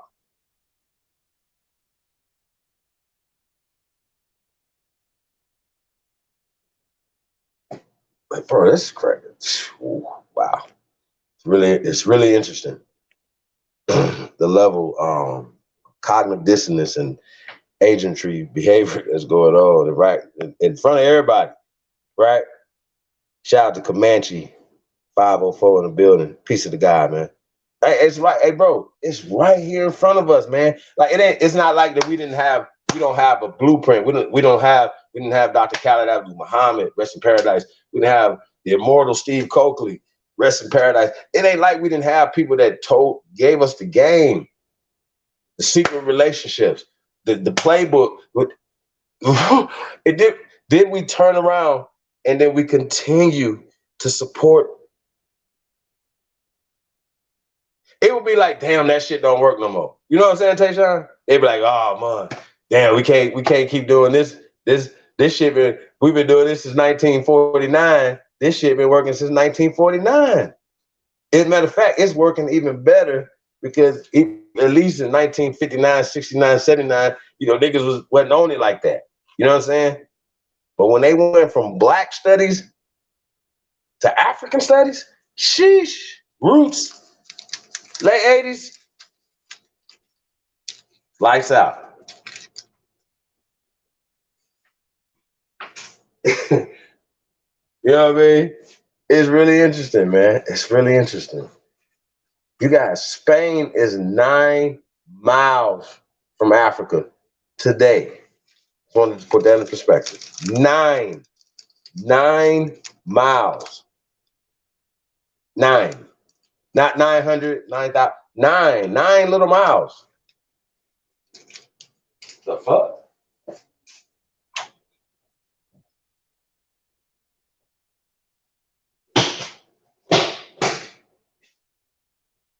Yeah, 9 miles, y'all. The shit 9 miles.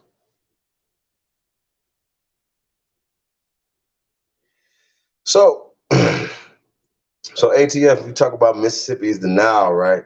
A lot of times, like, people act like the Nile, like, we just be like, just ask them, when was the Nile River named the Nile River, right?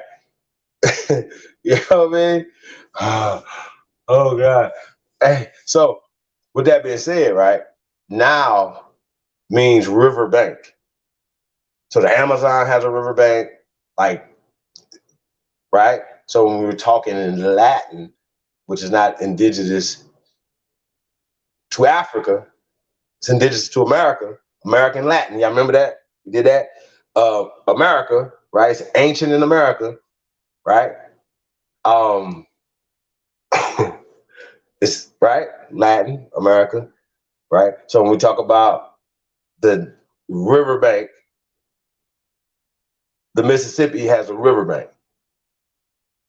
The Mississippi has pyramidal culture, right?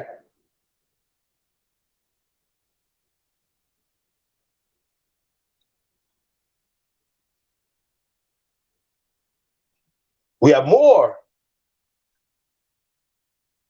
air quote, Egyptian culture running down the Mississippi River than the, air quote, Nile River. So just with logic alone, just logic, it's older here, it's older. It's more here even after they tore down thousands of structures, right? It's more here. and the language is older here. CNO, please explain to the guys. Please explain to us. Please explain to us. Please explain to us why anybody will fix their face with all the overwhelming evidence that we can prove that we provide, right? Why would anybody fix their face to say anything else? Just the conversation sounds stupid to me. Ancient Egyptians did this. Who are we talking about? Are you just want us to assume that it's right here? See what I'm saying? Like, it's just all, like, I don't like people trying to play word games and all this other shit. I don't like that. I don't like people trying to play with me. Like motherfuckers stupid. And that's what these people be doing. You know what I mean? Like, yo, come on, bro. This shit is crazy, yeah.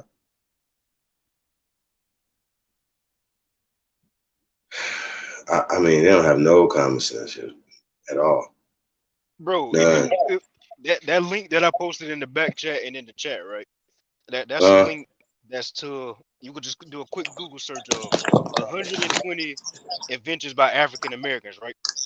When you look on that list, you got the iron board, you got stoplights, you got refrigerated trailers, my nigga. I used to drive reefer trailers, my nigga.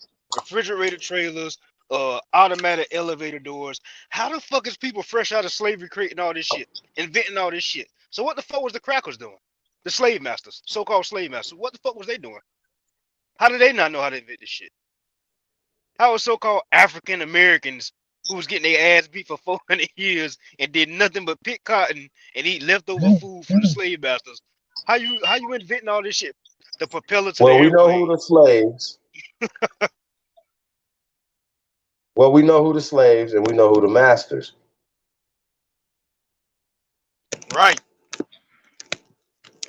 See what I'm saying?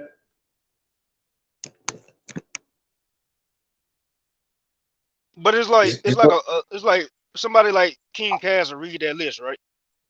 And he would still say, "Oh, but we were slaves. The white people had us as slaves." How the, bro? Like, come on, man. This shit. I don't see how y'all done this shit for so long. I think I would have gave up by now.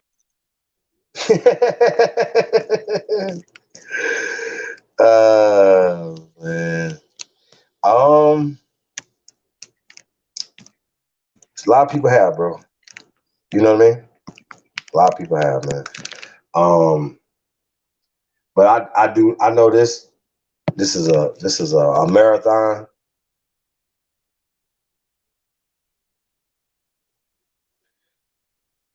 Well, y'all know that we went over this a lot of inventions during February, so-called Black History Month, right? And then also, you know, when we go through the encyclopedia, there's all the things that they talk about, the inventions that go back 15,000 years, by the way. I just be scratching my head like, can anybody get their mind together? Anybody like, hey, bro. Hey, bro, what do we talk about? We show y'all footprints, 4,000 years in New Mexico. We show of humans, right? Human footprints that they try to make it be like these is monkey footprints. Hey, man. Hold on. So we talk about folding cabinet beds. Them slaves, boy, they know how to make some damn potato chips, don't they? Goddamn. Jack Daniels was taught by his master, Mr. Green was the master, but the headlines was like Jack Daniels was taught by a slave. Terrible. When actually Jack Daniels was a goddamn slave. I can't see that. That's super little. So I'm assuming, you know, we're just gonna skim through a couple of them real fast. Gas mask. Okay. You see it now. Protective mailboxes.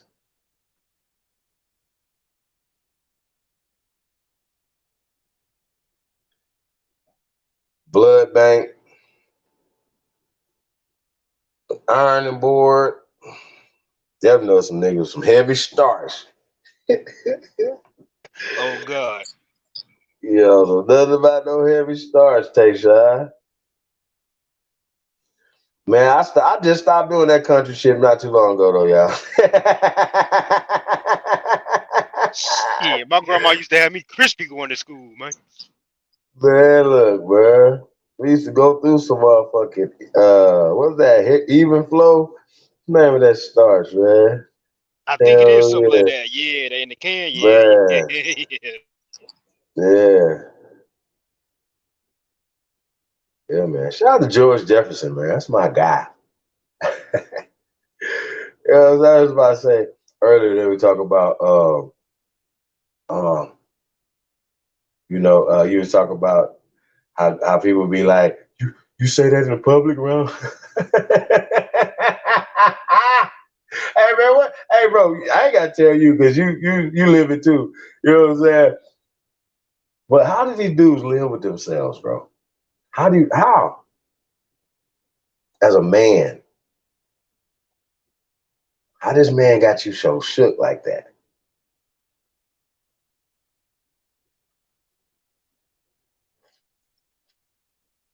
Was it refrigerated trucks? The truck itself? Y'all remember what through the inventions? Like, come on, y'all. Engine.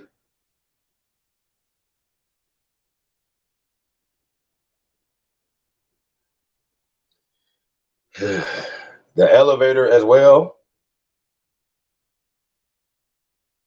Not just the goddamn door. Color IBM PC monitor. The motherboard as well. The fiber optics. The fuck? Tissue, motherfucker.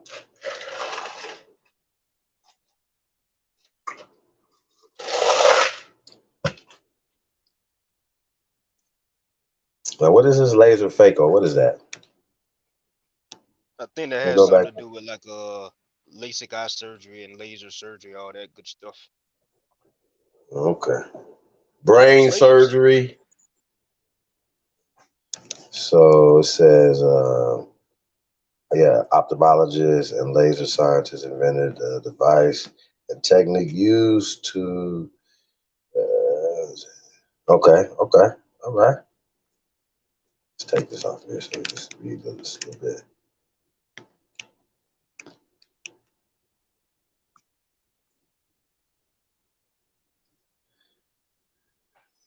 It says automatic gear shift, clothes dryer.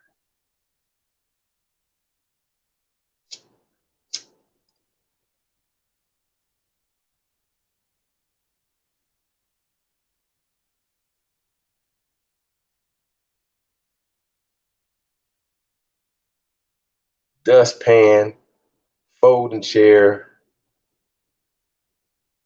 golf tees.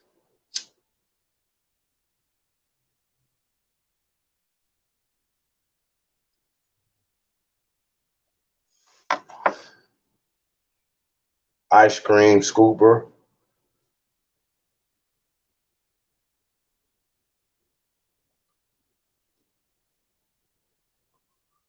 Lawnmower, sprinkler.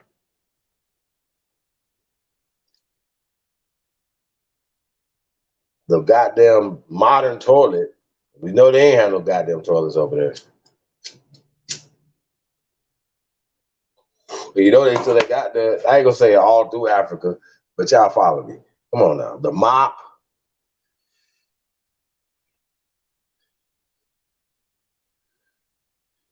Reversible baby stroller. Damn, they had to put the drag queen in there? Yeah, that's fucked up. That's fucked up. Whoa, wait a minute. So this dude, William Dorsey, what the fuck, was the first drag queen? That's what they gonna say? That's how they playing it? Have y'all ever seen any of those depictions of some of those monarchs over there? You can't tell if they're a girl or not. Are y'all serious right now? They said the boy. Never mind. Really. But that right there is kind of messed up though, man. Logomania. Like who wrote this? Who raised these guys, TK? Shit. God damn. It could have been 119 of them. Like, you know what I mean? Like, you could have found another thing that been other than the drag queen, though, bro. Come on, fam. That's crazy to me. Bro, you see that shit say the alphabet, bro, nigga? The alphabet? Wait, hold on. Can we go to that? Can we go to the alphabet? Because I just want to see what they got to say about this. Wait. Oh. Hey, man, listen. It's about to get bad for these people over here, man. Y'all understand, man, when these people came here in the 1900s, they were still speaking German. Fuck is wrong with y'all?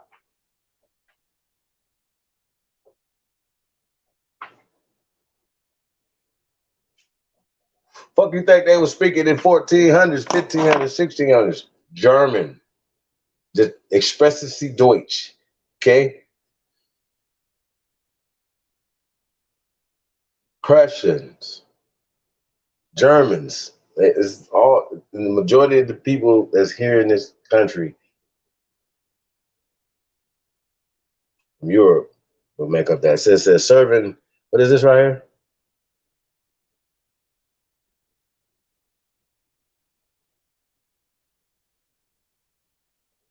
Oh, they're giving the names of the people. Okay. What about the alphabet?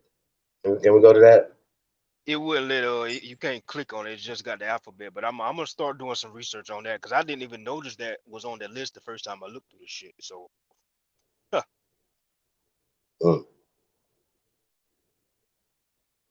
Hey man, I tell y'all, man, the right knowledge is power. You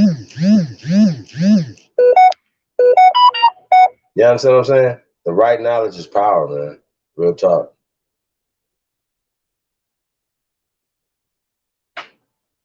A torpedo discharger. I thought the crackers sprayed all the guns and cannons and oh man. Nope.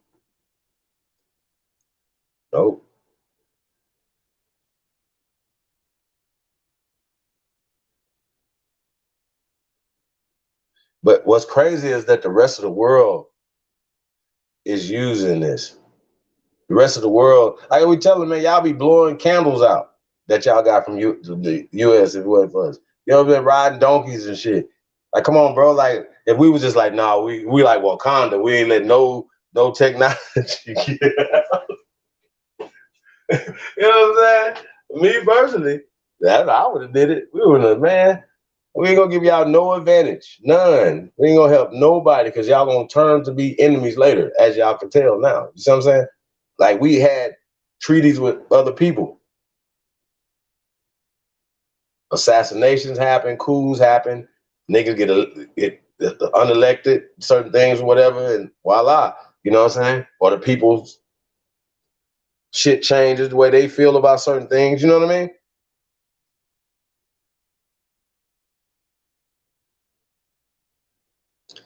Paints and stains. Yeah, your boy Carver gonna be on there a lot. And even Carver didn't invent that because all this shit, all that lotion and soap shit is in the American Indian Circle.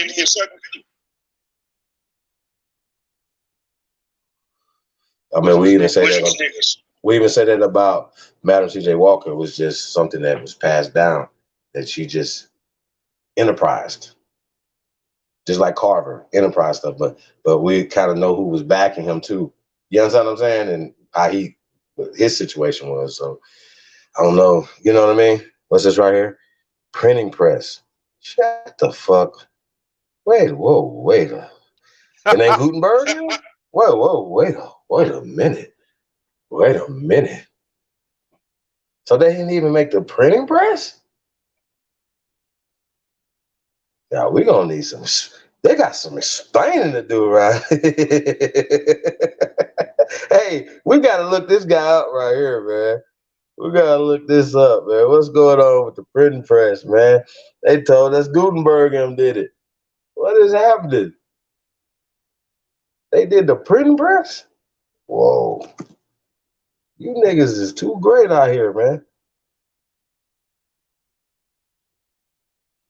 Yeah, ghetto child. They definitely didn't teach that in school by the printing press. No, not at all. Not at all.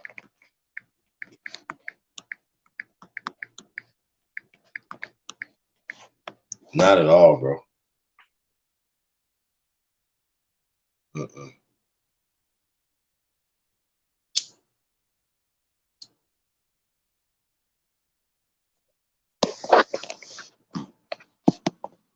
That's crazy.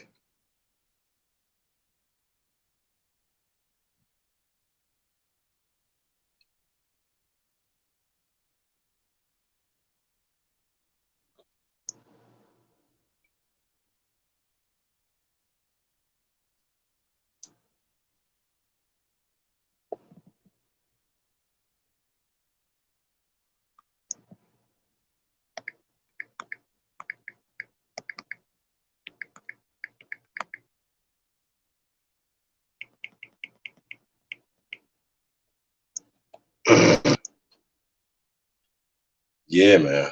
That's crazy, bro. Automatic fishing reel. Interesting. I mean, bro, that printing press one though, that was a new one for me. Real talk. Well, I'll be damned. That's crazy. And they just Gutenberg just took his shit and just killed him. Yeah. I can't see what it say. Let me see. Let me pull it up a little bit.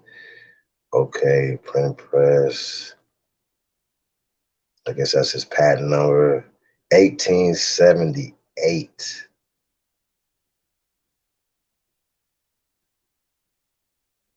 Fresh out of sleep, Randy. Allegedly.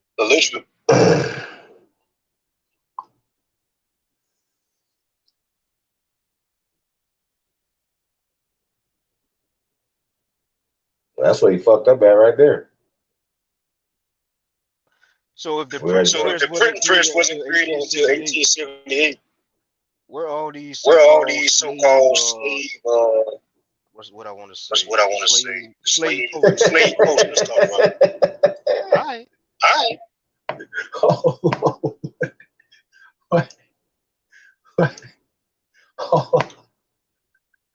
Wait a minute though. So hold on. Wait a minute though. Hold on. What does that say? Improvement in the printing press. See,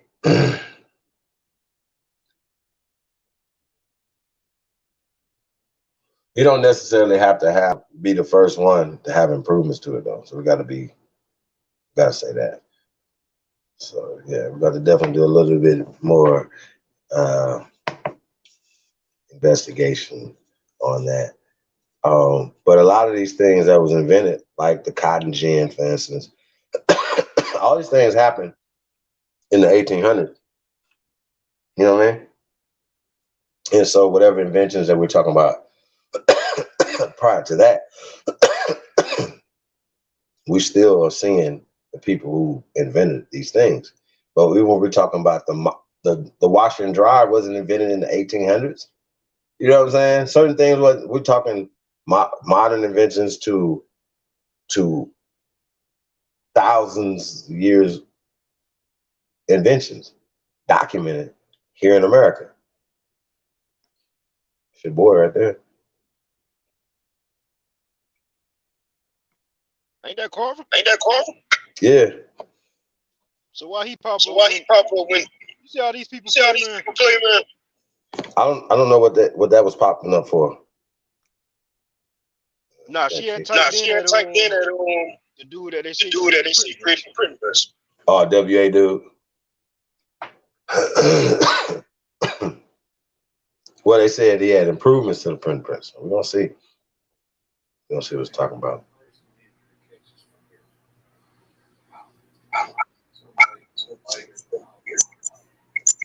I appreciate you guys, man. Tapping in with us, man. For real, for real.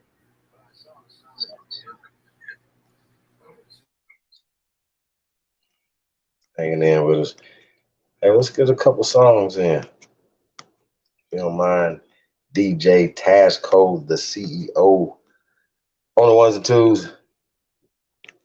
Yeah, I don't even know if this Benjamin Franklin guy even existed, y'all. Bro, they making shit up, right? I'm telling y'all. They conflating people, putting people, one person is different people, taking accounts from, and this is documented what they did. You know what I'm saying? Taking accounts of other people and transposing other people's faces on them, and you know what I mean? Just shit that don't even make sense. I give you a perfect example. Caught their hands in the cookie jar with the second president of Mexico, Vincent Guerrero. Now, this is the 1830s. So surely, you know what I'm saying, that if they can whitewash him right before our eyes, right? And now he looks like Andrew Jackson sitting on a horse, but under the title, the caption says El Negro. So scratching your head and be like, well, why are they calling this Andrew Jackson looking motherfucker El Negro, right? They'd be like, well, he wore black shoes. They'd make up something so stupid. Like, you understand what I'm saying, bro? Like, they'll make up something so stupid, bro. Like, it don't even make sense. But all the children of Mexico see, or all we see now is this guy. We don't see the actual Vincent Guerrero. You see what I'm saying?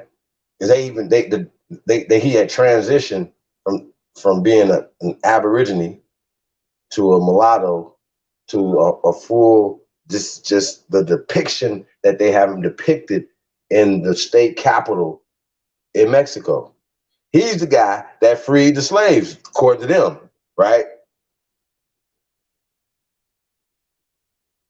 See, once again, you guys, this whole slave narrative needs to be examined because we understand how they are putting slavery on us.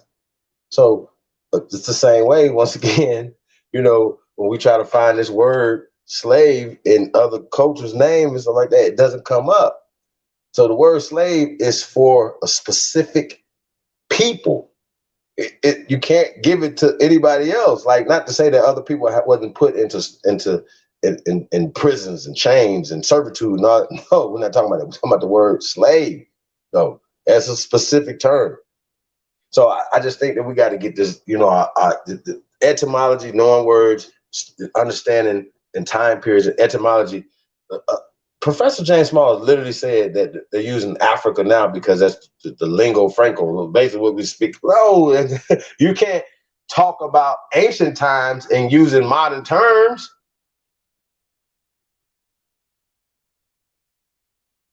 You can't use 200 years ago and say you talking about Africans in Africa, or the term that's depicted for all people calling themselves the same thing around the planet. That don't make sense, bro.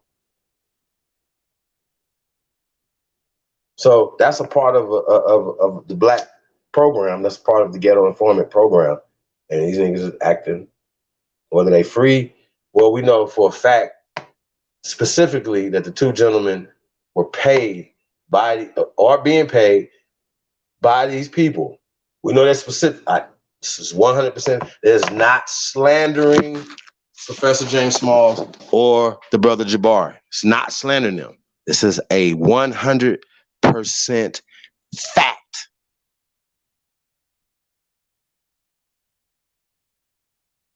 Not what I'm saying, what they're saying out their own mouth.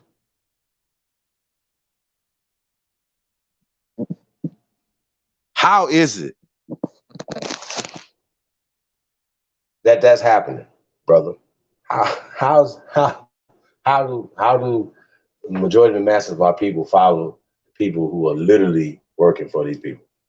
Literally, brother. I think our people are used to like leaders, and these leaders are getting paid pretty good in what you call it, nigga snacks. To keep this damn narrative going on our people. Man, shit's crazy, yo.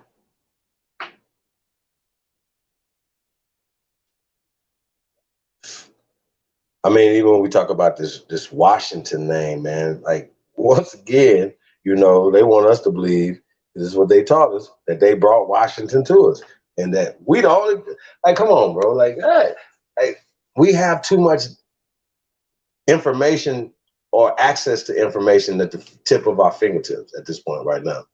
You see what I'm saying, bro? But I don't think people know how to research either.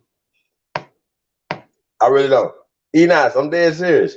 Shout out to Mikhail C in the building. He says, are they low-key trying to say George Washington Carver is W.A., right? Lavalette, because it says nothing much is known about the inventor. He resides in Northeast Washington during 1878, and they use his pick. Yeah, that's pretty interesting. For real. It's really interesting. Yeah, that's crazy. That's crazy.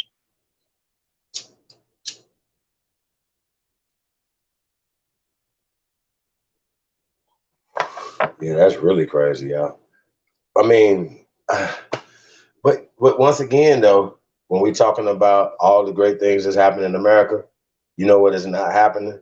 All those great things are not happening in Europe.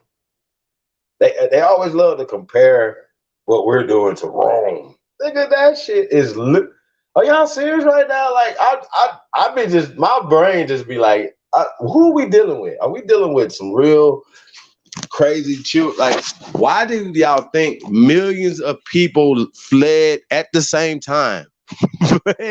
fled Italy, for instance. Why y'all think that happened? There's no resources there. It's nothing there. It didn't start not having resources and stuff, bro. Like, what are y'all doing? What are y'all talking about?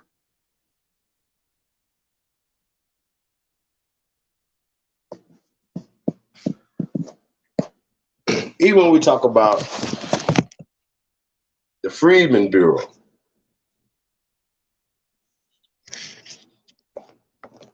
this is one you said is not Carver.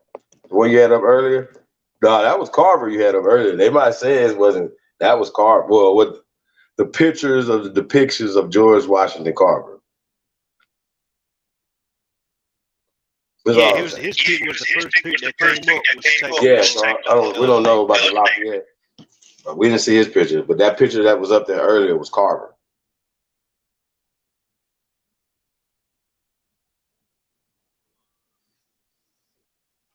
I'm just saying.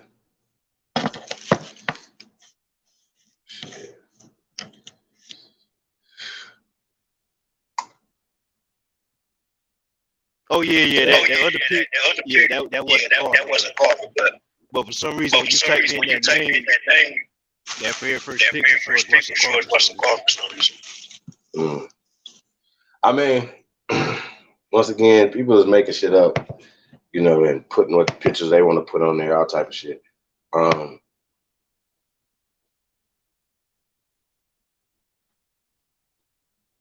just think it's interesting, man. Like I said, we keep allowing these people to rewrite history or write our story for us, especially when we know in our blood it don't make sense. Like, you know what I mean? I seriously, I wouldn't have no problem with somebody that identifies themselves as a Pan-African if they didn't try to push African on us.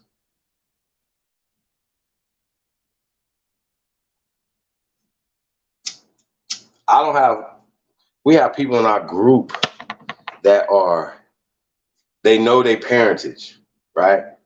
One of their parents is from the continent of so-called Africa, and then they know that they grandma's here in America, right? They know their people here. They know their families here, right?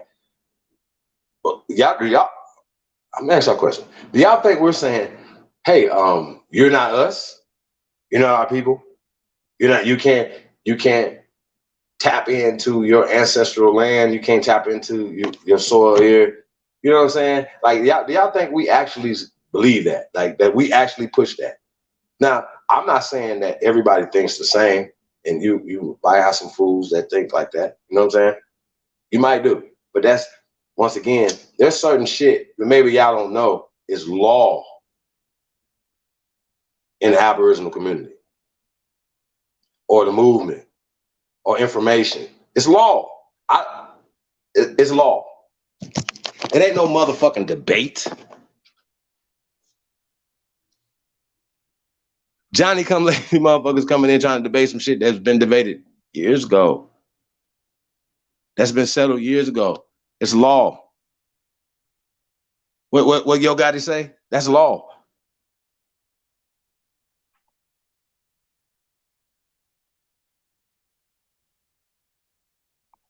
To take a shot, what we gotta do as men, we gotta start laying down the law.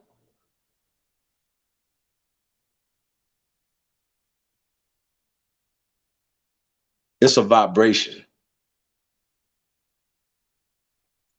Facts. Because I was a young man once before.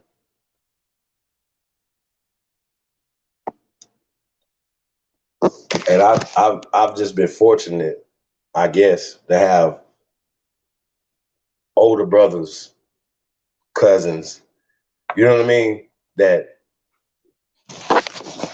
gave me some good information. You know what I'm saying? In life. Or how to maneuver as a man. You know what I'm saying? Shit like that.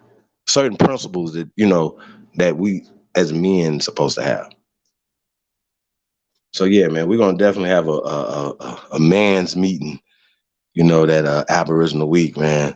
We're gonna get together and do some man shit. You know what I'm talking about? Shout out to all the empresses, man. But all the brothers gotta get together and do some man shit. Have some man talk. You know what I mean? So definitely, y'all definitely tap in, man. We'll get together, man. Have a great time, man. I'll break bread. Get on, punch a bunch of clouds. You hear me? You know what I'm saying? Get it in, y'all. So shout out to everybody, man. Shout out to everybody. DJ, what you got for us?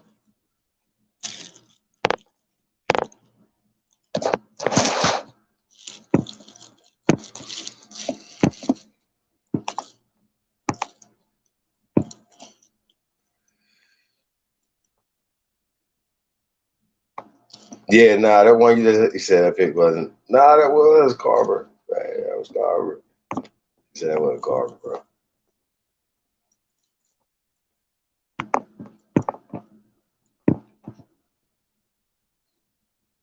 Yeah, man. Cowboys and Indians, man, coming real soon, you guys. Yeah, I got something for y'all, man. It's gonna be crazy.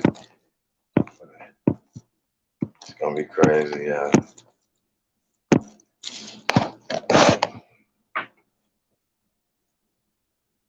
We working on some shit. Shout out DJ Kuttack, man. Work. Y'all tap in tomorrow or later on today. Summer of Love, you guys know Mixcloud. See the links in the chat. Mixcloud, you guys tap in.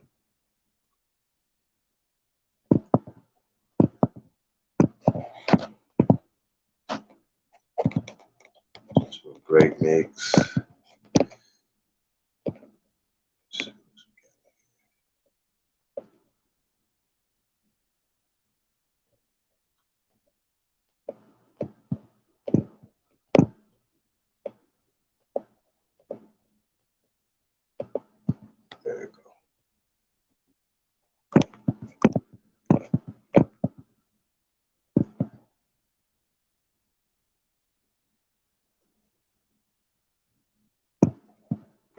Hey, y'all, free Jazzy Tuck. It's to go. Let's go. Cowboys and Indians, man. Copy download out right now, man. I'm gonna put that in the chat room too. I can get that.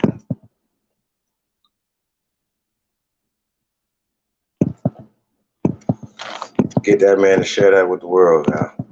Appreciate everybody, man, that support us, man, and everything y'all do, man. Really appreciate it, man. Do us a favor, if you haven't liked, shared, or subscribed, please do.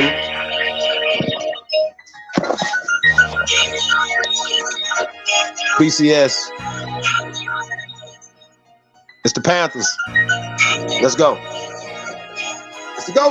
Run up a corner, son of a gunner. I'm trying to give me a hunter. I keep this shit like a punter. I keep a stick like a hunter. I turn this shit to the jungle. I came in straight out the dungeon, ready to rumble. I get the ball and won't fumble. Say that they're ready for war. I jump out the car and shoot your ass up at your mama's. I did this shit for the winter and for the summer. I fucked your bitch in the Hummer. I fucked your bitch at your house, all in your bed. You came home and found a condom. Niggas be hating on bosses. Niggas be faking. You niggas really be runners. Still talking to these bitches. Ain't got no money. You niggas really be fun. Niggas be hating on you. Oh, when I see you, one when it feel you could eat through. Been get money since niggas rockin' their diesel. Pocket looking like an evil. Bitches on me when they see the bitch, stop it, I see you. I ain't stopping when I see you. Niggas be talking about Choco Papa when I see you. Make the chocolate you see you. I get that money, I'm chasing that sack, I'm a bag mover. I punch that pad like I'm Jab Judah. Swipe the pack, I'm a fast mover. Remember them days I was back in that trap and I had to go give me a sack. Catch a play and then I run in the back. Nigga playing, know he bound to get whack. Boy, that's a fact. I'm smoking cookies gelato, you know I be keeping it thanks. All of these pussy ass niggas be talking, I let you pop all of your shit in the back. And I been rocking that Gucci, that Louis designer, you know I been dripping that facts. Bitches on me and they tryna attack. Why they say they tryna see where I'm at? Me and Jazzy, bitch, you turn to the max. Yeah, yeah.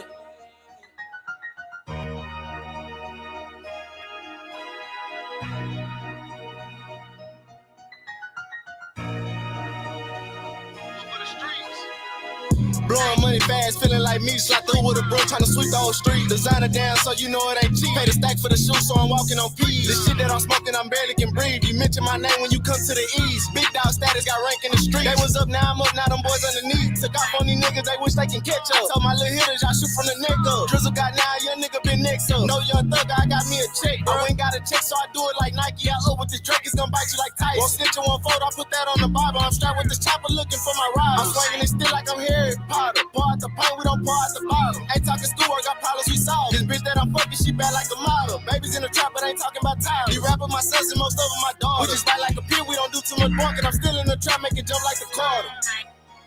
Them suckers gon' come out that water, gotta go harder. I'm tryna whip up a Laura, used to be broke at the bar. This shit getting cold, gotta stay with that fire. Every other day, another nigga getting shot. Everywhere I go, bitch, I'm taking my Glock. Nigga think I'm lagged, then a nigga gon' die. These niggas ain't real, they bitches, they know they getting with up. I'm low, my Glock up, ain't holding my head up, but feel a little better when I get the west side. I'm from that 220, 40 loaded 30, niggas ain't stepping on me. I leave you dead in the street, spin your block with choppers, back to back, hit and repeat. Niggas know what it is when I slide through. A bitch said she wanted, I bought her too. Cause I want a pilot, she kinda cool. And I like to stunt, so I got her too. Like I'ma give it, I got her fool. Only thing that I did was about the bitch some food. Ever since the day I started, been a down fool. King G. Long little L.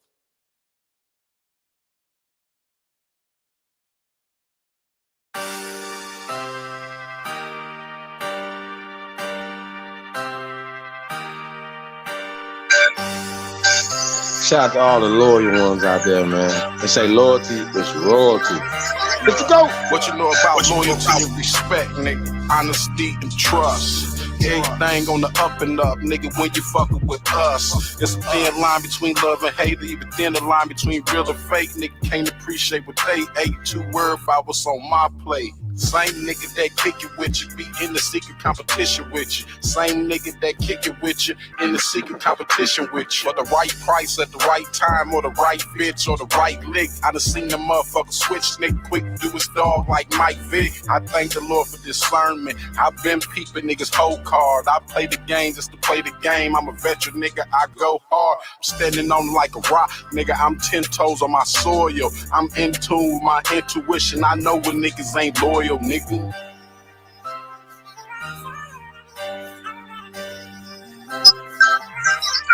Yeah, man. I know you niggas ain't loyal. Tay Sean, they don't know about that shit, man. That's right.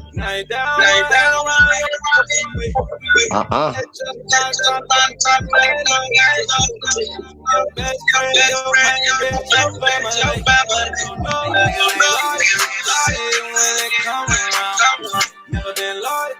They wanna kill you now. That bitch ain't loyal. You can never trust nobody. Niggas ain't loyal. Talking about any and everybody. See, I done seen real niggas turn to fuck niggas, seen sucking niggas turn to bosses. One thing to make all the difference, how a nigga bounce back from them losses. You gon' win some, you gon' lose some, you just gotta keep on keeping. The streets is watching and you know they talking, just let them keep on speaking. Don't pay attention to what they saying, just understand you gotta watch your man. 9 days a nigga enemy, fuck around to be a nigga closest friend. I peep the shit from a mile away, ain't shit slick cause I'm loyal. I'm in tune with my intuition, I know you niggas ain't loyal, nigga.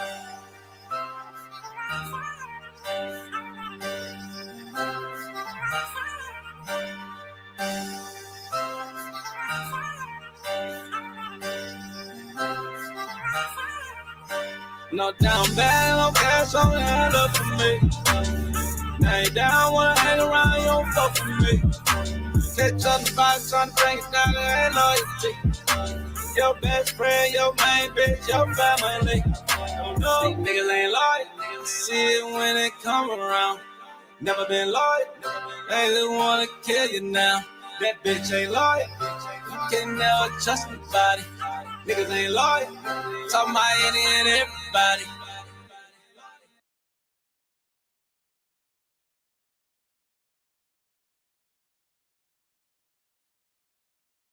Tonight, in a spacious suite, everyone feels welcome. Tomorrow, the welcomes keep on coming.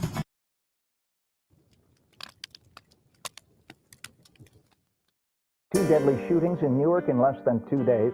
The latest happening last night at a barber shop. In both cases, officers have not yet made any arrests. Eyewitness News reporter Derek Waller, live in Newark as the community grows restless. K-Dub, miss my homies, yeah, I miss my dog. Streets so fucking crazy, don't get too involved, yeah. Said don't get too involved, yeah. Hey, damn, I miss my homies, yeah, I miss my dog. Streets so fucking crazy, don't get too involved. For all my dead homies, yeah, I gotta ball. It's time to break these chains, it's time to free us all. Damn, I miss my homies, yeah, I miss my dog. Streets so fucking crazy, don't get too involved. For all my dead homies, yeah, I gotta ball. It's time to break these chains, it's time to free us all. Let's take all these chains cause we innocent. All our resources is limited. Whatever they start, I'ma finish it. I'm young and I'm black and I'm militant. We young and we strapped, we don't give a shit. Better get back on pilling it. The cops been a block, I'm concealing it. But if that's the option, revealing it. Break city, that's a war zone. Same city that I call home. If you ain't fight, come home. Be ready to rock when you called on. I studied the rock, got my ball on. A shot from the side, got my ball on. If I fall off, I'ma fall on. I'm a ball even if I'm a walk on. But it ain't a sprint, it's a marathon. Find me a wife I can marry on. Find me some kids I could carry on. A legacy I could carry on. Got some niggas in the chain gang. Youngins, all they know is gang bang. But we ain't here to play the blame game, cause the main thing is to maintain. And we gon' do that from the rip. I don't care if you a blood or a crip. Real niggas won't cease to exist, cause if you black, my nigga, you the shit. And damn, I miss my homies, yeah, I want them back. Some of them in the system, some ain't coming back. Damn, I miss my homies, yeah, I miss my dog. Streets so fucking crazy, don't get too involved. For all my dead homies, yeah, I gotta ball.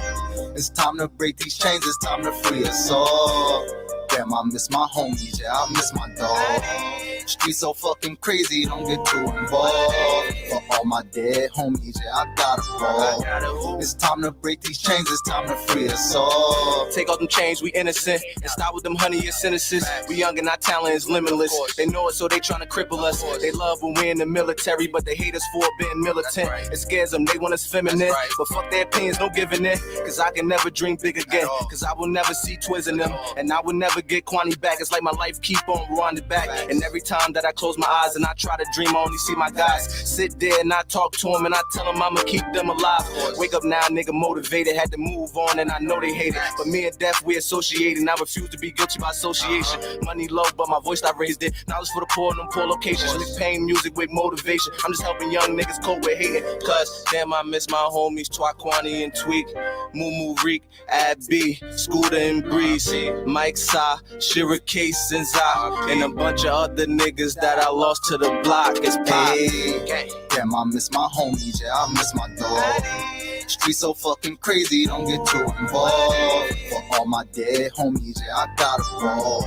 It's time to break these chains, it's time to free us all. Damn, I miss my homies, yeah, I miss my dog.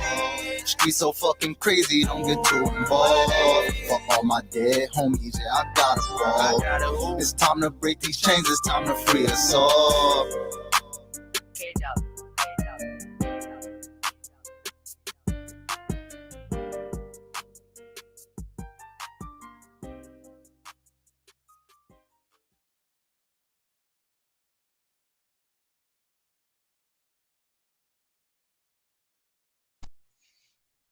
Yeah, man.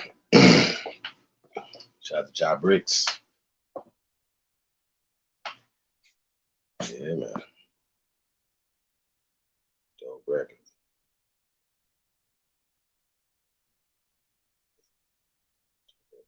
Truth in the building. The Thompson's guidance in the building. Peace, Empress. I don't know if you guys is past y'all bedtime out there on the East Coast, or y'all just getting up. What y'all got going on, man? Y'all rocking out. Hey, I got. We're gonna pull up the video, you guys. Tayshawn, we can kick it, man. We can talk, break down this video as well, man. We'll be breaking down Michael Cremo, Forbidden Archaeology. We had Graham Hancock on earlier, so let's go ahead and make it a thing. Go ahead and this Michael Cremo video. Shout out to Lotus Civilization, man. You already know that. That guy probably doing research in his sleep right now, literally.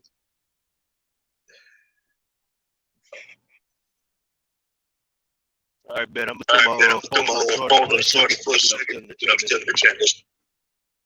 That's what's up. Chief say he out on the block, 100 deep. That's what's up, man. Shout out to the city, man. Be careful out there.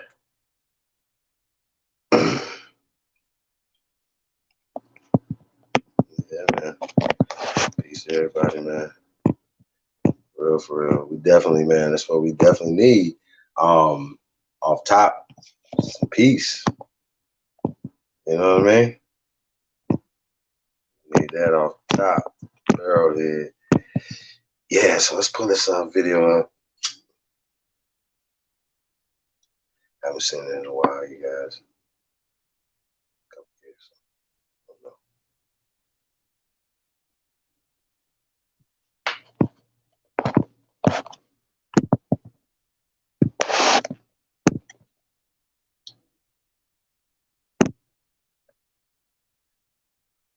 Said the Nobel Peace Prize comes from the inventor.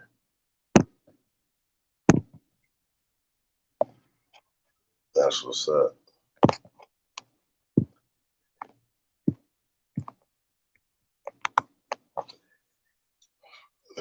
Yeah, man. Peace to everybody, man. Tap in, man. For real. This video up, you guys. Mess around a little bit. That area.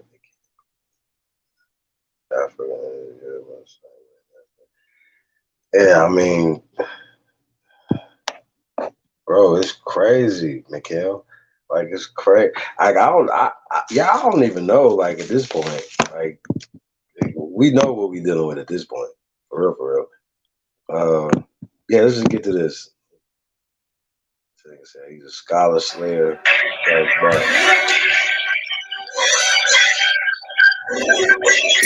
Yeah,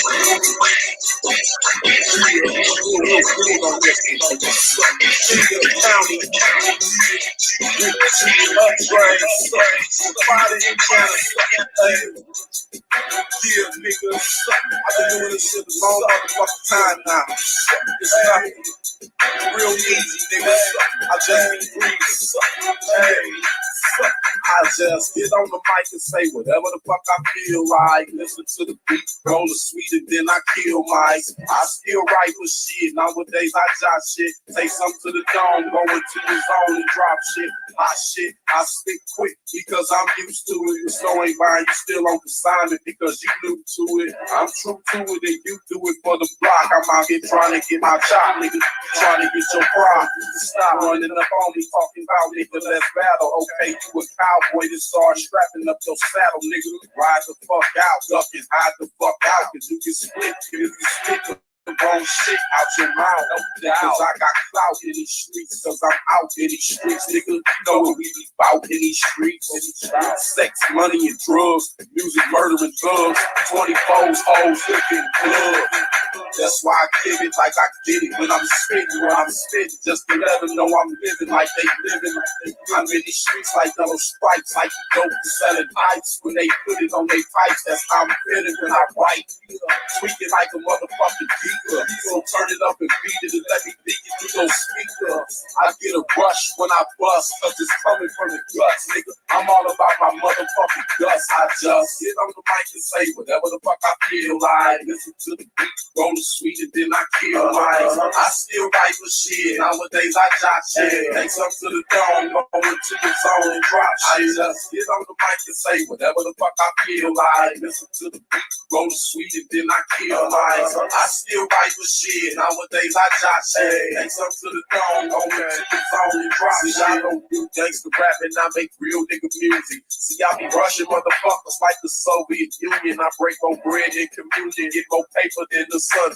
I'm rapping about the real nigga, gorgeous rhymes and punchlines. Sometimes I take a minute, sometimes I'm on the spot. Niggas know when I spit that shit though, every time I make it hot. In a song I make, I knock. Everybody wanna take my spot. I'm the best in the Midwest, you be hard pressed, try to take my slide. This shit don't stop, I keep it juking like a crack house. And when I open up my mouth, I spit that crack out. Bitches stick your back out. Niggas throw your guns up. I'm trying to get my funds up. Nigga, I say one up. On the niggas like Luigi in that mushroom. You know I'm quick to bust, dude. I send the blues and brush you. Touch you, fuck you, nigga, ride or die. Toe to toe, eye to eye, nigga, that's why I get on the mic and say whatever the fuck I feel like. Listen to the beat, roll the sweet, and then I kill like. I still write with shit. Nowadays I jot shit. Take some to the dome, go into the zone and drop shit. I just get on the mic and say whatever the fuck I feel like. Listen to the beat, roll the sweet, and then I kill like. I still write with shit. Nowadays I jot shit. Take some to the dome, go into the zone and drop shit. Yeah. Shot game. Thank you. Upgrade music. The Legion Records. Yeah. Whatever the fuck I feel like. That's right. Indeed. Yeah. Indeed. Whatever the fuck I feel like. Then I kill mics. Yeah. Shout out to the party, Indiana, Rick Gilla. Yeah.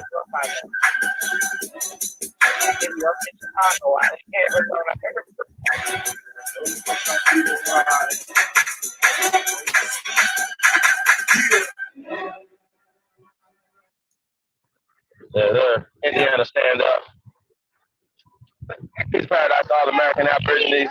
Keep holidays in the building. The truth is here. Hey, we got Load of Civilization in the building. Peace to the God, man. What's up, bro? Oh, man, you already know, man. All is well. It's Saturday. Everybody out doing their thing. They have their family time in. Now it's time to come get your Indian time in. Over here. That's right. That's right. Yeah, man, we back at it again. Bringing that hardcore information, that raw truth, I mean, it's what we do. That's right. That's right.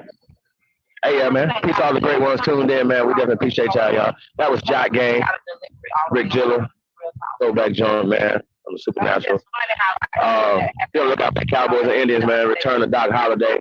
We're in the building. You're not. Let's get it, Lotus. How you feeling today, bro? You got a lot of things going on, man. Like the Aborigines shaking up the little pan boo boo community, huh? The pan boo boos. I mean, I don't think that they wanted. Like a lot of times, you know, when people bite off something, I don't think that they know they biting off a little bit more than they can chew. When they come for us, they know we coming, and they know once this is exposed to their people are going to be asking them questions. Hey, well, what about this? And hey, what about that? You know, and remember we say this all the time, right? I remember when we were having a conversation with CK the Turtle and Side Hump, right? And she was trying to read off what was primary evidence. You know what I'm saying? What's a primary source, rather, right? We're gonna get it right. Primary source, things of that nature, right? So y'all remember that, right? How she was trying to tell us what was primary sources, things of that nature, right? And we rejected just about everything that she tried to put forth. Definitely tried to. Boy, did she try her hardest. You know what's interesting though?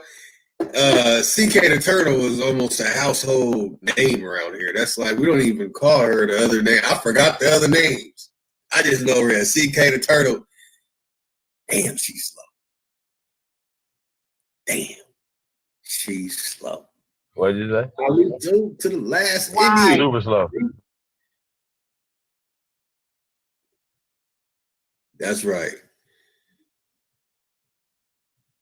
All right, we got chat in here. We got Big Chief Halito, last of the Indians. We got Yeshua Hebrew in the building. He's saying, OCO, Supreme Chief. We got Feather Dragon in here. Peace and prosperity to the family. Nighthawks in the building. Peace to the tribe with the arrows up.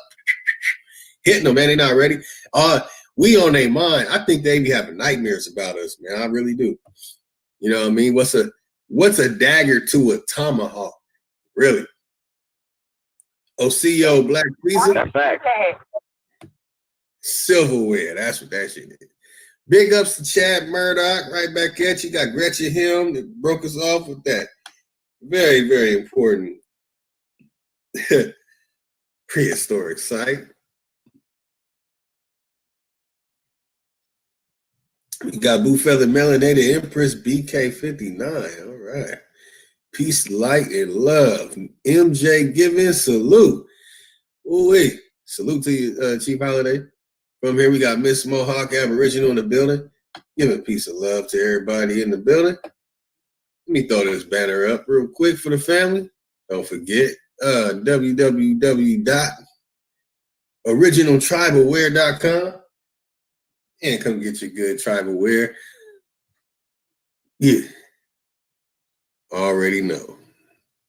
All right, back to the chat. Got Reginald Green in the building saying peace. Let's see who else is in the building. Our good brother Aboriginal TV's in the building saying peace to the tribe. All right, we going in. Copper tribe or no tribe.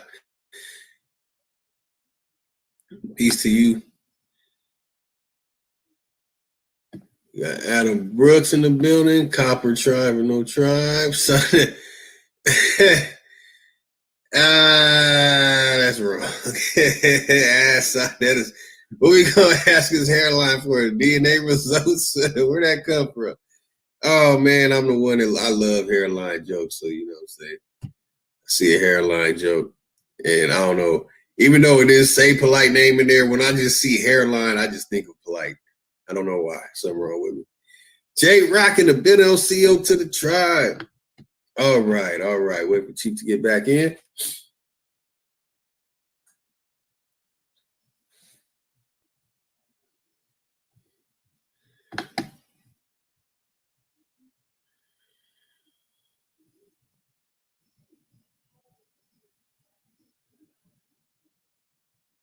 All right, hold on, y'all.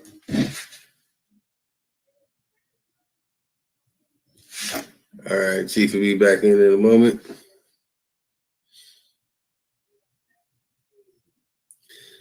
Y'all see the title, man. Let's make it popular. Hashtag it. Get it out there, y'all. Hidden archaeology. We busting out Michael Cremo for the family. Yeah, that's right. That's trending right now. You want to know what's trending? We are. That's right. We trending around here, man. You already know. You already know. Good brother, Sinetter over there doing his DNA thing with Ngozi. You know, I don't agree with none of that stuff. Ngozi's a good brother. So all them admiration to them and the thing they're doing. Team Osiris on the horizon.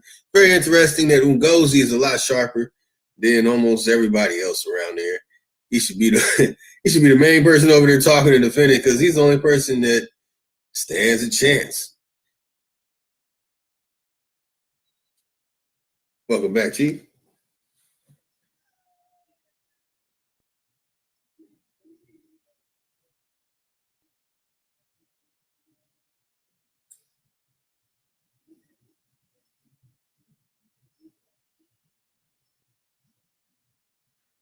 All right. Yellow? Okay. Yeah, we Right, well, she give you some, and you give me some. Like, real talk. So, yeah, man. So you say we were hunting them in their dreams. I mean, yeah, I would expect. You always get it. So don't even Candyman is in there. Oh yeah. Hey, but you know, I always like looking at this hook though. It's not like it's sharp or nothing. It's just like a hook. You feel me? You understand what I'm saying? That gotta be like one of the worst ways to get fucked over. Like he comes from behind. Like he just sneak up from behind in your dreams, just come up. Sheesh. Candy, man. You know some other shit. Like y'all understand what I'm saying? Like you know how strong you gotta be. I'm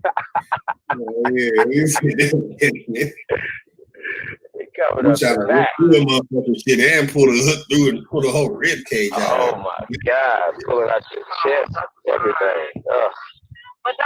So yeah, it's just crazy.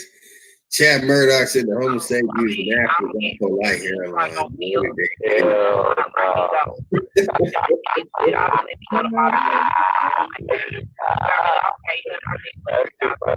They took his hairline and said, "You would not be good. You have pesky clicks of movie things." You say his hairline got an accent, nigga? Oh God.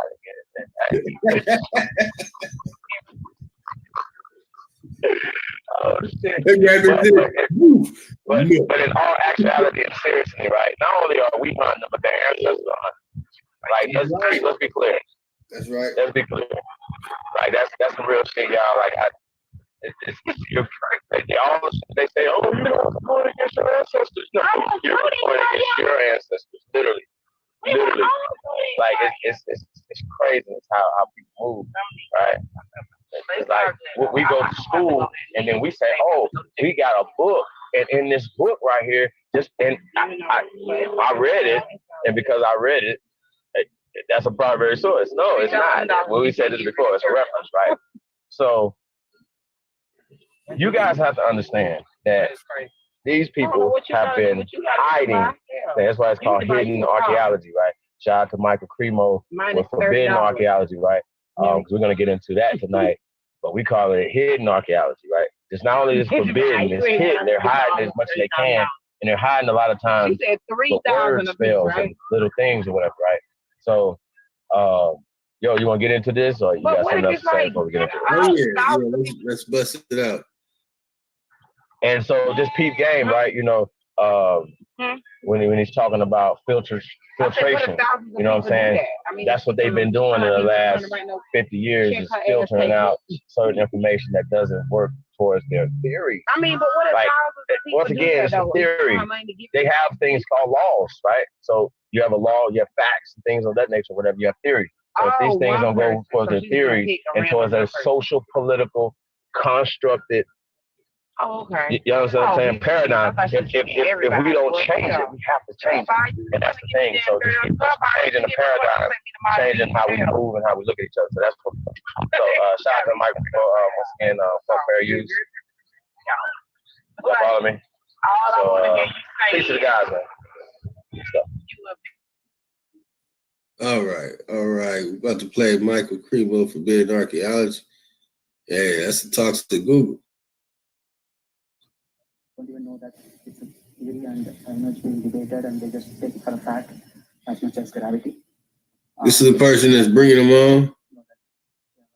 His voice kind of annoys me. So we have Michael Cremo here. So let's buzz past through. Gentlemen, for coming to hear a little something about the topic forbidden archaeology, evidence for extreme human antiquity.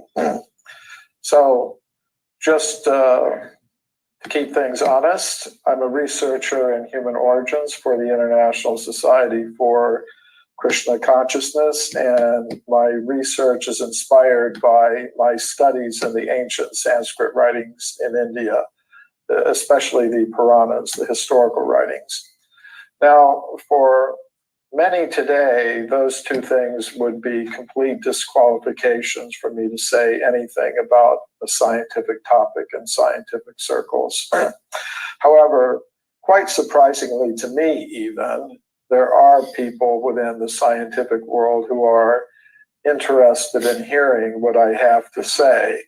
And I've been invited to present my ideas at some of the leading scientific institutions in the world, such as the Royal Institution in London, the Russian Academy of Science in Moscow, Department of Anthropology, the Indian Institute of Science in Bangalore, and many others around the world. So the question I'm dealing with is, how old is the human species? Today, the most common answer to that question comes from the modern followers of Charles Darwin, who proposed that the first humans like us came into existence less than 200,000 years ago. Before that, they would say there were no humans like us present on this planet, simply more primitive ape-like human ancestors. However, the Puranas, the historical writings of ancient India, give a different idea, namely that humans have been present for vast periods of time on this planet, going back many millions of years. Now, of course, in scientific circles, I wouldn't expect anyone to take a statement from some ancient writings as evidence. So, in the scientific circles where I'm invited to speak, I do something else. I make a prediction, namely, if what the Puranas say about human antiquity is true, there should be reports of archaeological evidence for humans existing much further back in time than 200,000 years ago, perhaps going back many millions of years. So my method for testing that prediction is to examine all archaeological reports from the time of Darwin to the present. And not just in English, I have a reading knowledge of most of the major European languages. So when I speak about examining reports from the scientific literature, I mean two kinds of scientific literature, the primary and the secondary scientific literature. By primary scientific literature, I mean original reports by archaeologists, geologists, paleontologists, and other earth scientists reported in the professional peer-reviewed scientific literature. By secondary literature, I mean things that are based on the primary literature, such as textbooks, for example.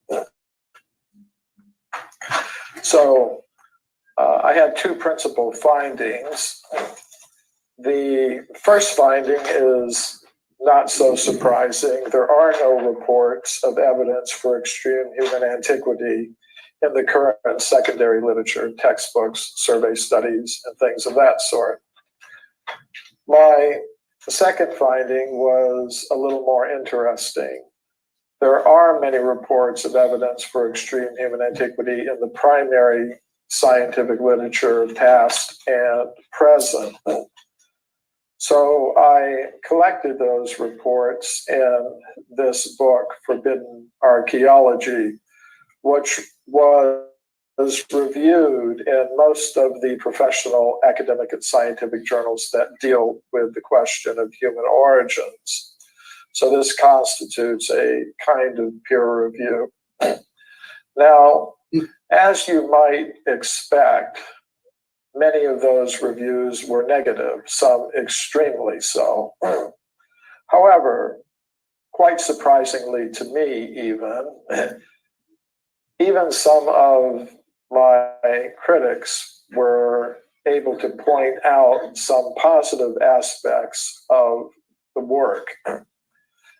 For example, David Oldroyd, a noted historian of science, in a 28-page review article about the book, asked the question, so has Forbidden Archaeology made any contribution to the literature on paleoanthropology?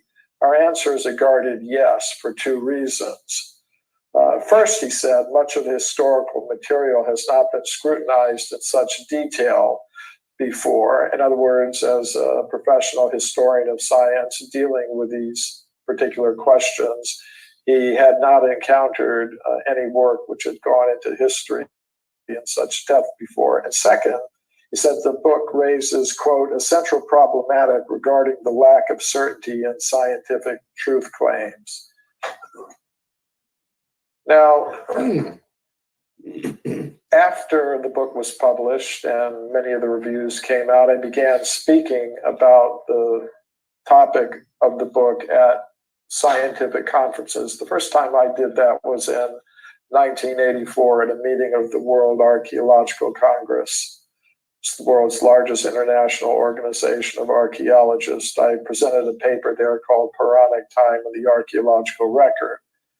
And that paper was selected for publication in a peer-reviewed conference proceedings volume called Time in Archaeology, which came out from Routledge, a major scientific publisher.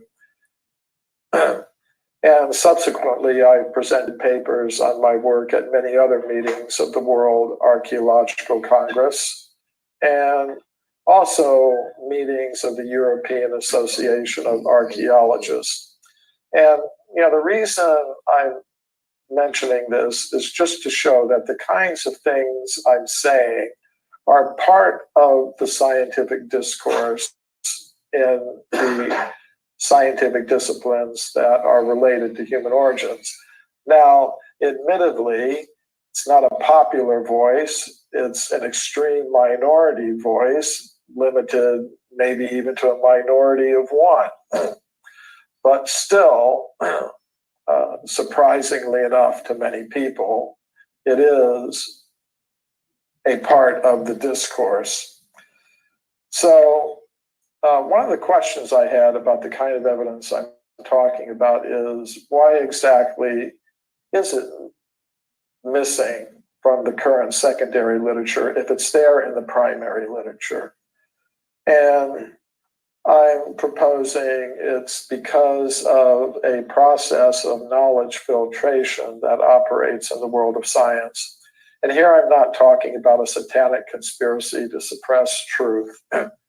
I'm talking about something that philosophers of science and historians of science have understood for a long time, namely that theoretical preconceptions can influence how scientists may react to different categories of evidence that come to their attention. We can call the blue box the knowledge filter. What it represents is the dominant consensus in a scientific discipline at a particular point in time.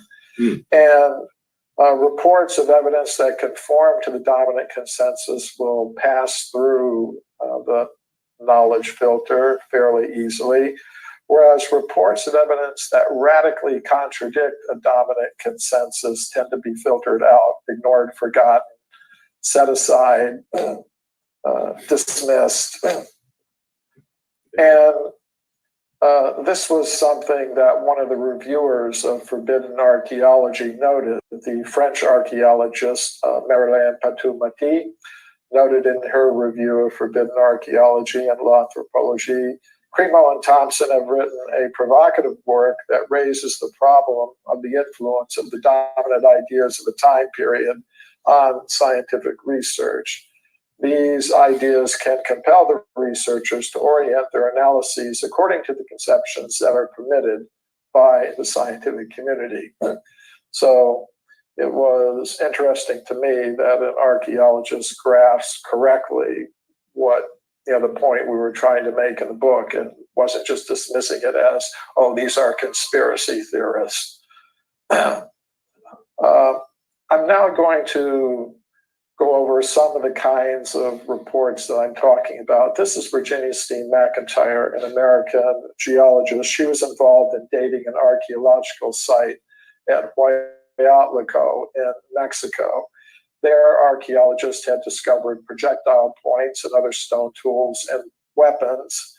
And they were, of course, interested in how old these things were. This is the excavation at Huayatlaco.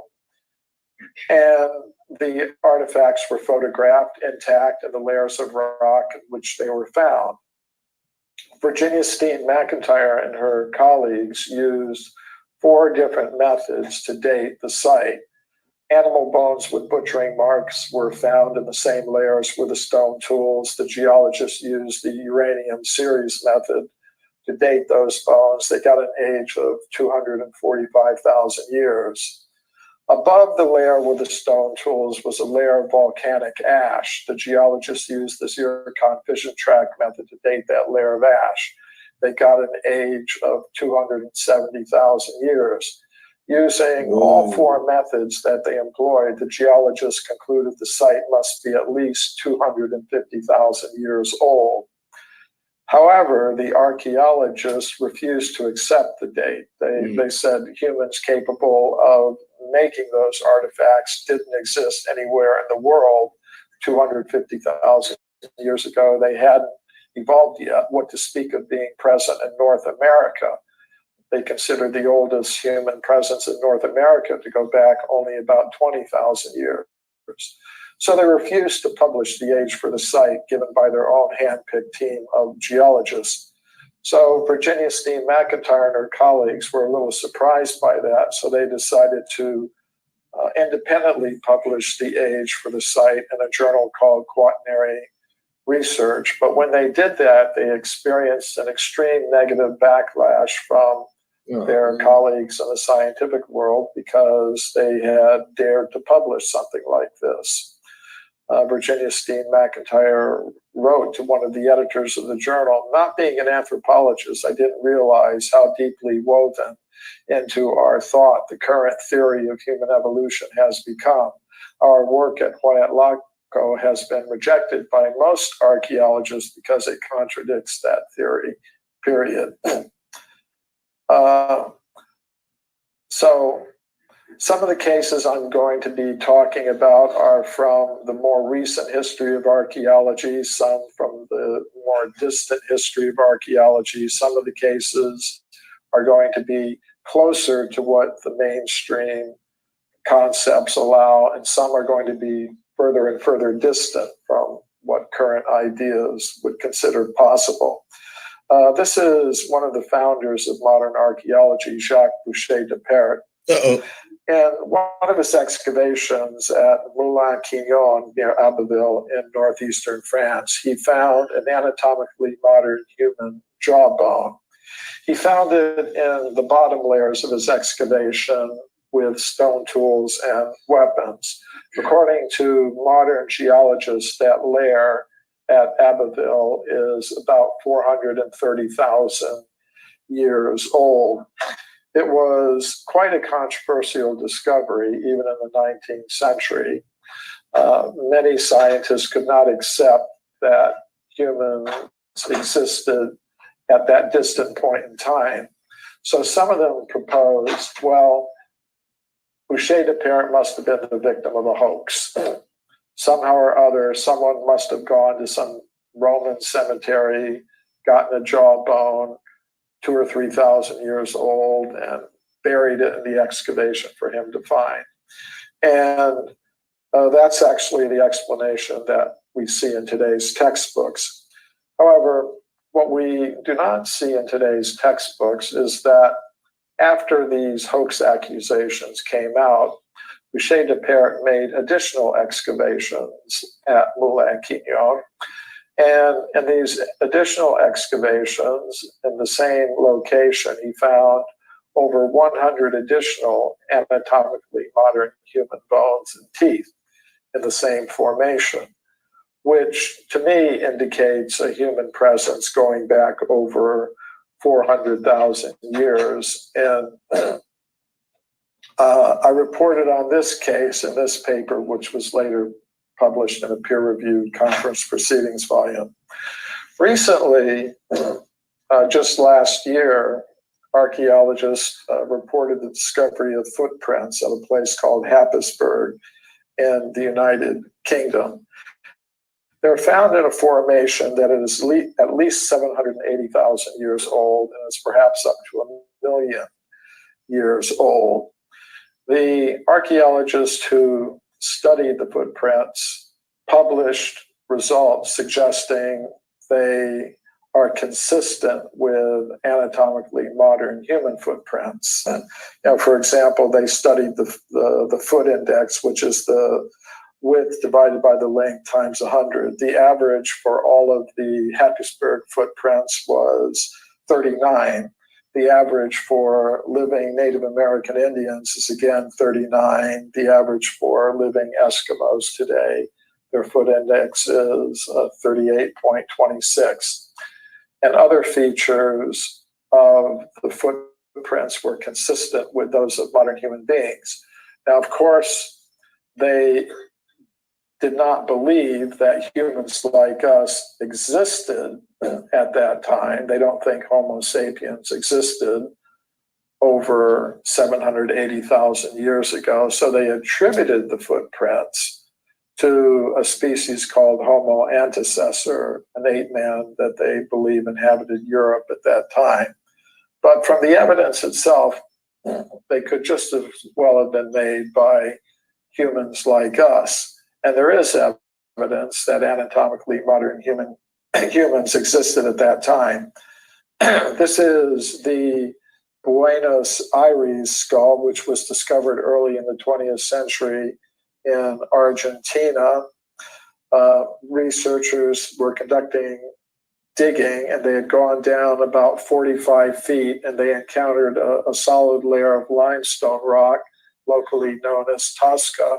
And after they broke through that layer, they found a human skull cap of an anatomically modern human type in the Pre-Ensenada formation, which geologists consider to be 1.5 million years old.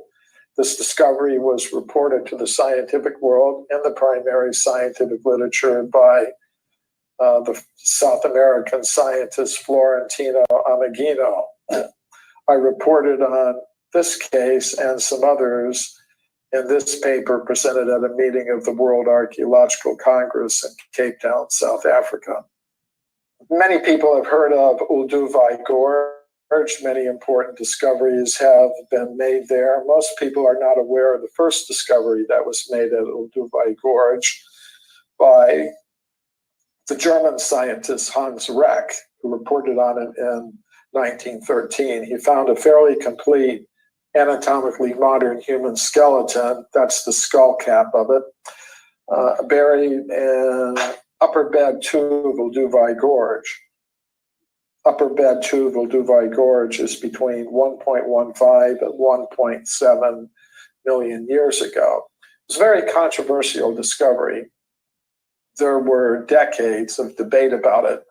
Many people thought the debates were finally settled in the 1970s when a German scientist named Rainer Proch did a radiocarbon test on a fragment of bone that he said was from Reck's skeleton, and he got an age of less than 10,000 years. However, I question the reliability of that, given that Rainer Proch was removed from his position at Frankfurt University after an academic committee there found him guilty of having forged dozens of radiocarbon dates during his long career there. Another report from the earlier history of archaeology, the jaw, fossil human jaw, reported by Dr. Robert Collier. This anatomically modern human jaw was found 16 feet deep in the Red Crag Formation in England at a place called Foxhall. The Red Crag Formation, according to modern geological studies, is between 2 and 3 million years old. In 1979, Mary Leakey announced the discovery of footprints at a place called Lake Toli in the country of Tanzania in East Africa. According to her report, the footprints were indistinguishable from modern human footprints. Other scientists also agreed. Paleontologist Tim White wrote, "Make no mistake about it, they are like modern human footprints." Now, neither Mary Leakey nor Tim White believed those footprints were made by humans like us. They proposed they were made by some type of ape man who lived at that time, who just happened to have feet exactly like those of modern human beings. Actually, we have the skeletons of the ape men that existed at that time in Eastern Africa. They're called Australopithecus. And foot bones of Australopithecus have been discovered, and their foot is not exactly like that of a modern human being. They have very long toes, sort of like short human fingers. In other words, their feet were somewhat ape-like. Actually, the only creature known to science today from skeletal evidence that has a foot exactly like that of a modern human being is, in fact, modern human beings like ourselves. So what did Mary Leakey find? I think we have to remain open to the possibility. She found evidence that humans like us were present almost 4 million years ago. The footprints were found in layers of solidified volcanic ash that were dated using the potassium argon method as being 3,700,000 years old. I presented evidence on this case at a meeting of the European Association of Archaeologists that was held in England. Now, some people might say, okay, footprints are perhaps a little bit ambiguous. It would be better if there were human skeletal evidence, almost 4 million years old. Such things have been reported in the primary scientific literature. For example, the Italian geologist Ragazzoni reported finding human skeletal remains at a place called Castanello in northern Italy. They were found in layers of rock that modern geologists consider to be about 4 million years old. I went to the village of Castanello. I met this gentleman there, and he gave me a copy of a very rare geological report dealing with this discovery. And from the information in the report, we were able to locate the place where the discoveries were made. Now, the current explanation of these discoveries is, well, it's not really possible that you could have anatomically modern human skeletons and layers of rock 4 million years old.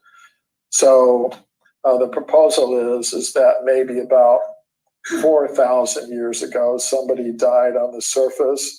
His friends dug a grave and put the skeleton down in that ancient layer of rock, and that's why you think you have a human skeleton 4 million years old. Things like this can happen. Technically, it's called intrusive burial.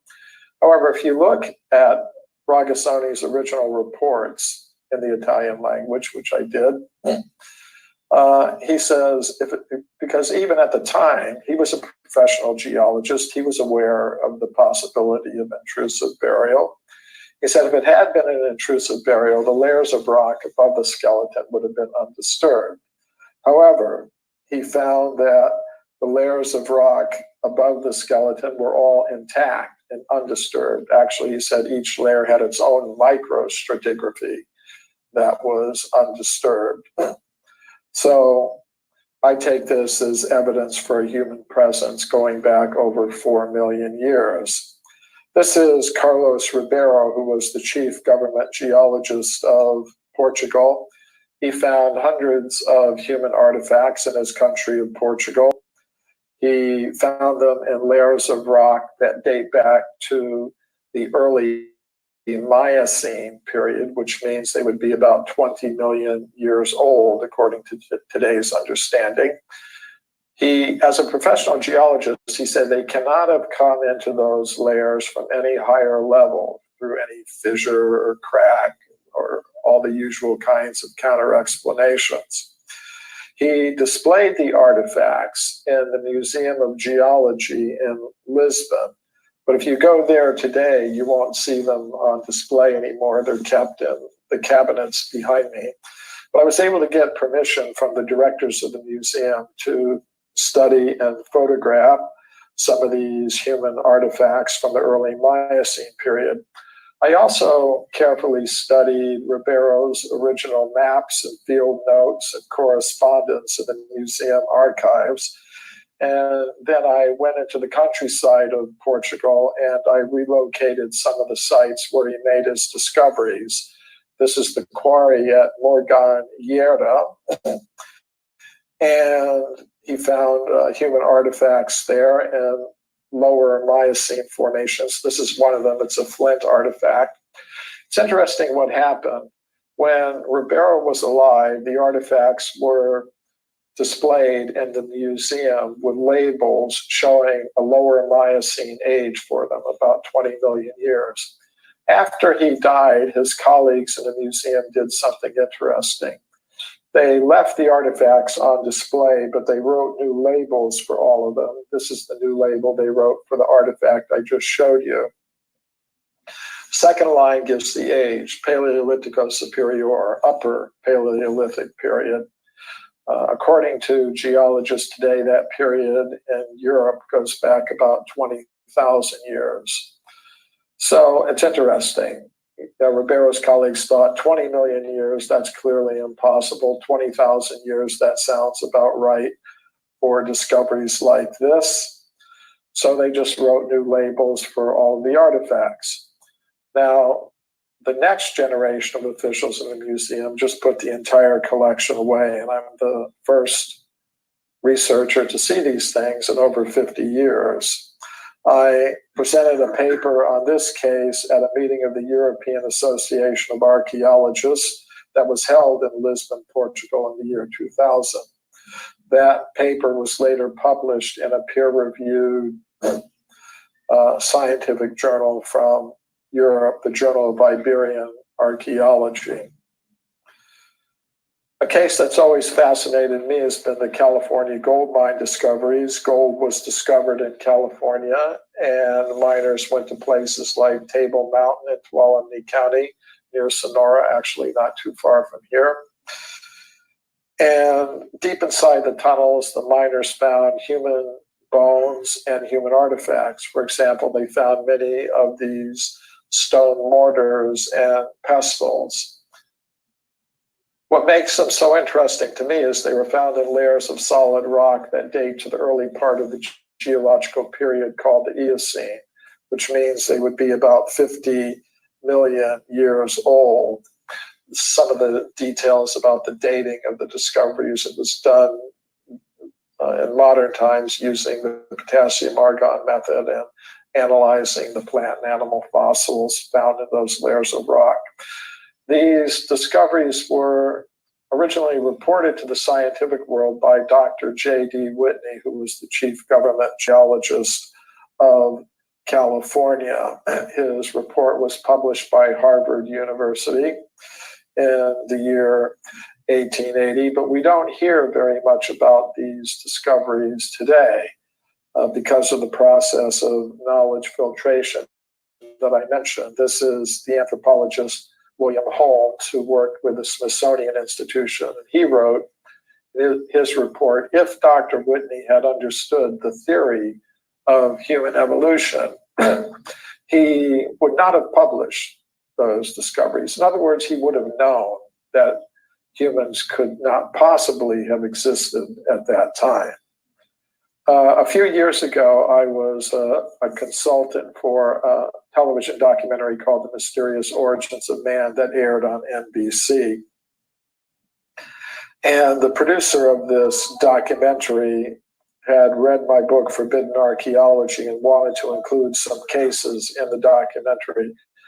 I told him he should go to the Museum of Anthropology at the University of California at Berkeley because artifacts from the California gold mines are still in that collection.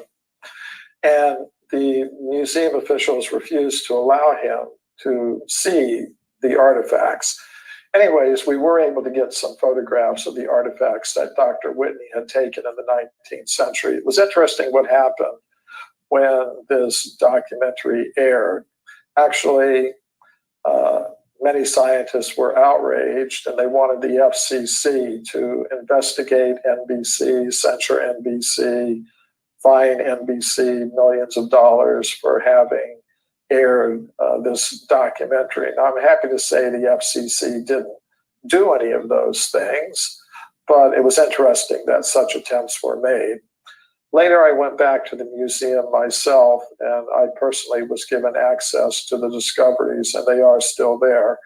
I also went out to Table Mountain near Sonora, and we were able to relocate some of the old 19th century gold mining tunnels where these discoveries were originally made. I reported on this case at this meeting of the World Archaeological Congress that was held in Washington, D.C. in 2003. So how far back in time can we go with evidence like this? In 1862, a scientific journal called The Geologist published an interesting report. An anatomically modern human skeleton was found 90 feet below the surface of the ground in Macoupin County in the state of Illinois near St. Louis. According to the report, above the skeleton was a thick layer of slate rock that was unbroken. That's an important detail because it kind of rules out the intrusive burial hypothesis. This report from Scientific American tells of a beautiful metallic, one more detail. According to modern geologists, the layer where the skeleton was found is about 300 million years old. This report from Scientific American tells of a beautiful metallic base that was found 15 feet deep in solid rock in Dorchester, which is in the Boston area. According to modern geological reports, the age of the formation at that location and depth is about 600 million years from the Cambrian period. Now, I could actually keep you here for days and days and days because there are hundreds of reports like this in the primary scientific literature. I'm not going to do that, but I'll make some concluding remarks. The significance of this evidence would be that it would contradict the now dominant ideas about human origins.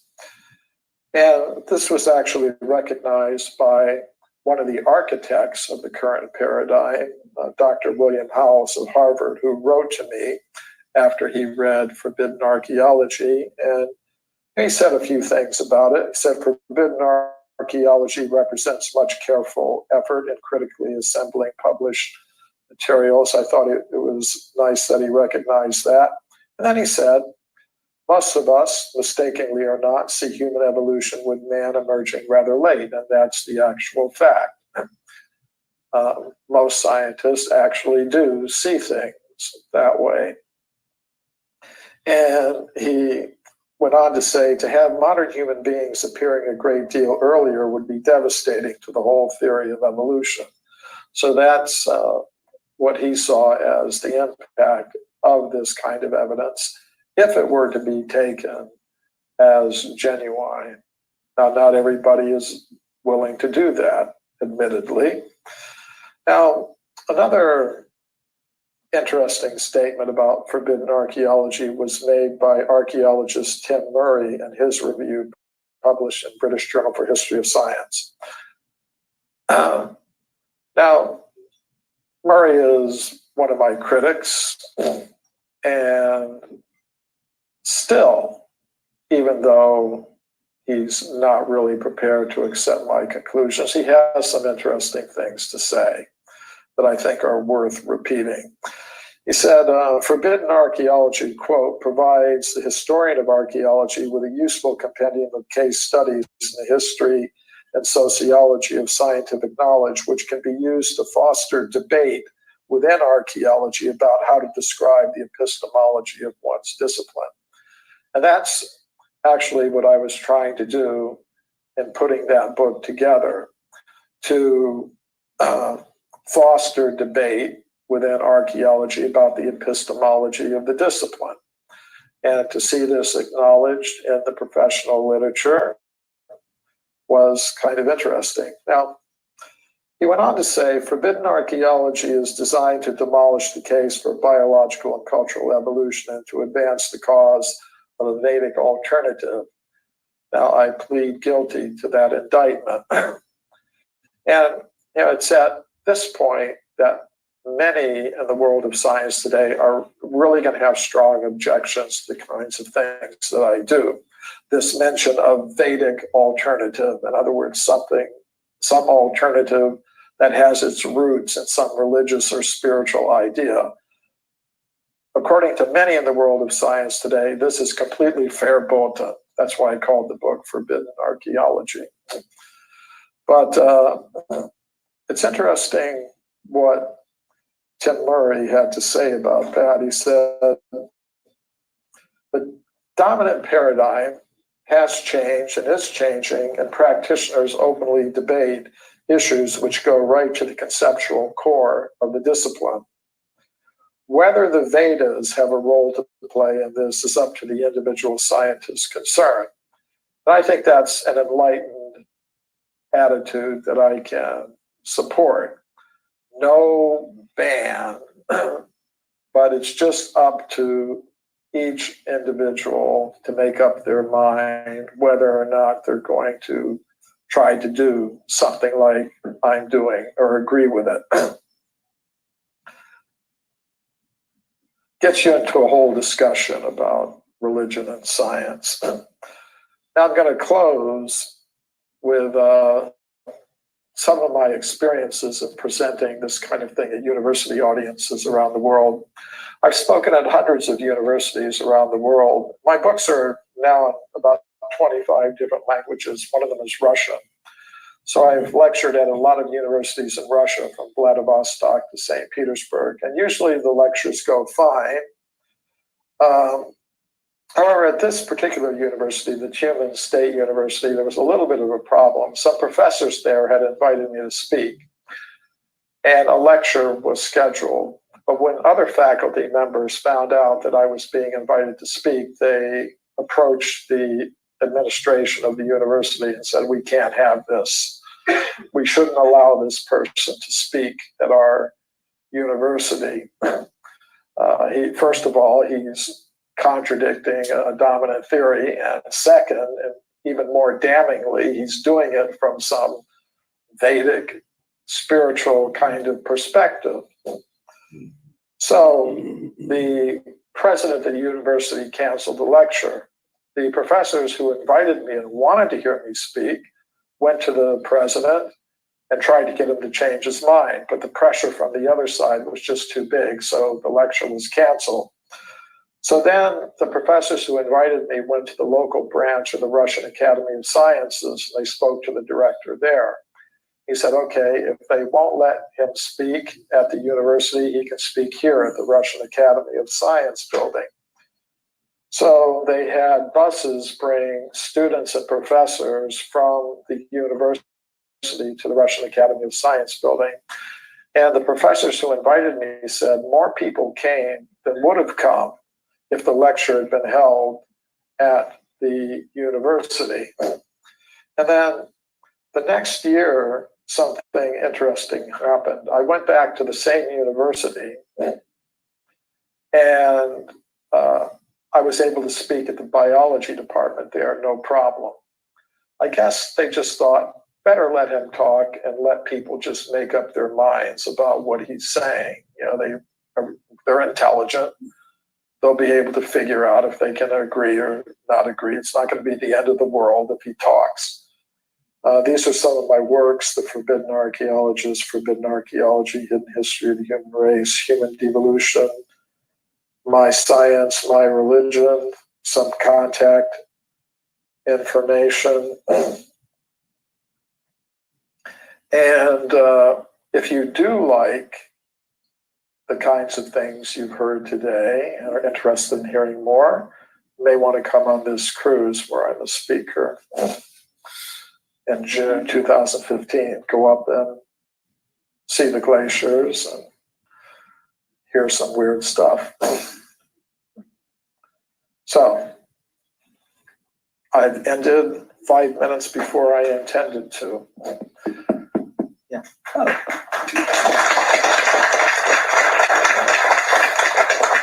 Did want to leave some time for questions. Yes, thank you.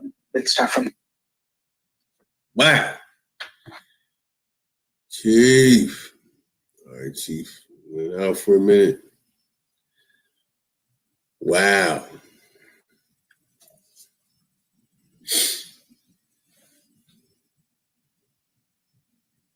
Those that believe the out of Africa theory,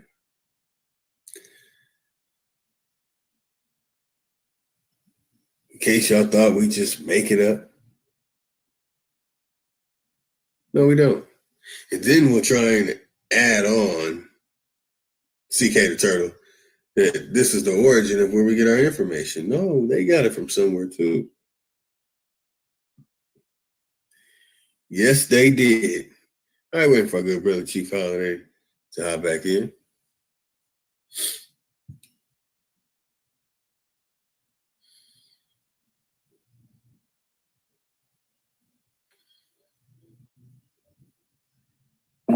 On forbidden archaeology here at Google.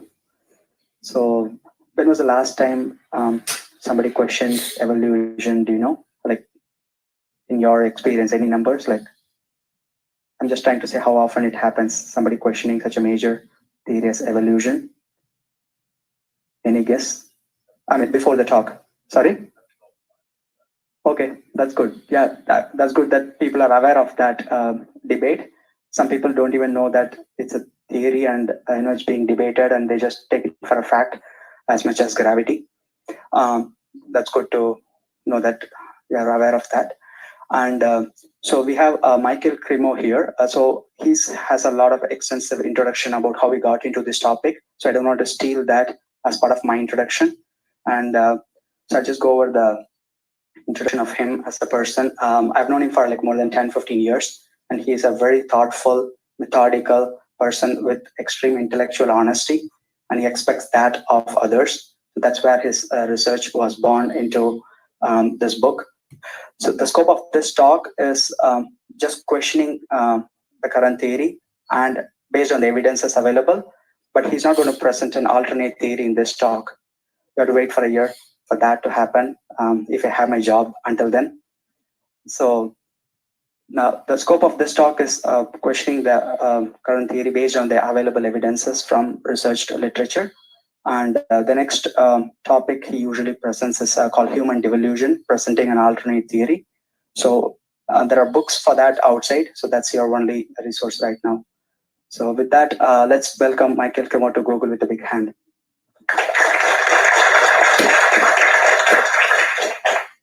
Thank you for the nice introduction. And thank you, ladies and gentlemen, for coming to hear a little something about the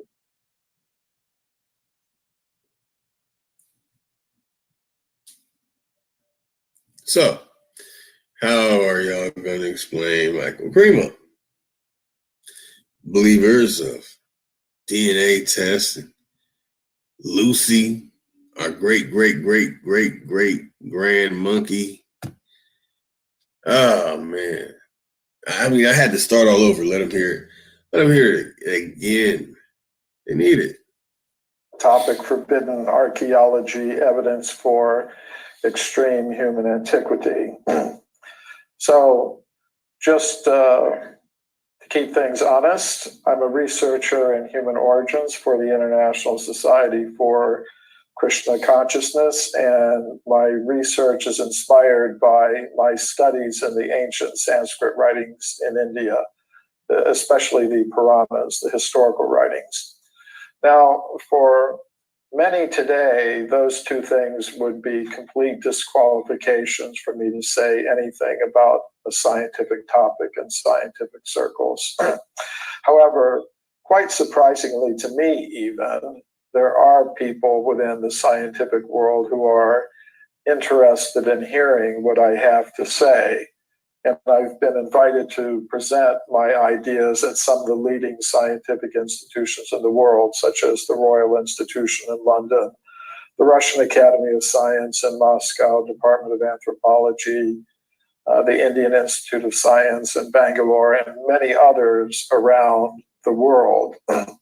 So the question I'm dealing with is, how old is the human species? Today, the most common answer to that question comes from the modern followers of Charles Darwin, who proposed that the first humans like us came into existence less than 200,000 years ago. Before that, they would say there were no humans like us present on this planet, simply more primitive ape-like human ancestors.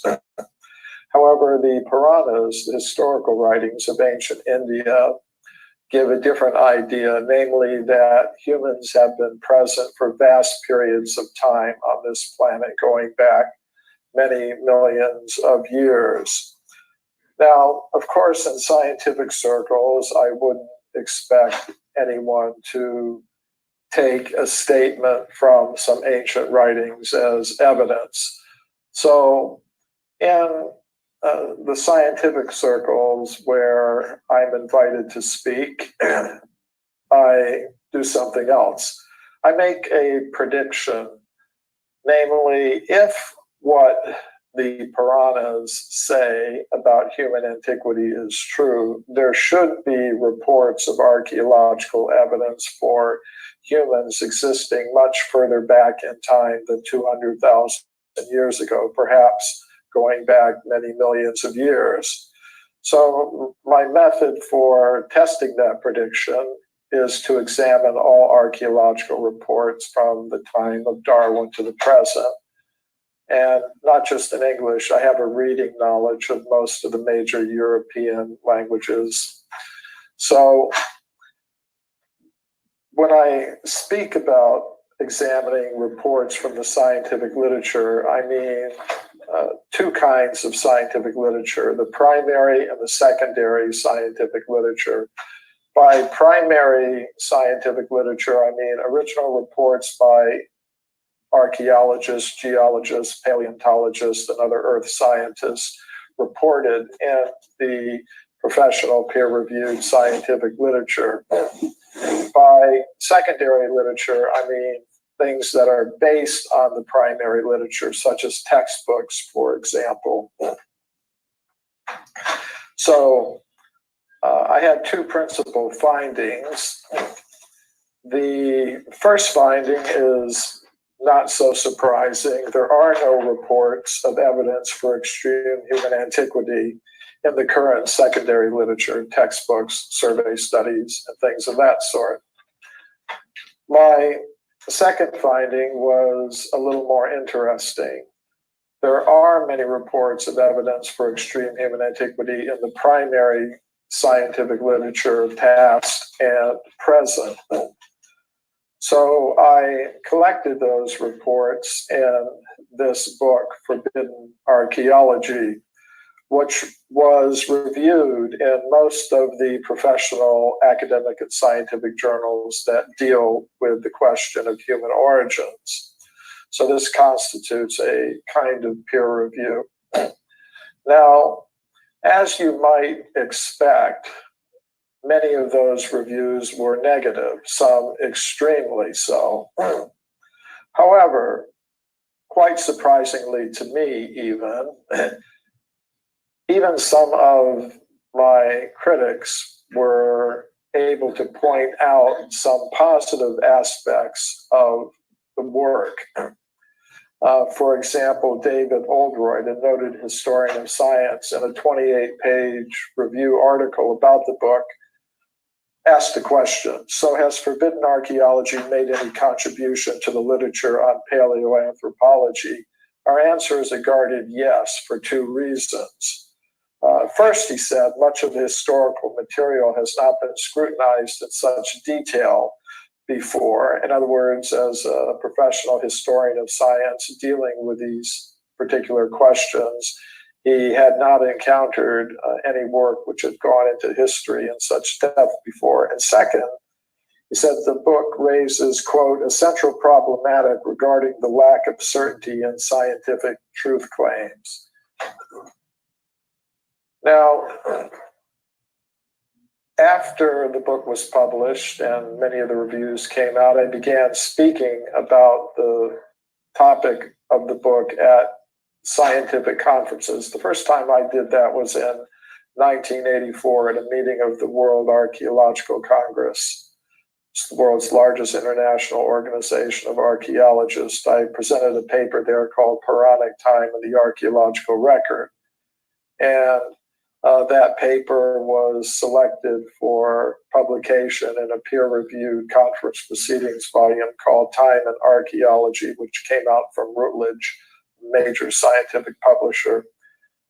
And subsequently, I presented papers on my work at many other meetings of the World Archaeological Congress, and also meetings of the European Association of Archaeologists. And the reason I'm mentioning this is just to show that the kinds of things I'm saying are part of the scientific discourse in the scientific disciplines that are related to human origins. Now, admittedly, it's not a popular voice. It's an extreme minority voice, limited maybe even to a minority of one. But still, surprisingly enough to many people, it is a part of the discourse. So one of the questions I had about the kind of evidence I'm talking about is why exactly is it missing from the current secondary literature if it's there in the primary literature? And I'm proposing it's because of a process of knowledge filtration that operates in the world of science. And here I'm not talking about a satanic conspiracy to suppress truth. I'm talking about something that philosophers of science and historians of science have understood for a long time, namely that theoretical preconceptions can influence how scientists may react to different categories of evidence that come to their attention. We can call the blue box the knowledge filter. What it represents is the dominant consensus in a scientific discipline at a particular point in time. And reports of evidence that conform to the dominant consensus will pass through the knowledge filter fairly easily, whereas reports of evidence that radically contradict a dominant consensus tend to be filtered out, ignored, forgotten, set aside, dismissed. And this was something that one of the reviewers of Forbidden Archaeology noted. The French archaeologist Marilyn Patou-Mati noted in her review of Forbidden Archaeology and L'Anthropologie. Cremo and Thompson have written a provocative work that raises the problem of the influence of the dominant ideas of a time period on scientific research. These ideas can compel the researchers to orient their analyses according to the conceptions that are permitted by the scientific community. So it was interesting to me that an archaeologist grasped correctly what the point we were trying to make in the book, and wasn't just dismissing it as, oh, these are conspiracy theorists. I'm now going to go over some of the kinds of reports that I'm talking about. This is Virginia Steen McIntyre, an American geologist. She was involved in dating an archaeological site at Huayatlaco in Mexico. There, archaeologists had discovered projectile points and other stone tools and weapons. And they were, of course, interested in how old these things were. This is the excavation at Huayatlaco. And the artifacts were photographed intact in the layers of rock in which they were found. Virginia Steen McIntyre and her used 4 different methods to date the site.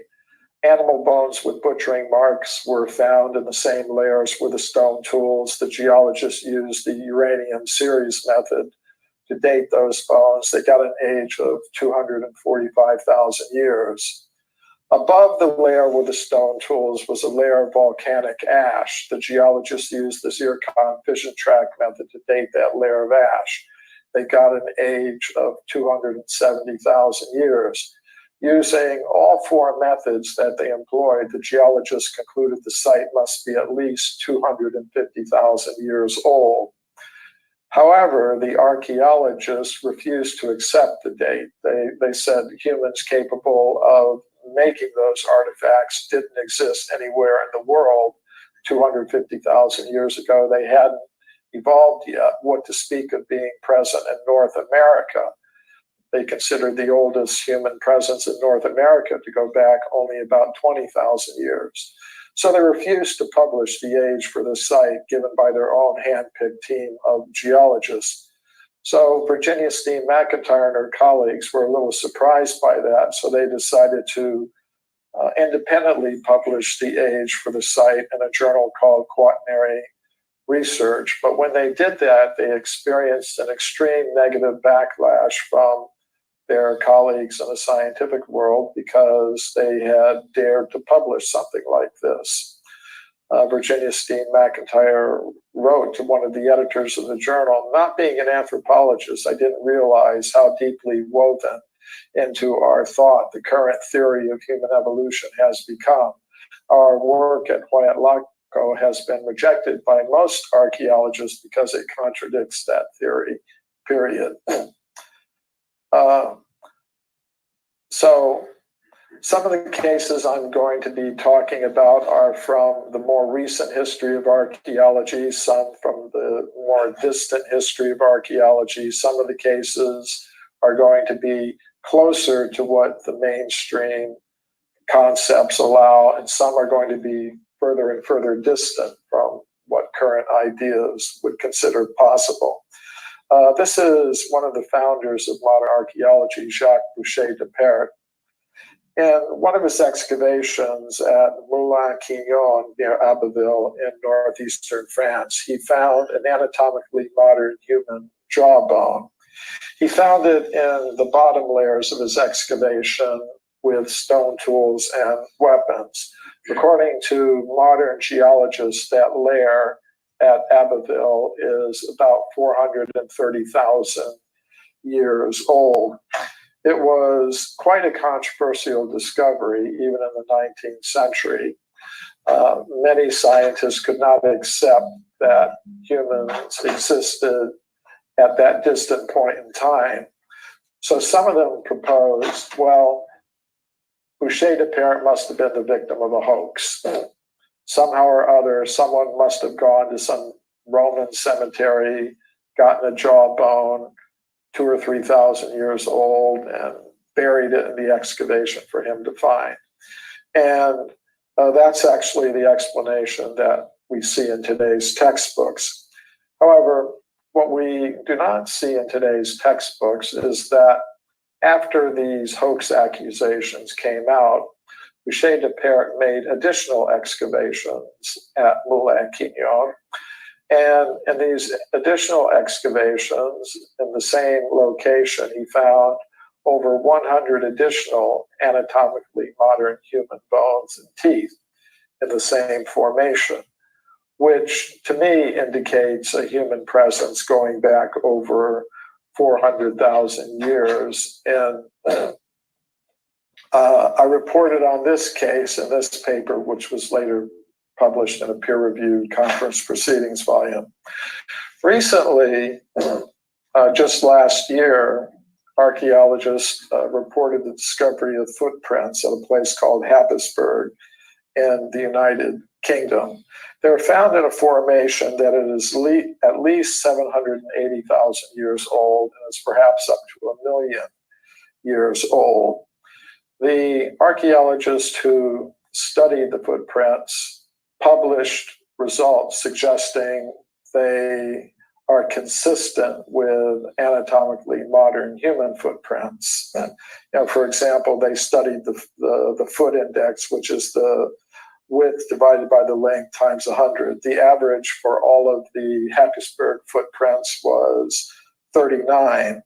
The average for living Native American Indians is again 39. The average for living Eskimos today, their foot index is 38.26.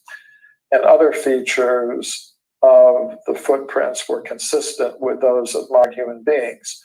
Now, of course, they did not believe that humans like us existed at that time. They don't think Homo sapiens existed over 780,000 years ago. So they attributed the footprints to a species called Homo antecessor, an ape man that they believe inhabited Europe at that time.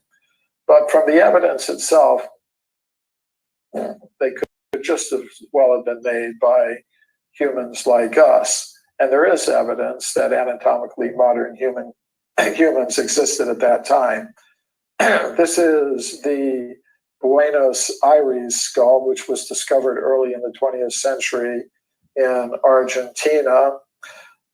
Researchers were conducting digging, and they had gone down about 45 feet, and they encountered a solid layer of limestone rock, locally known as Tosca.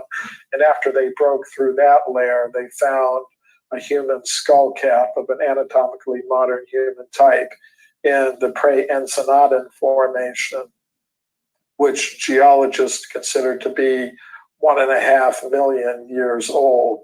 This discovery was reported to the scientific world in the primary scientific literature by the South American scientist Florentino Ameghino.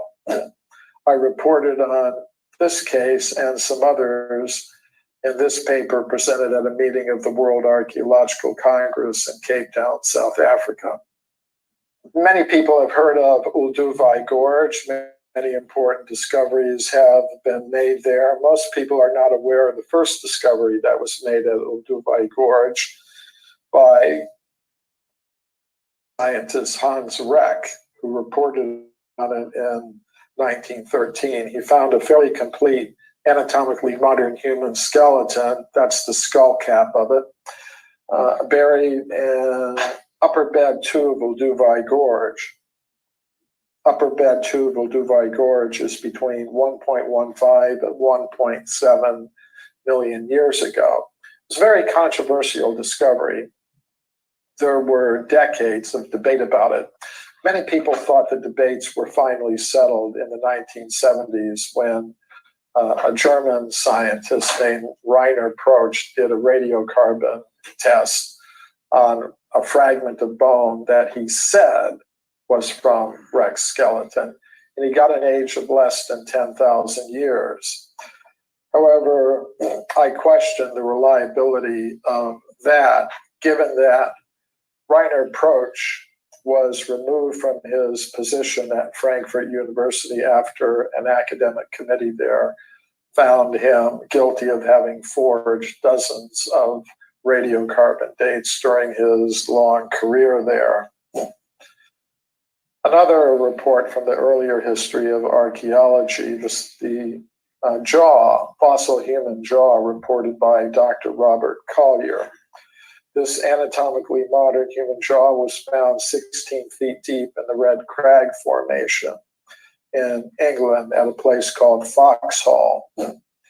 The Red Crag Formation, according to modern geological studies, is between 2 and 3 million years old.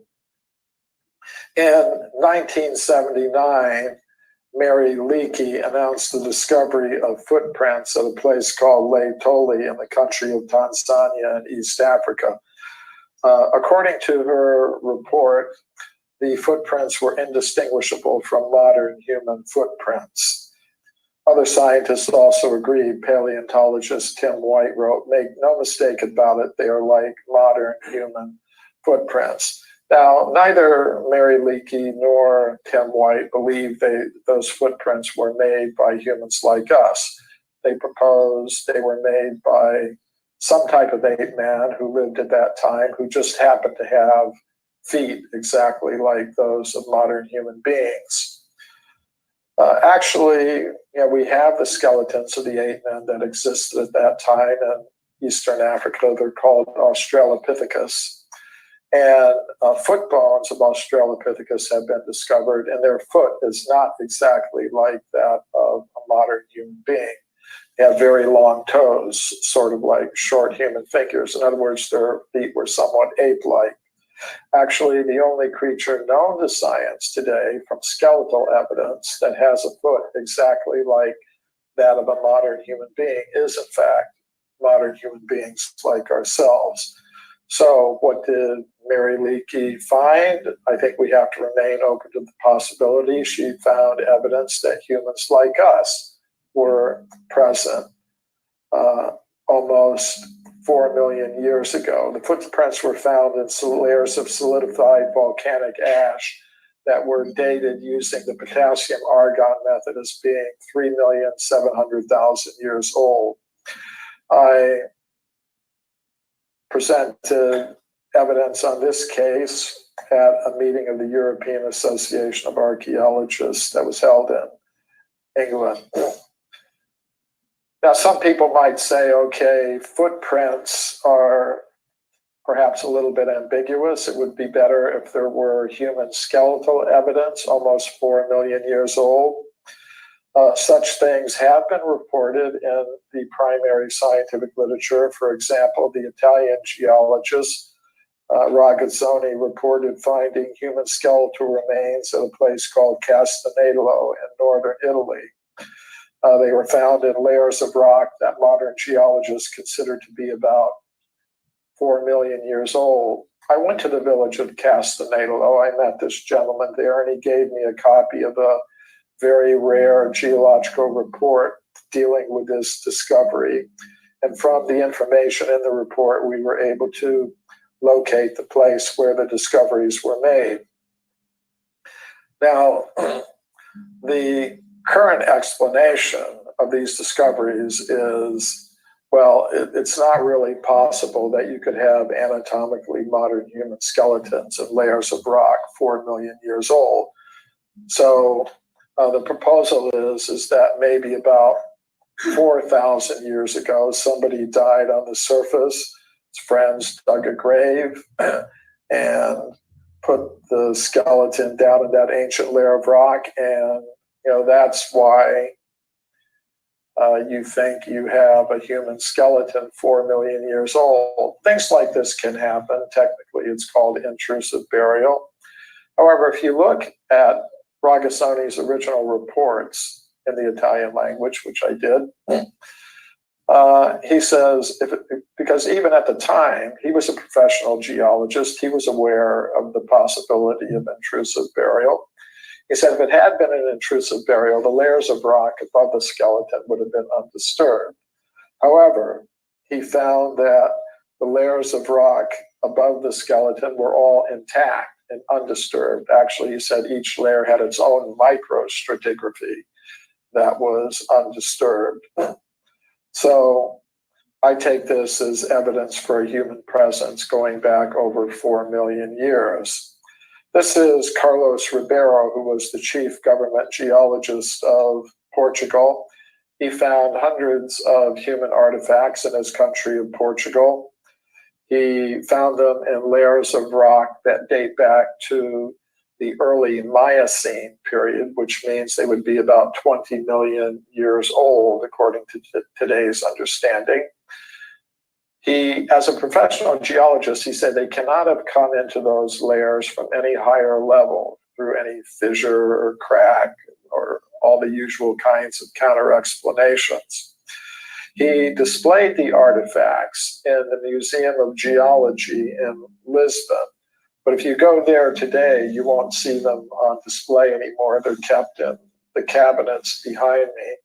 But I was able to get permission from the directors of the museum to study and photograph some of these human artifacts from the early Miocene period. I also carefully studied Ribeiro's original maps and field notes and correspondence in the museum archives. And then I went into the countryside of Portugal and I relocated some of the sites where he made his discoveries. This is the quarry at Morganheira, and he found human artifacts there and lower Miocene formations. This is one of them. It's a flint artifact. It's interesting what happened. When Ribeiro was alive, the artifacts were displayed in the museum with labels showing a lower Miocene age for them, about 20 million years. After he died, his colleagues in the museum did something interesting. They left the artifacts on display, but they wrote new labels for all of them. This is the new label they wrote for the artifact I just showed you. Second line gives the age, Paleolitico Superior, upper Paleolithic period. According to geologists today, that period in Europe goes back about 20,000 years. So it's interesting. Ribeiro's colleagues thought 20 million years, that's clearly impossible. 20,000 years, that sounds about right for discoveries like this. So they just wrote new labels for all of the artifacts.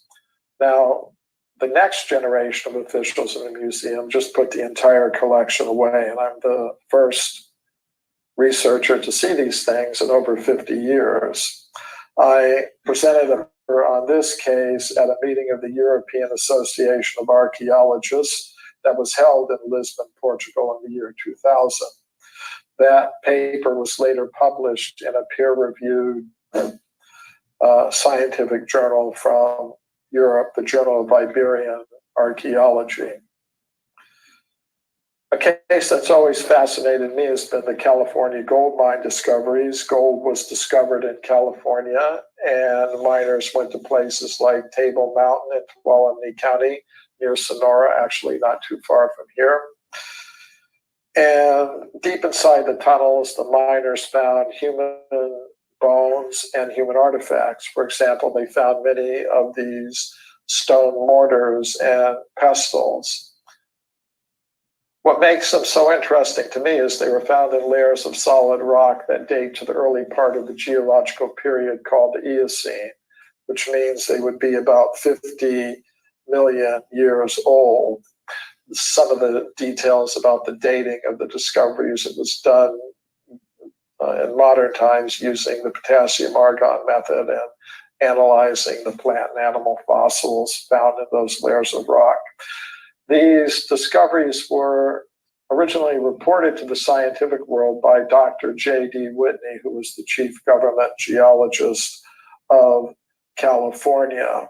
His report was published by Harvard University in the year 1880, but we don't hear very much about these discoveries today because of the process of knowledge filtration that I mentioned. This is the anthropologist William Holmes, who worked with the Smithsonian Institution. He wrote in his report, if Dr. Whitney had understood the theory of human evolution, he would not have published those discoveries. In other words, he would have known that humans could not possibly have existed at that time. A few years ago, I was a consultant for a television documentary called The Mysterious Origins of Man that aired on NBC. And the producer of this documentary had read my book, Forbidden Archaeology, and wanted to include some cases in the documentary. I told him he should go to the Museum of Anthropology at the University of California at Berkeley because artifacts from the California gold mines are still in that collection. And the museum officials refused to allow him to see the artifacts. Anyways, we were able to get some photographs of the artifacts that Dr. Whitney had taken in the 19th century. It was interesting what happened when this documentary aired. Actually, many scientists were outraged, and they wanted the FCC to investigate NBC, censure NBC, fine NBC millions of dollars for having aired this documentary. And I'm happy to say the FCC didn't do any of those things, but it was interesting that such attempts were made. Later, I went back to the museum myself, and I personally was given access to the discoveries, and they are still there. I also went out to Table Mountain near Sonora, and we were able to relocate some of the old 19th century gold mining tunnels where these discoveries were originally made. I reported on this case at this meeting of the World Archaeological Congress that was held in Washington, D.C. in 2003. So how far back in time can we go with evidence like this? In 1862, a scientific journal called The Geologist published an interesting report. An anatomically modern human skeleton was found 90 feet below the surface of the ground in Macoupin County in the state of Illinois near St. Louis. According to the report, above the skeleton was a thick layer of slate rock that was unbroken. That's an important detail because it kind of rules out the intrusive burial hypothesis. This report from Scientific American tells of a beautiful metallic, one more detail. According to modern geologists, the layer where the skeleton was found is about 300 million years old. This report from Scientific American tells of a beautiful metallic base that was found 15 feet deep in solid rock in Dorchester, which is in the Boston area. According to modern geological reports, the age of the formation at that location and depth is about 600 million years from the Cambrian period. Now, I could actually keep you here for days and days and days because there are hundreds of reports like this in the primary scientific literature. I'm not going to do that, but I'll make some concluding remarks. The significance of this evidence would be that it would contradict the now dominant ideas about human origins. And this was actually recognized by one of the architects of the current paradigm, Dr. William Howells of Harvard, who wrote to me after he read Forbidden Archaeology, and he said a few things about it. He said, "Forbidden Archaeology represents much careful effort in critically assembling published materials." I thought it was nice that he recognized that. And then he said, "Most of us, mistakenly or not, see human evolution with man emerging rather late, and that's the actual fact." Most scientists actually do see things that way. And he went on to say, to have modern human beings appearing a great deal earlier would be devastating to the whole theory of evolution. So that's what he saw as the impact of this kind of evidence, if it were to be taken as genuine. Now, not everybody is willing to do that, admittedly. Now, another interesting statement about forbidden archaeology was made by archaeologist Tim Murray in his review published in British Journal for History of Science. Now, Murray is one of my critics, and still, even though he's not really prepared to accept my conclusions, he has some interesting things to say that I think are worth repeating. He said, forbidden archaeology, quote, provides the historian of archaeology with a useful compendium of case studies in the history and sociology of scientific knowledge, which can be used to foster debate within archaeology about how to describe the epistemology of one's discipline. And that's actually what I was trying to do in putting that book together, to foster debate within archaeology about the epistemology of the discipline. And to see this acknowledged in the professional literature was kind of interesting. Now, he went on to say, forbidden archaeology is designed to demolish the case for biological and cultural evolution and to advance the cause of a Vedic alternative. Now, I plead guilty to that indictment. And it's at this point that many in the world of science today are really going to have strong objections to the kinds of things that I do. This mention of Vedic alternative, in other words, some alternative that has its roots in some religious or spiritual idea. According to many in the world of science today, this is completely verboten. That's why I called the book Forbidden Archaeology. But it's interesting what Tim Murray had to say about that. He said, the dominant paradigm has changed and is changing, and practitioners openly debate issues which go right to the conceptual core of the discipline. Whether the Vedas have a role to play in this is up to the individual scientist concerned. And I think that's an enlightened attitude that I can support.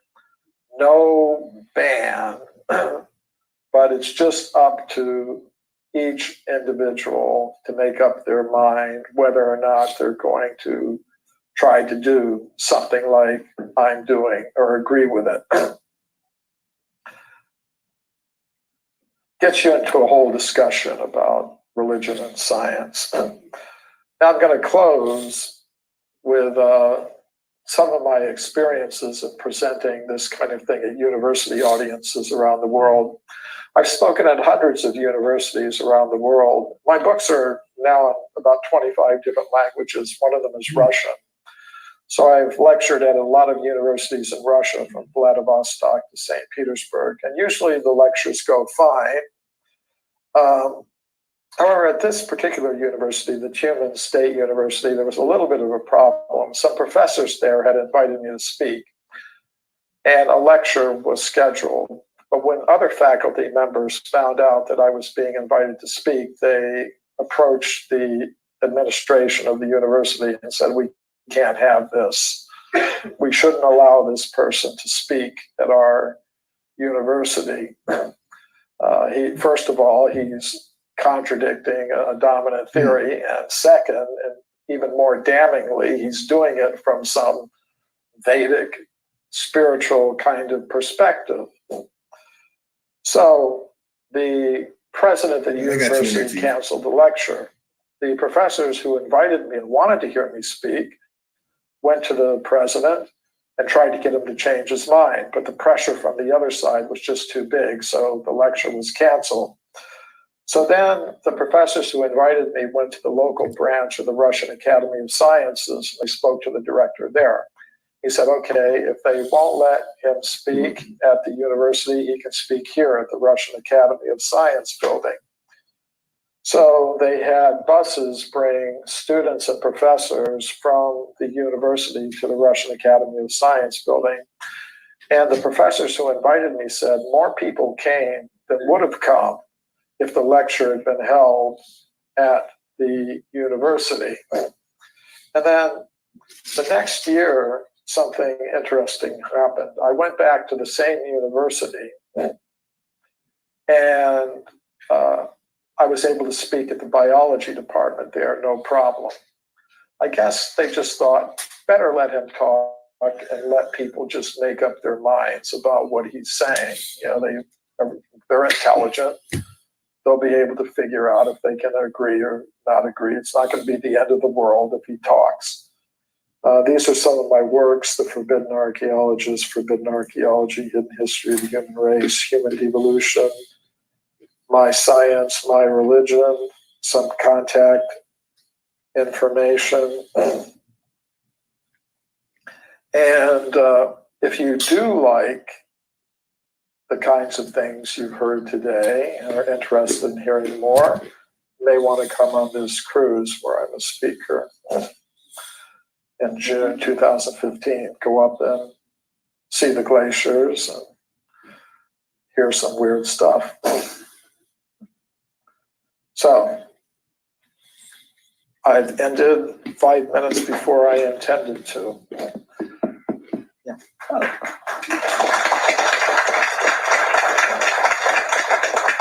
Did want to leave some time for questions. Yes, thank you. Let's start from here.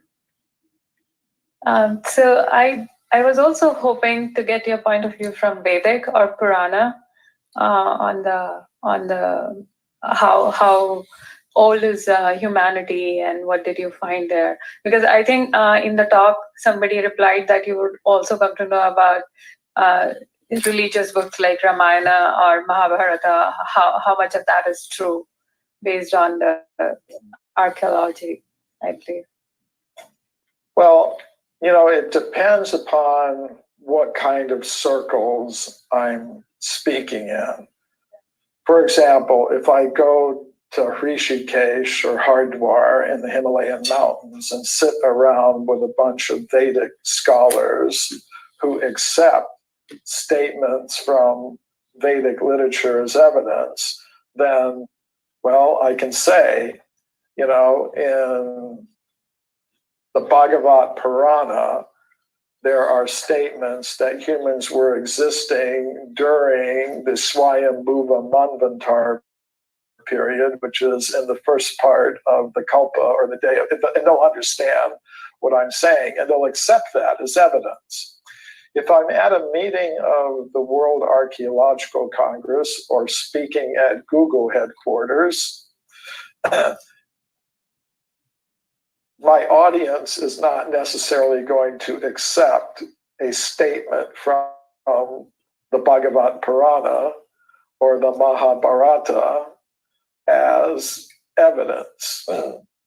So it's like if you go to a baseball game, you have to play by the baseball game rules. And one of the rules is that you can't use a statement from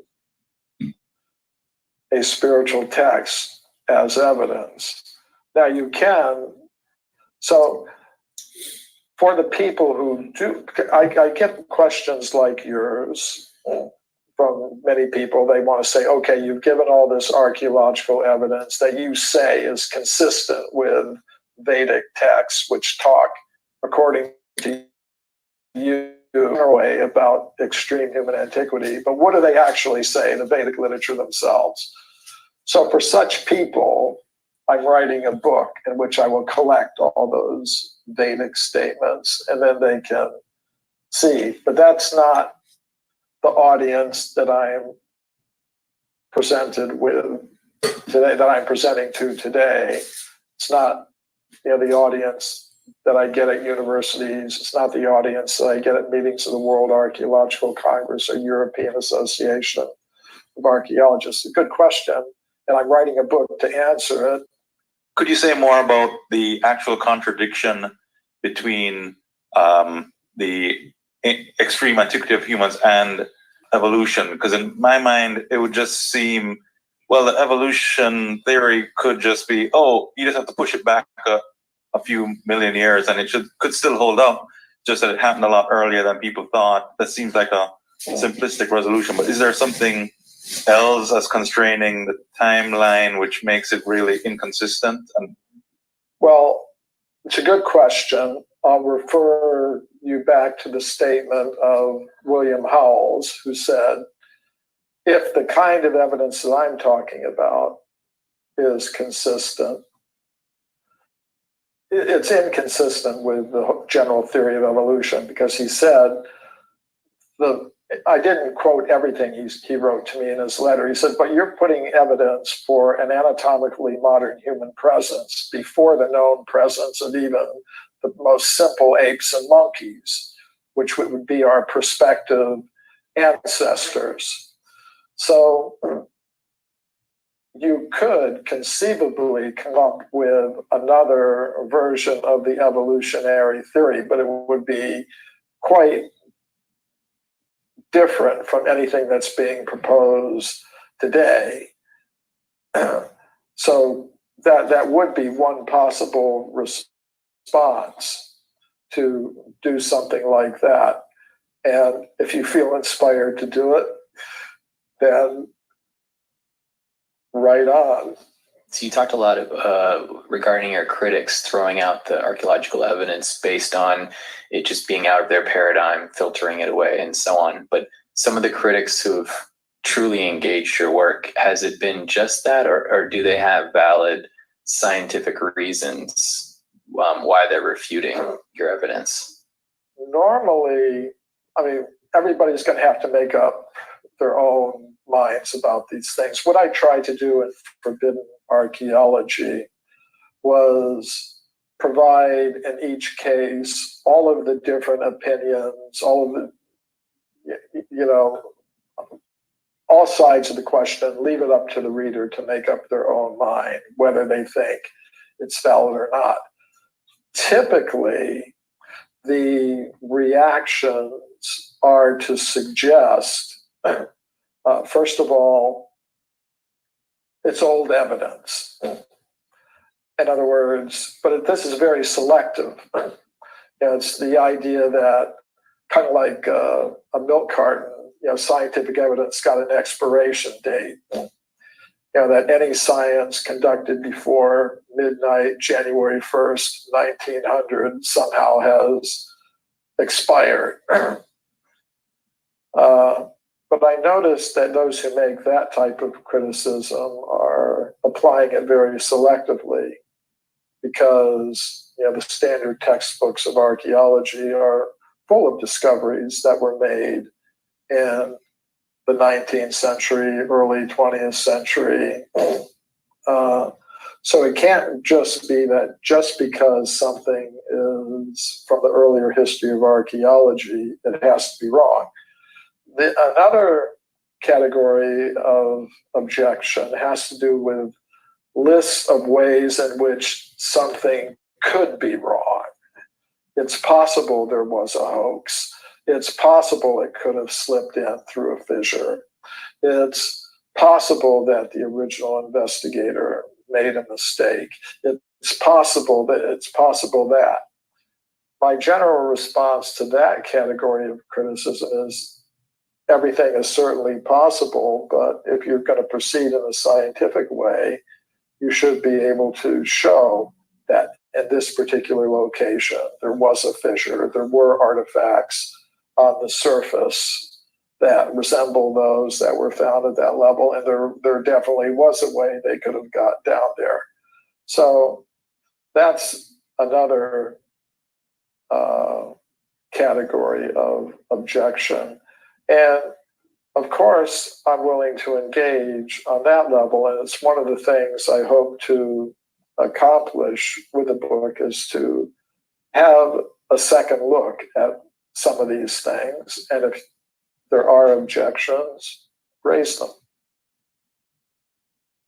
And my question is, you mentioned about a guy that in 19th century found a jawbone in a layer that was 400,000 years old. How did they knew in 19th century that this particular layer was that old without any dating methods?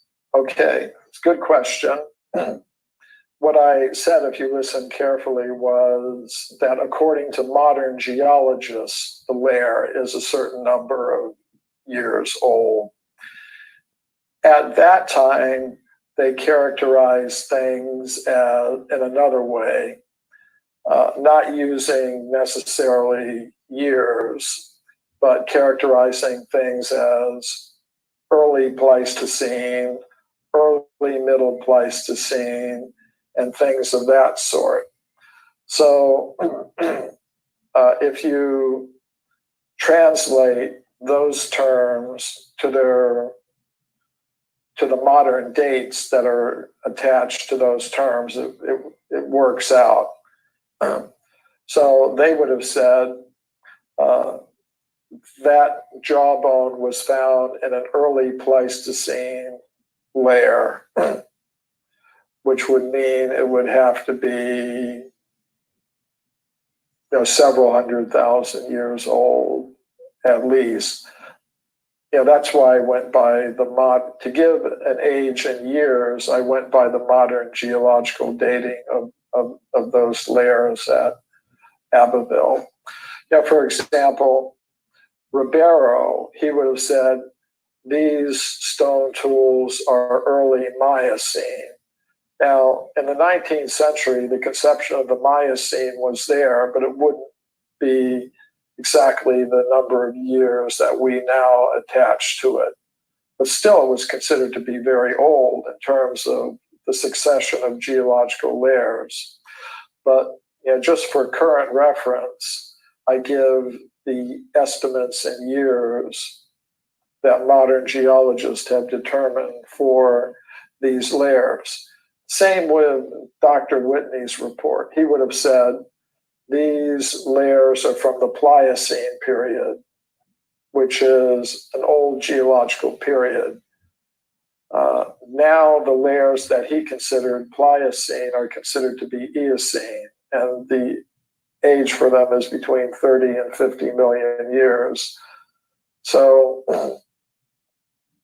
in the 19th century, they wouldn't be using the same number of years that we do, but they had a concept still that in terms of the system they were using, it was older.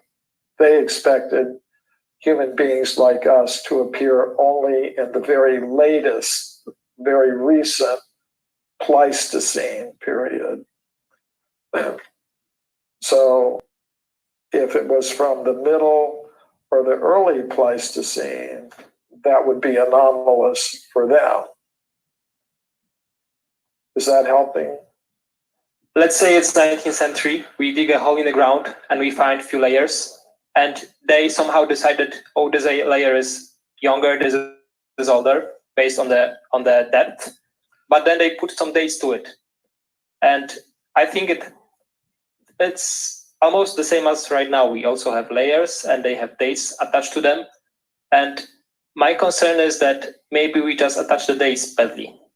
How do you know exactly? Just like they might be wrong about the dates in 1903, we might be wrong about the dates right now. I'm prepared to accept that. If we want to say we don't know how old anything is really, and all the dating methods are unreliable, we could certainly do that. That's one approach to take.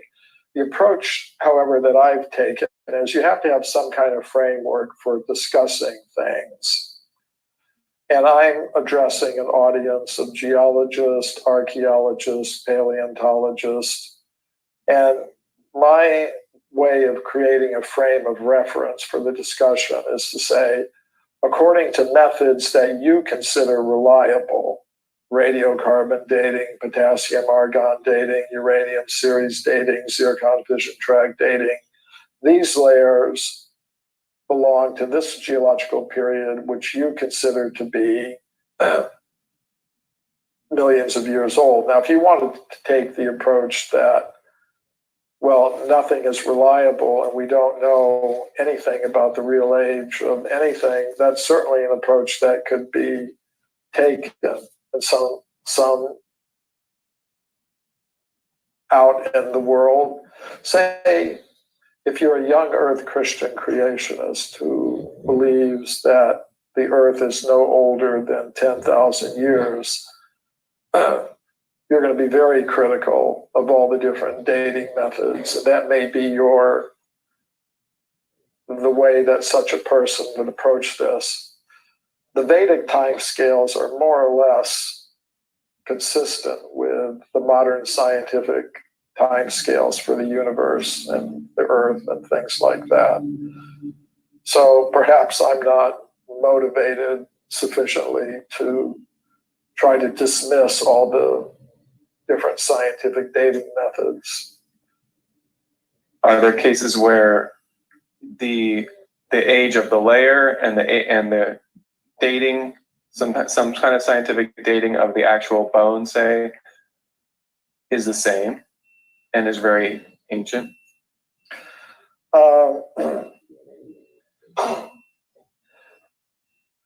Well, there are, if we're talking about bone, there are only a very few methods that can be used to directly date bone. There's the radiocarbon method, but that works only back to about 50 or 100,000 years at most, because it's based on the decay of carbon-14, which has a half-life of about 5,000 years, and after about 20 half-lives, there's nothing left to measure. There's the uranium series method, which is based on the decay of uranium to different daughter isotopes. And by measuring the ratios of those isotopes and making certain assumptions about intake and outflow of ions, you can date bone going back a few 100,000 years. But if we're talking about the formations that are millions of years old, say early Pleistocene formations, Pliocene formations, Miocene formations, there's no method that will allow you to directly date the bone. Now, let's look, for example, at the Castanedolo discoveries from Italy, where Professor Ragazzoni found human bones and layers of rock from the early Pliocene period or middle Pliocene period. There were attempts about 40 years ago to date those bones using the radiocarbon method, and a young age was obtained. Now, the problem with that is if you have a bone that really is, say, 4 million years old, and it gets contaminated with the least amount of modern carbon-14, which can happen in numerous ways, through the groundwater, through just even scientists touching the bone, it can contaminate it with recent carbon, then even if the bone really is, say, 4 million years old, if it's gotten contaminated with the least amount of modern carbon, which can take place through bacteria infiltrating it, through any number of methods, it will show an age of 100,000 years or less. So each case has to be looked at, very carefully. So there are cases. But as I said, the methods that you can use to directly date bone are limited to bones of, say, a few 100,000 years old or less. For many of the cases that I'm talking about, the appropriate method is to date the age of the formation on which the bone is found and show it's not intrusive. But you could say, okay, well, this layer is more than 300,000 or 400,000 years old, and the bone is shown to be greater than 300,000, something greater than 300,000. But are there any cases like that? I can't think of any right offhand, because usually the attempt is to show the bone is, in the kinds of cases that I'm dealing with, there are attempts to show that bone is not as old as it's purported to be. Undoubtedly, there are cases like that, but I can't, I'm not able to give you one right off the top of my head. I'm curious whether, from your perspective, the scientific evidence is sufficient to convince you by itself. And if it is sufficient to convince you by itself, then why refer to the Vedic texts at all? Is there something special about the Vedic texts that mystical texts from other cultures lack?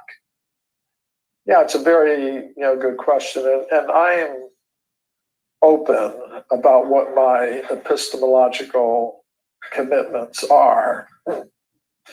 And if we study the Vedic epistemology, it tells us there are different ways of getting evidence. There are different categories of evidence. They're called pramanas.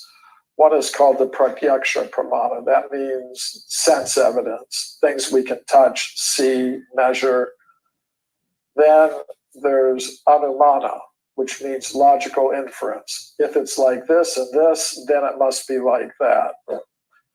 These methods for getting knowledge about, especially about things that are beyond the range of the senses, like what was happening millions or billions of years ago, they become problematic.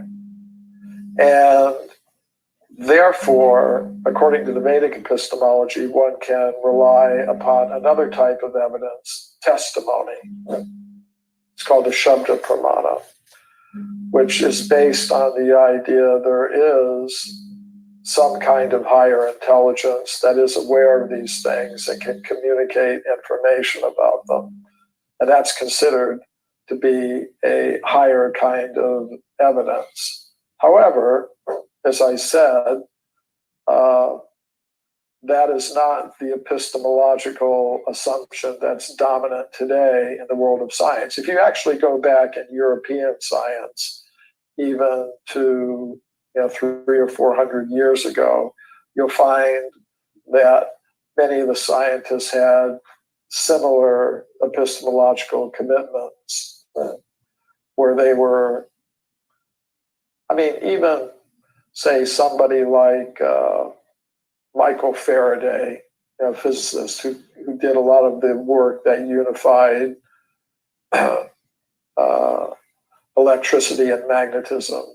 He worked along with Maxwell to come up with the electromagnetic field equations. The reason why he started looking for unity was because he was a member of a Christian sect called the Sandemanians, who had the idea that all energies are unified in God. So based on his spiritual conviction that energies are unified, he decided, he was inspired to do the work that led to his integration of electricity and magnetism. And he also tried to bring gravity into the equation. It's something that's still troubling physicists today, how to bring gravity into the whole picture. So, but I understand that's not the dominant epistemological position today, so I put that aside. But you're asking me why. Say, so my position is I'm going to represent an idea from the Vedic text if there is any evidence that can be used to justify it. If there were no evidence, then I wouldn't have anything to say about it in scientific circles. On my own, I might still have the conviction that that's true, but I might stop trying to represent that idea. Say, if somebody could convince me that there is absolutely no archaeological evidence for extreme human antiquity, I would still believe in extreme human antiquity for the reasons that I stated, but I might stop trying to talk about it to audiences that don't have similar epistemological convictions. Cool. I think, with that, we'll end the session, and we'll thank Michael Kimmo for visiting Google once again and giving us this wonderful talk.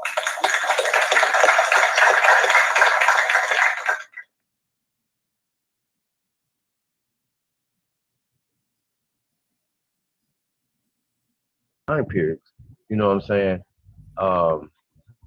You have to start accounting, so I'm saying, okay, well, maybe this is old. You understand what I'm saying? And so they said, well, we found some tools and some, animal, like butchered animal bones and stuff like that or whatever, right? So I always think that's interesting when they say that, butchered animal bones that go back millions of years. So, the only thing is like, well, how the animal bones did and the human bones aren't. That's I digress. Right. You feel me? So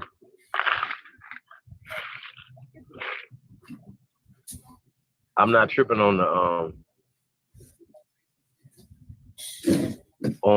the method of testing. I mean, they got all these different ways of testing. Like most of us haven't heard of a lot of these different ways of testing and don't know what they entail. You don't know when they start talking about nuclear and all these other type of stuff where they're testing stuff. Ionized, whatever the fuck. You know, you'd be like, wait a minute, what are you talking about? You see what I'm saying? Right. So if they're testing these things with the same methods though, right? And everybody's going off of these dates that they're coming up with. It's always interesting to me when we come up with dates and stuff that nobody wants to believe our dates. I just think that's kind of weird. So if you're gonna use dates, then we got better dates. That's it. That's how we're gonna do it. With artifacts, with science behind it. That's how we're gonna do that. We're not about to go back and forth with y'all like, oh yeah, this and the third. My only thing about Primo and all the rest of these guys that say they finding human existence on this time, and it's amazing to them. You know what I'm saying? They're not gonna say, okay, well these people are Negroes. They're not gonna. We have to say it. Right? These people are writing themselves into history. Now we got to talk about this. Now we talked about this yesterday. Mm-hmm. Do they have a valid point?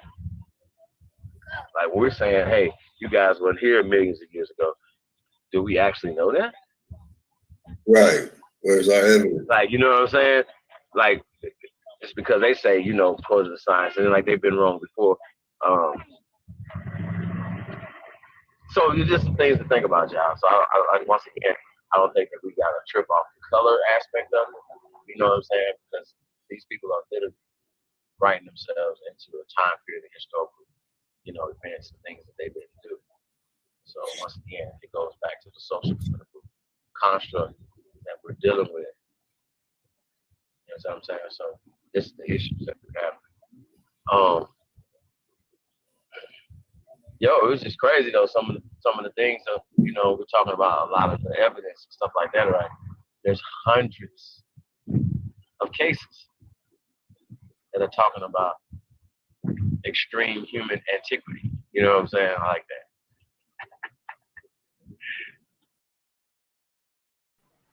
that. Hey man, peace everybody, man. Hey yo, we're gonna probably get back to that, the rest of that some other time. Maybe like later today or something. Who knows? I want to say peace to everybody, man. Thank you guys for hanging in there tonight.